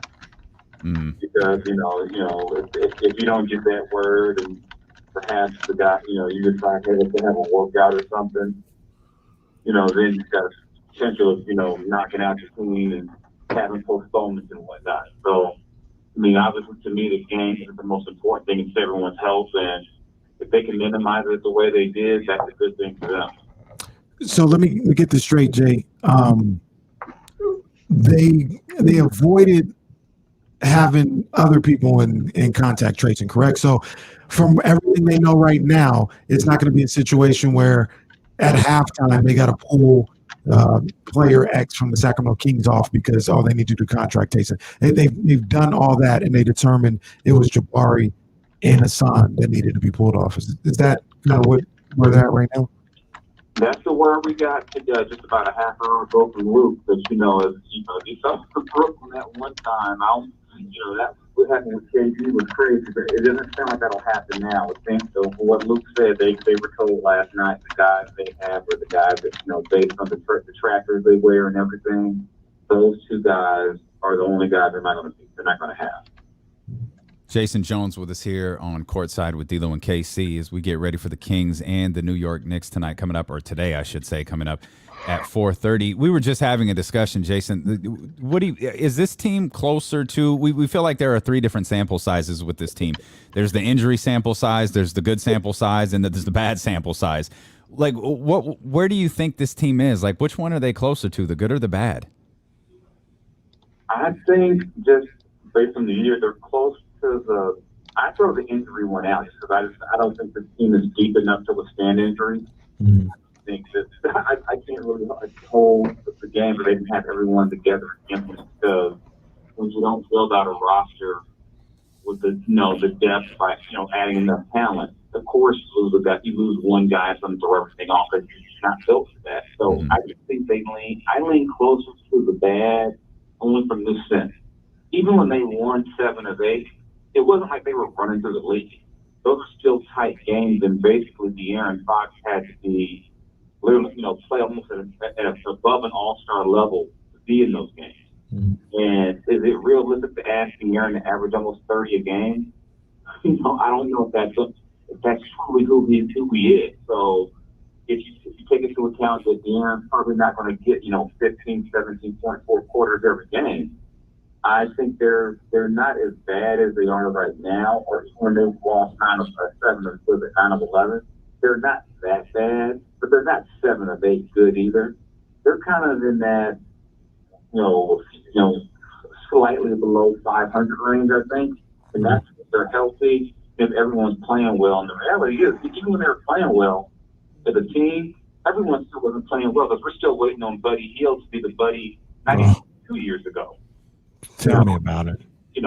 People look at it right now. He's on pace for career lows and all this shit. And we really haven't, outside of that stretch last March when he went to the bench, we haven't seen the Buddy everyone fell in love with and got the extension in 2 years. Jason, talk to me about Marvin Bagley a little bit and what you're seeing from him. I feel like he still has up and down moments just because I think he's learning the game a little bit more, but it's been a lot more up lately as opposed to down, in my opinion. And I also think that his defense gets a bit of a bad rap. I'm not calling him Bruce Bowen or Charles Oakley out there, but I think it's getting a little bit of a bad rap. And at the very least, it looks like he gives a damn on the defensive end. He just got to learn a little bit, but he's out there. He's in tune. Oh, what are you seeing from Marvin Bagley in the last since he's come back from when he was out a couple games? No, I think defensively, it's not a matter of not wanting to do it. He doesn't know how to do it just yet. That's experience. Some of the mistakes you see him making now are more vintage. Talk to people around the staff that's the thing where they say he's still learning the game. It's not that he doesn't want to, but you got to learn stuff on the court. And part of that is just the physicality of the game. And I was talking to someone about that, and people have commented about how Marvin doesn't look like he's been working out. Why doesn't he look bigger?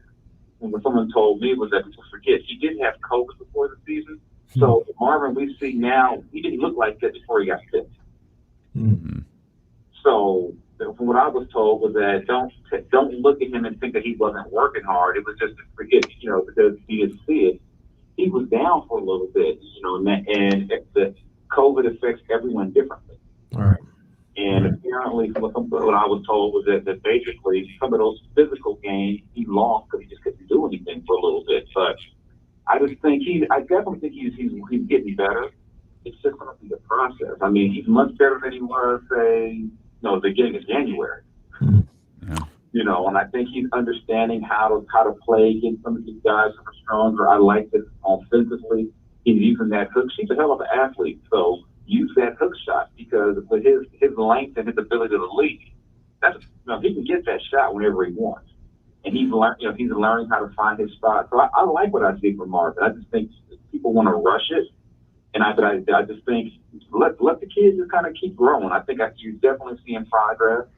You'll see him in the fourth quarters when the heat is down, whereas a month ago there was no way you were going to see that. So I just think he's making progress. I just think as long as you take him as capture him for who he is and what he's doing, and not base it on what he was, you gotta like the progress he's making. It's just going to be a process. Jay, to your point, and giving him time and letting him learn the game along the way, I feel like one of the best examples of that is across the hallway in Julius Randle. And you've seen pretty much all of Julius Randle's career, and he suffered injuries at the very start of his career. He went through some struggles trying to understand, learn the game, get back to where he was. And now, 6 years later, he's an NBA All-Star. And if anything, I look at him and I say, that is definitely a path that Marvin Bagley could go down if he continues to improve as a basketball player. Do you kind of see a same path possibly for Marvin? Yeah, I think that's a good count. Just because people forget early in Julius' career, Byron Scott was getting fussed at for not playing. And it was like, what are you doing? He's a lottery pick from last year. Got to let him play. And Byron things too, because he's got to learn how to play. Forget this. First off, guys like Tyrese, guys who come in and can just kind of fit in right away, that's not the norm. And I think sometimes you can kind of get thrown off. People look at Luka. Luka was playing against adults for like half his life. Right. So these guys are kind of on the outskirts of what happens. Generally, guys go through these struggles, and they got to figure it out. I mean, they spend a semester and a half still in college to go to the NBA. And it's a whole different ballgame. Tyrese already probably played more games this year than he played in GC than at Iowa State. Yeah. Right. So, you got to kind of let these guys go through it. And, no one wants to wait for not Julius on Marvin for 4 more years. But, I think you have to wait for him and let him grow into his body and grow into his game. All right, Jason, I'll tell you what I'm tired of waiting for, and that's for Buddy Hield to be taken out of the starting lineup. Like, Luke, you heard this the other day. You heard this the other day, Jason. Luke say, "Oh, we just got everybody back, and we've got to give it patience, and we've got to give these guys a couple of more games, and all of these different things." And he's been asked about making changes to the starting lineup, and it's always framed as making changes. It was framed. James Ham the other day is like, "You gonna do something with Buddy? With the way that Tyrese," and I'm paraphrasing, with the way Tyrese is playing. Is it time, Jason? Is it time to make the switch with Tyrese Halliburton and Buddy Hield for the starting lineup? I think we're close to that time, but I don't think the move would be to go to Tyrese. I think if you put Buddy on the bench, I think the guy you put in Buddy's spot is Daquan Jeffries. Oh, Hey, look at my partner. Look at my partner. Was this on J Street Vibes and I missed it? I didn't plan anything. You can listen to other podcasts, of course. I did that on that podcast. Jason is the only person that has agreed with me on this one. Yes. Daquan, and you keep Buddy with a playmaker in the second unit. I agree. Oh, listen to this. I mean, he gives you the physical presence you need defensively. He's looking like a confident enough outside shooter where he won't compromise your spacing. And you look at the last couple of years, even going back maybe 2 or 3 years ago, whenever Buddy's been in a slump, it happened a couple of years ago with Dave Yeager, it happened last year with Luke. The only thing that's taken Buddy out of his slump was benching him. Yeah. So for me, first off, I know Luke said they're still evaluating. You have to remember, coaches lie to us all the time. Facts. Real talk. They lie to us all the time. They've got 30 games of evidence of what he's looked like. And, they're to themselves as well. Where's the other guy? We need that guy. The way you get that guy back is now that Daquan's healthy. You start Daquan, and Buddy still play his minutes, but now you've got a lineup that defensively can get at it from the start of the game. Now you're not trying to, even as Marvin improved, you're not trying to hide two guys on defense. That's part of the problem. As hard as Buddy is trying, he's still not a great defender. Yeah. Blowing assignments and things like that. It's hard to hide two bad defenders. And I think Marvin kind of paid the price for that early, so he didn't take one of them out. It was Marvin. But if Marvin continues to play well, you just want to leave Marvin in. And, that's an option you got. And I think you keep Tyrese with Buddy because you don't want Buddy trying to set himself up. And I think that's the way you go. That's what I would do. I just think Buddy's history has shown whenever he's playing this way, once to shake him out of it, it's going to that bench. He doesn't like the bench, and he will play lights out to get off that bench. I don't have a problem with it. I'm down to hit the Quan. I'm always down for that. And he's played fantastic. We need to talk about this. Yeah, I'm suspected. I'm gonna need. I need phone records. I need phone. Podcast receipts. I said this unsolicited before we had. I think you start Daquan. Yeah, well, I don't hate it by the. I'm fine with that idea. You're trying to be Roger Goodell and check our text messages. That's what it is. I'm Roger Goodell. I want phone records. Shoot, I don't care if Jason Jones starts at the 2.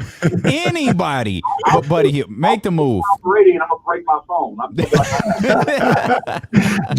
Jay, before you get out of here, I gotta ask you: are you upset that this is one of probably the first years in a while you weren't able to get to the Mecca and cover a game at the Garden? Well, I haven't covered a game at the Garden in a couple of years, but I love Brooklyn. I'm glad I get to go to Brooklyn. My first time going to Brooklyn in forever. I mean, I love the vibes of Brooklyn. It sounds like shots at the Garden. The Garden is the Mecca in name, but Barclays is a way better building, a way better team, way better neighborhood. I prefer Brooklyn. I mean, I guess it's still the Mecca because they won a title before any of us were born. That's my man. And kids from the 70s dream of playing there. Well, you'll be happy to know that I did say New York is the Mecca, but if you want to have epicenter today of basketball, I think it's Los Angeles. Damian said there is no epicenter of basketball. We're just aimlessly walking through the world right now. That's what he says. If Mecca means old and outdated, MSG is definitely that. Nailed it. Relax. That's my man. Relax. Jason Jones. That's what it is. J Street Vibes podcast. Jason, always a pleasure, baby. Thanks for joining us. All right, take care, guys. That's my man. He knows what it is. Both of you guys just need to calm down and show some reverence to the Mecca of basketball, New York City. Man, you goofy right now. Reverence. Get out of here. Come on, man. Barclays is nicer. It's in a nicer neighborhood. The No, it's a nets are newer, it's a better. newer place. Let me ask The Garden is better. Like the Garden, I can't stress it. The Garden was garbage up until like 6-7 years ago when they redid it, 5 years ago, however long ago it was. Like it was gross. It's way better now. It's basically a real arena now. Two things about this. This is just a little pet peeve of mine. They did the renovation of the Garden. I hate that they don't come from the middle of the scores table anymore. Now they have locker rooms on the side. They go off to this. I love, you picture Willis Reed coming out the center and going that way. I hate that they don't have that. And then the thing that I don't like about Brooklyn and a lot of these other arenas doing it, and I hope Golden One never, ever, ever, ever does it, is the theater lighting thing. No. I love that. That's only the Garden who does that, and I need to see the crowd everywhere else. No, it's not. The Staples Center does Yeah, it. the Garden, they just started that about 5 years ago. Stop. They need to quit that. I want to see everybody. I know this is crazy. I know this is blasphemy in this city, but can you imagine theater seating when Robert Horry hits that shot and we don't see the crowd reaction? Why are we talking about that? Look, I'm just saying. That for? I'm just saying. Get the theater seating out of here. Only the Garden has the theater seating or lighting. You felt the need to bring that up for real? Like we're already down. We're already lost 8 straight. You want to bring that up? Blame it on Damien. He's the one that said he likes it at Staples Center. I didn't say I like it at Staples Center. I said I like the look of theater lighting. Just at the Garden. I think it's got a good look. One thing I think Brooklyn is doing really well. Teams trying to navigate not having fans and getting creative with it. Like I love the way that Brooklyn looks. With the big video board, it looks similar to what they did in Orlando. Yeah. I think that's a good look. I actually do like the way that Sacramento looks. I actually love the lighting in Sacramento. I love it. I hope they never ever dim down the crowd light. I love to see the crowd. I like that bright look. It's one thing that I liked about Arco. It's one thing that I love about Golden One Center, and I hope sooner than later we could get back in that building. I don't expect we're going to see a Kings game this season. I'm just really hopeful we'll able to see a Kings game this calendar year. I hope so. Yeah, I sure hope so. I don't really want to go to a game. We're able to go. I don't want to go to a game under all of these restrictions like that. That doesn't even sound like a remotely fun process. So I'll take a hard pass. I'll watch it at the house. We could watch it together. We could chat on Twitter and Twitch and YouTube and all of that good stuff. And there's a lot more we've got to talk about. We'll check in with BetQL, the Kings Ransom, see what they have to say about this game against the New York Knicks tonight. I'm quite anxious to see that. We'll talk a little bit more about the New York Knicks. You'll hear from Luke Walton as well. He didn't talk much today. He talked a little bit about Julius Randle. He talked about the COVID issues, or I should say the COVID protocol issues. So we'll bring that for you as well. We'll give you our final thoughts here on the Sacramento Kings and the New York Knicks. And the best part of every single edition of Courtside, you know what it is. We've got Kenny Caraway's keys to a Kings victory. That's all on the way here on Sacramento's #1 sports station, ESPN 1320.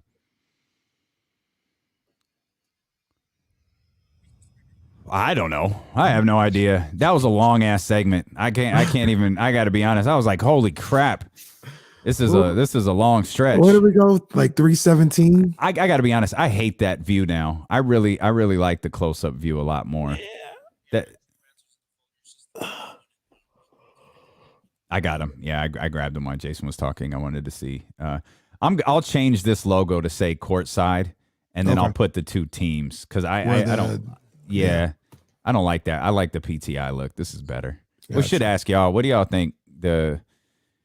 I agree with Kenny. Please don't do that. Roddy know what time it is. Appreciate it. Roddy, you know better. Know what time it is. It's my man's in them. Wait, is this real? Bagley has a better 3-point percentage than Buddy. Right. If that's great. True. That's great. But I'm sure it's completely accurate. Yeah. He doesn't take nearly as many threes. I know. We did. We wanted more out. We got him. He's like, you want more hours, huh? All right. Okay. Appreciate it, Brian. Appreciate it, bro. This is the look I think we like too. Is this PTI look? Absolutely. I'll fix it up so where you it don't says have to see my Courtside. big old couch either. Yeah, it just looks. I don't know. I like this better. I've been thinking about moving my desk and doing all this other stuff. Driving me nuts. I'm obsessing over the way this live stream looks. Whatever, Roddy. And then right when you get it, they'll be like, hey, guys, come into the studio. I swear to God. I swear if Danny from San Francisco says you guys can go to the studio, I'm going to be so pissed off. All of the time and money we've invested into these home studios, I'm going to be furious. That's crazy, man. 37 percent to 36%. Wow. Shivano.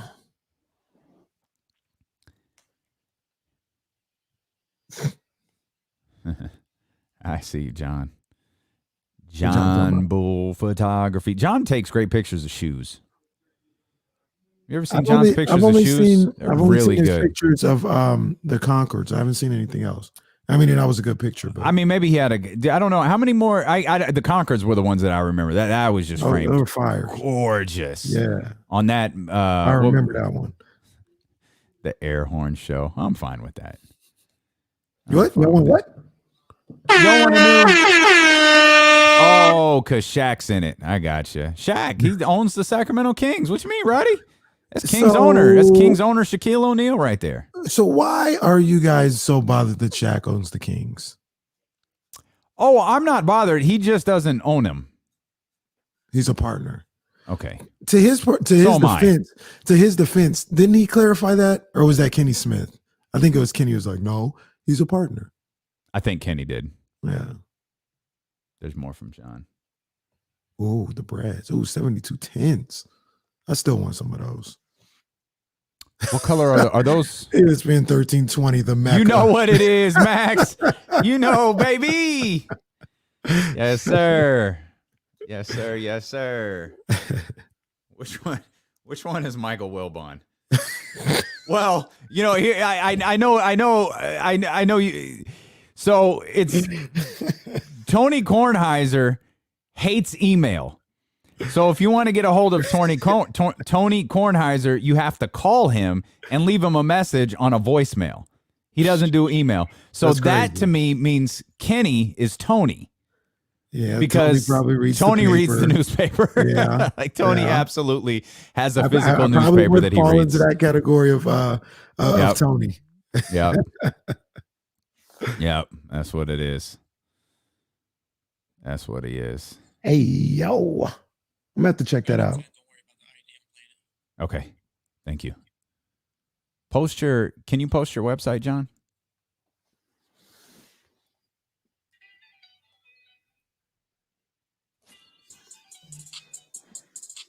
Courtside with D'Lo and KC continues on ESPN 1320. Appreciate you for being here with us. We're with you for another 25-ish minutes or so. We'll take you all the way up until you need to turn on your television and get ready for Sacramento Kings basketball, as the Kings are in the world's most famous arena tonight. They're in New York City. They're in Madison Square Garden. They haven't even seen the streets of New York City, as they've been in quarantine for the last 48 hours. They've been isolated due to a positive COVID test on their roster. They've done some contact tracing. We don't know who got the positive COVID test, but we know who's not playing.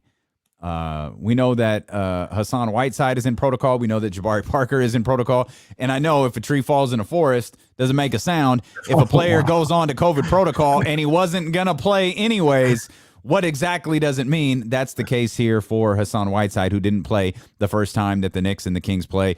Jabari Parker, who didn't play. I think Jabari Parker's played like twice all year, and it was probably over the course of the last couple of days. He's a guy who I don't know what a possible market is for Jabari Parker. I know we've had some fun talking about Hassan Whiteside and the Lakers and the Nets and all of that. Jabari Parker is a guy who just can't seem to get his career on track. And for a team like Sacramento, who is desperately trying to build, the players that they have, Jabari, who was a guy I was kind of interested in seeing this year. Absolutely. He for a variety of reasons, whether COVID related, injury related, and or just not playing. He's a guy who never saw the floor. This sounds crazy to say, Damian, but him being in a free agency year and contract coming up, is Jabari Parker out of the league? Man, he might be, bro. That's be crazy. Yeah, That's crazy. I mean, I don't know, like who goes, you know what we need? We need Jabari Parker. Like, who says that? Like, what general manager? Yeah, what general manager says that?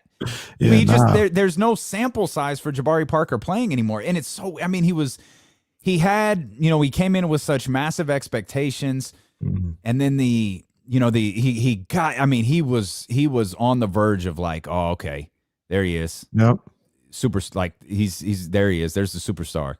And then he got hurt, and that was kind of it. Like he came back and he played okay. Like he was trying to get in, and then just nothing went right for him. I mean, circumstances, just circumstance. Yeah, then he got hurt again. Twice. So that's a wrap. Yeah, and I like you said, so many.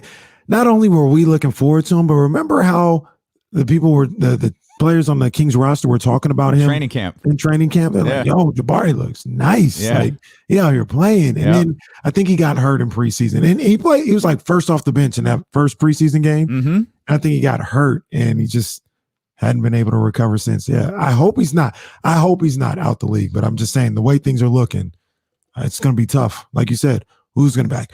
We need Jabari Parker. I don't know where his place in the league is, man. And that's sad to say. Is again, I was looking forward to seeing him play, with the trade deadline coming up about a month from now. I know that's later than I think the trade deadline's normally come and gone here by this point, but it's about a month away, and there's going to be buyout markets, and I'll be curious to see. We know that the Kings just signed Norvell. We're just going to call him Norvell because we can't agree on what his last name is. So we'll just go with Norvell. They signed him to a 10-day, and I think that is to maintain their flexibility headed into the trade deadline, whether they make any moves there, acquire any players there. But if they don't, do we wind up seeing buyouts for guys like Hassan Whiteside and Jabari Parker in order to see potential minutes for guys like Woodard and Jamias Ramsey in the G League? Call them up, get them back, get them through the protocols and everything that goes along with rejoining your team and seeing if they get some minutes in the second half of the season. I think that's exactly where we're headed to. Throw Nemanja Bjelica in there as well. I think they're trying, and they will try to get something for these guys, whether it's Whiteside. I don't think Parker has any kind of market right now, but Bjelica or something Corey like that. Joseph probably is a guy there too, though it feels like he's important to what the Kings do right now. He plays a lot of minutes right now. Yeah. So I think they'll try, but at the end of the day, if they don't have a deal that fits for them or makes sense for what they're trying to do, I think buyouts will be coming that way. Normally we're used to 6 o'clock starts here, getting ready. 6 o'clock starts for Courtside, headed into 7 o'clock games. But the Kings they're the early dock of the games today. So we'll run through the schedule down, but obviously no scores as games are just now getting underway. The Mavericks at the 76ers. That's an interesting one that I'll have my eye on. Luka Doncic versus Joel Embiid. The Orlando Magic are in Brooklyn tonight. The Clippers and the Grizzlies. The Wizards at the Nuggets. And the Pelicans at the Bucks. Pelicans starting to kind of get their act together. Curious to see what they're able to do against Giannis Antetokounmpo and the Milwaukee Bucks. And, of course, the one that you have come to see, the Sacramento Kings at the world's most famous arena. I don't know why I keep saying that. Actually annoying myself. It is what it is. I'm annoying myself. It's the Kings at the Knicks tonight.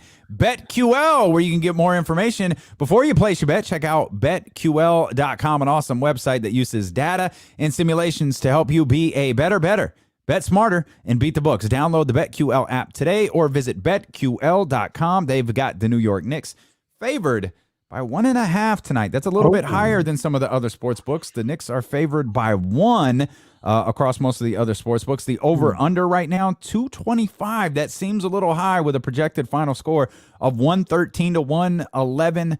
0.5. Now remember, this is a game that finished 103 to 94.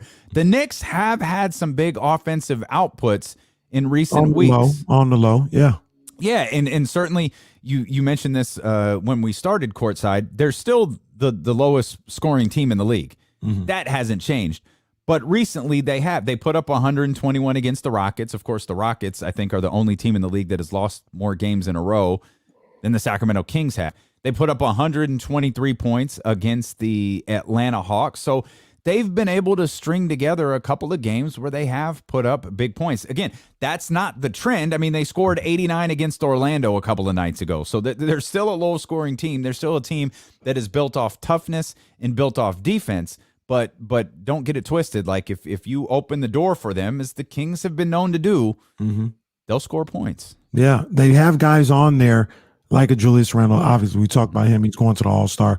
Congratulations and to him. Deservedly so, man. Yeah. He's had a great season. He's been the man in New York for a team that surprised a lot of people.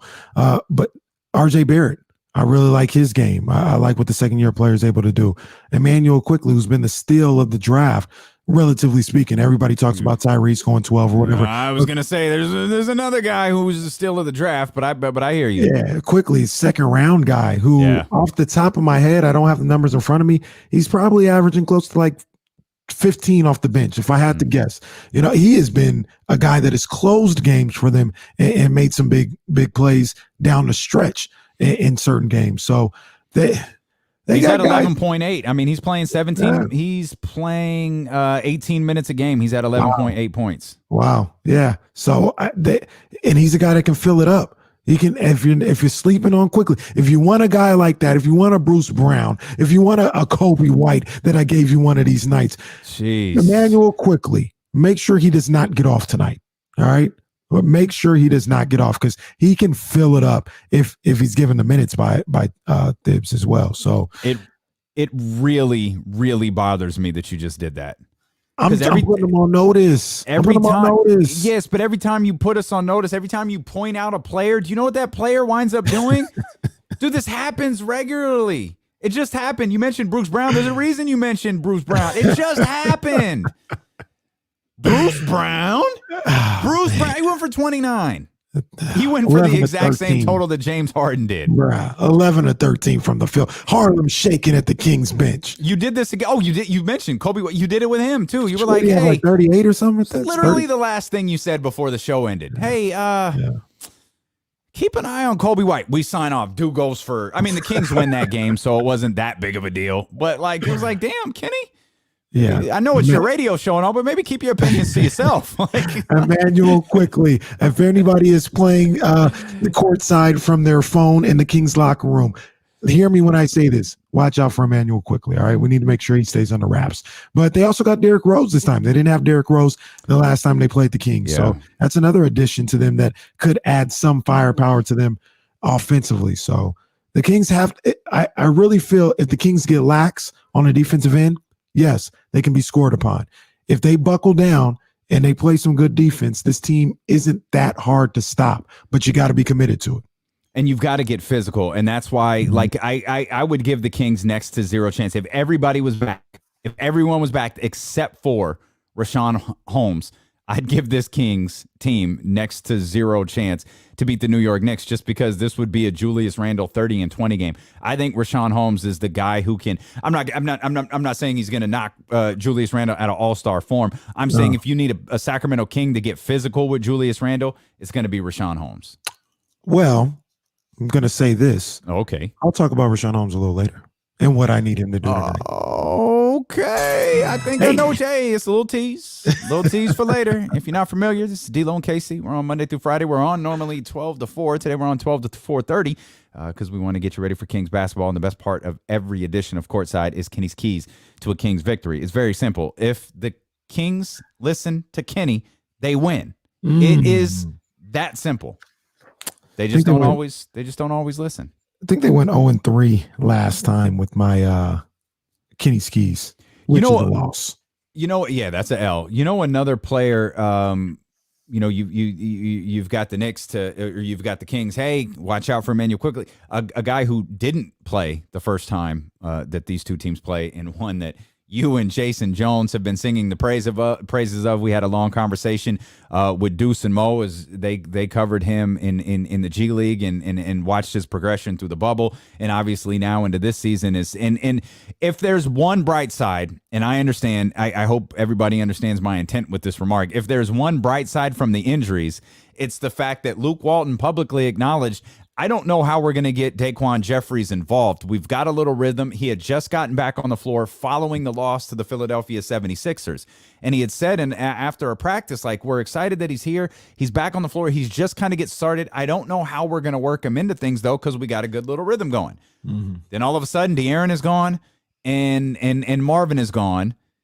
And, okay, Daquan gets some minutes. And then all of a sudden, Marvin Bagley and Rashawn Holmes are gone. And it's like, okay, now Daquan Jeffries is starting, and he's playing some big minutes. If there's a silver lining to this horrible stretch of basketball for the Sacramento Kings and the frustrating stretch of injuries, it's the fact that Daquan Jeffries was basically forced back into the lineup, out on the floor, and he's been able to get reps. Now, hopefully the Kings coaching staff, particularly Luke Walton, manages these the right way and gets Daquan Jeffries out there for more than 13 or 14 minutes or whatever he played against Brooklyn the other day. That's what I was just about to say. I mean, what you're saying is 100% spot on, but it don't matter if you're out there playing them 15 minutes a night. Yeah.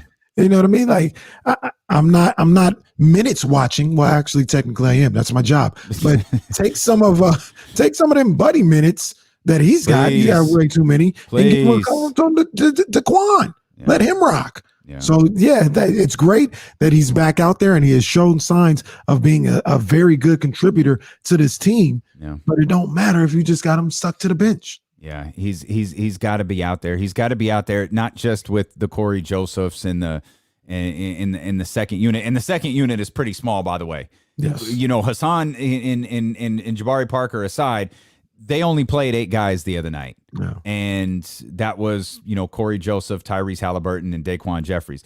You're going to have to cut into Buddy Hield's a little bit more and get Daquan Jeffries out there. Even if you're hell bent on having Buddy in the final stretch of the game because you believe that lineup is most vital to you winning, that's fine. But get Daquan Jeffries out there because you need physicality tonight. And I think you're going to need it tomorrow. And that'll be that's always an interesting thing to watch with every team, not just with the Sacramento Kings, but anytime you've got a back-to-back. If this is a fight tonight and it goes down to the final 2 minutes, how is Luke managing minutes? Is Luke even managing minutes? Is it just, for God's sake, stop the bleeding? We need to get a win. We'll worry about tomorrow. We'll worry about Detroit when we get to Detroit. We have to find a way to win tonight's game. And if that means guys are playing 40-plus minutes, then it means guys are playing 40-plus minutes. That's what it's going to be. And this is a game that is winnable for the Kings. Don't get it confused. I'm not saying they should win or anything else like that. But like I mentioned earlier, they're on the same tier. The Knicks and the Kings, they're on the same tier. That means this is a winnable game. And I think, for a lack of a better term, Luke Walton is going to empty the clip here tonight. He's gonna say, I'm gonna play 40 for De'Aaron Fox if I need to. I'm gonna give Marvin his minutes. Harrison, get some Gatorade in you because you're playing as much as possible. Because we all know he didn't ease him into anything the other night coming back from injury. Rashawn Holmes, if you can go, you're going too. This is a game that I don't want to say they have to win, but. All right, it's okay to say it. It's okay to say it. Kings got to win this game tonight. Kings got to win this game tonight, baby. It's okay to say it. Luke Walton's got to go final scene of Menace to Society to get the dub, and that's what he's got to do. But Vegas has odds. We just gave you the BetQL line for the game tonight. Vegas likes placing odds. Go to @ESPN1320 on Twitter. You'll see Luke Walton is in Vegas. Has got Luke Walton as the next head coach to be fired. Your 8-game losing streak extends to 9. It's going to be hard for me to talk about roster and injuries and all this other stuff. You keep losing games to the Knicks and the Pistons. Well, and we'll see. I didn't even go there yet. I'm since you took us there, you dropped that game to the Pistons. You drop a game to a team that has single-digit wins. 30-some-odd games into the season. A permanent fixture, and probably the only thing that we agree on every single power rankings we do and power list rankings. Pistons being in the power list rankings. Can't lose that game, but you can't lose tonight either. I also focus on tonight. They've got it, like you said, empty the clip, do what you got to do. 40 minutes, 42 minutes, 45 minutes, 48 freaking minutes, whatever it is. If you go to double overtime, play everybody every minute of every game. Just stop the losing streak. And hell, I mean, God, just for psyche purposes. Like I asked you earlier, like, could these guys even possibly be having fun right now? You know, dealing with the COVID protocols. Like, you're in New York City. I know you think I don't like New York. I do love New York. Can you imagine being in New York City and not being able to go anywhere? Like, you can't even go outside. And I know that the hotels that the NBA teams stay in are gorgeous, but you can't go outside? Yes, that's cool. Got to be tough, like mentally, like that's got to be difficult. And you throw on top of all of that stuff The fact that you've lost 8 games in a row and you've got a potential defensive slugfest ahead of you tonight. Let me ask you a question, Damien. You think we see Nemanja Bjelica tonight?